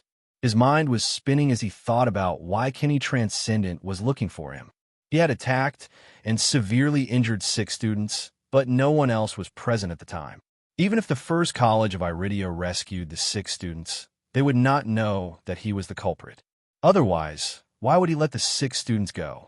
It was because he was confident. Transcendent Kenny, I'm not hunting here. If this is the territory of the first college of Iridia, I'll leave immediately. Transcendent decided to take a step back and said with a smile, since you dared to injure my students, you should consider the consequences. Kenny Transcendent looked at Transcendent, who was looking left and right, and said in a deep voice. Lancelot Transcendent's heart skipped a beat. His helmet immediately covered his face, and a grade 3 longsword appeared in his hand as he assumed a defensive stance. It was no wonder that he had such a big reaction. He had always thought that this matter would not be exposed, but it was exposed by Kenny Transcendent. Transcendent Lancelot Transcendent had provoked the First College of Iridia and even the College Alliance.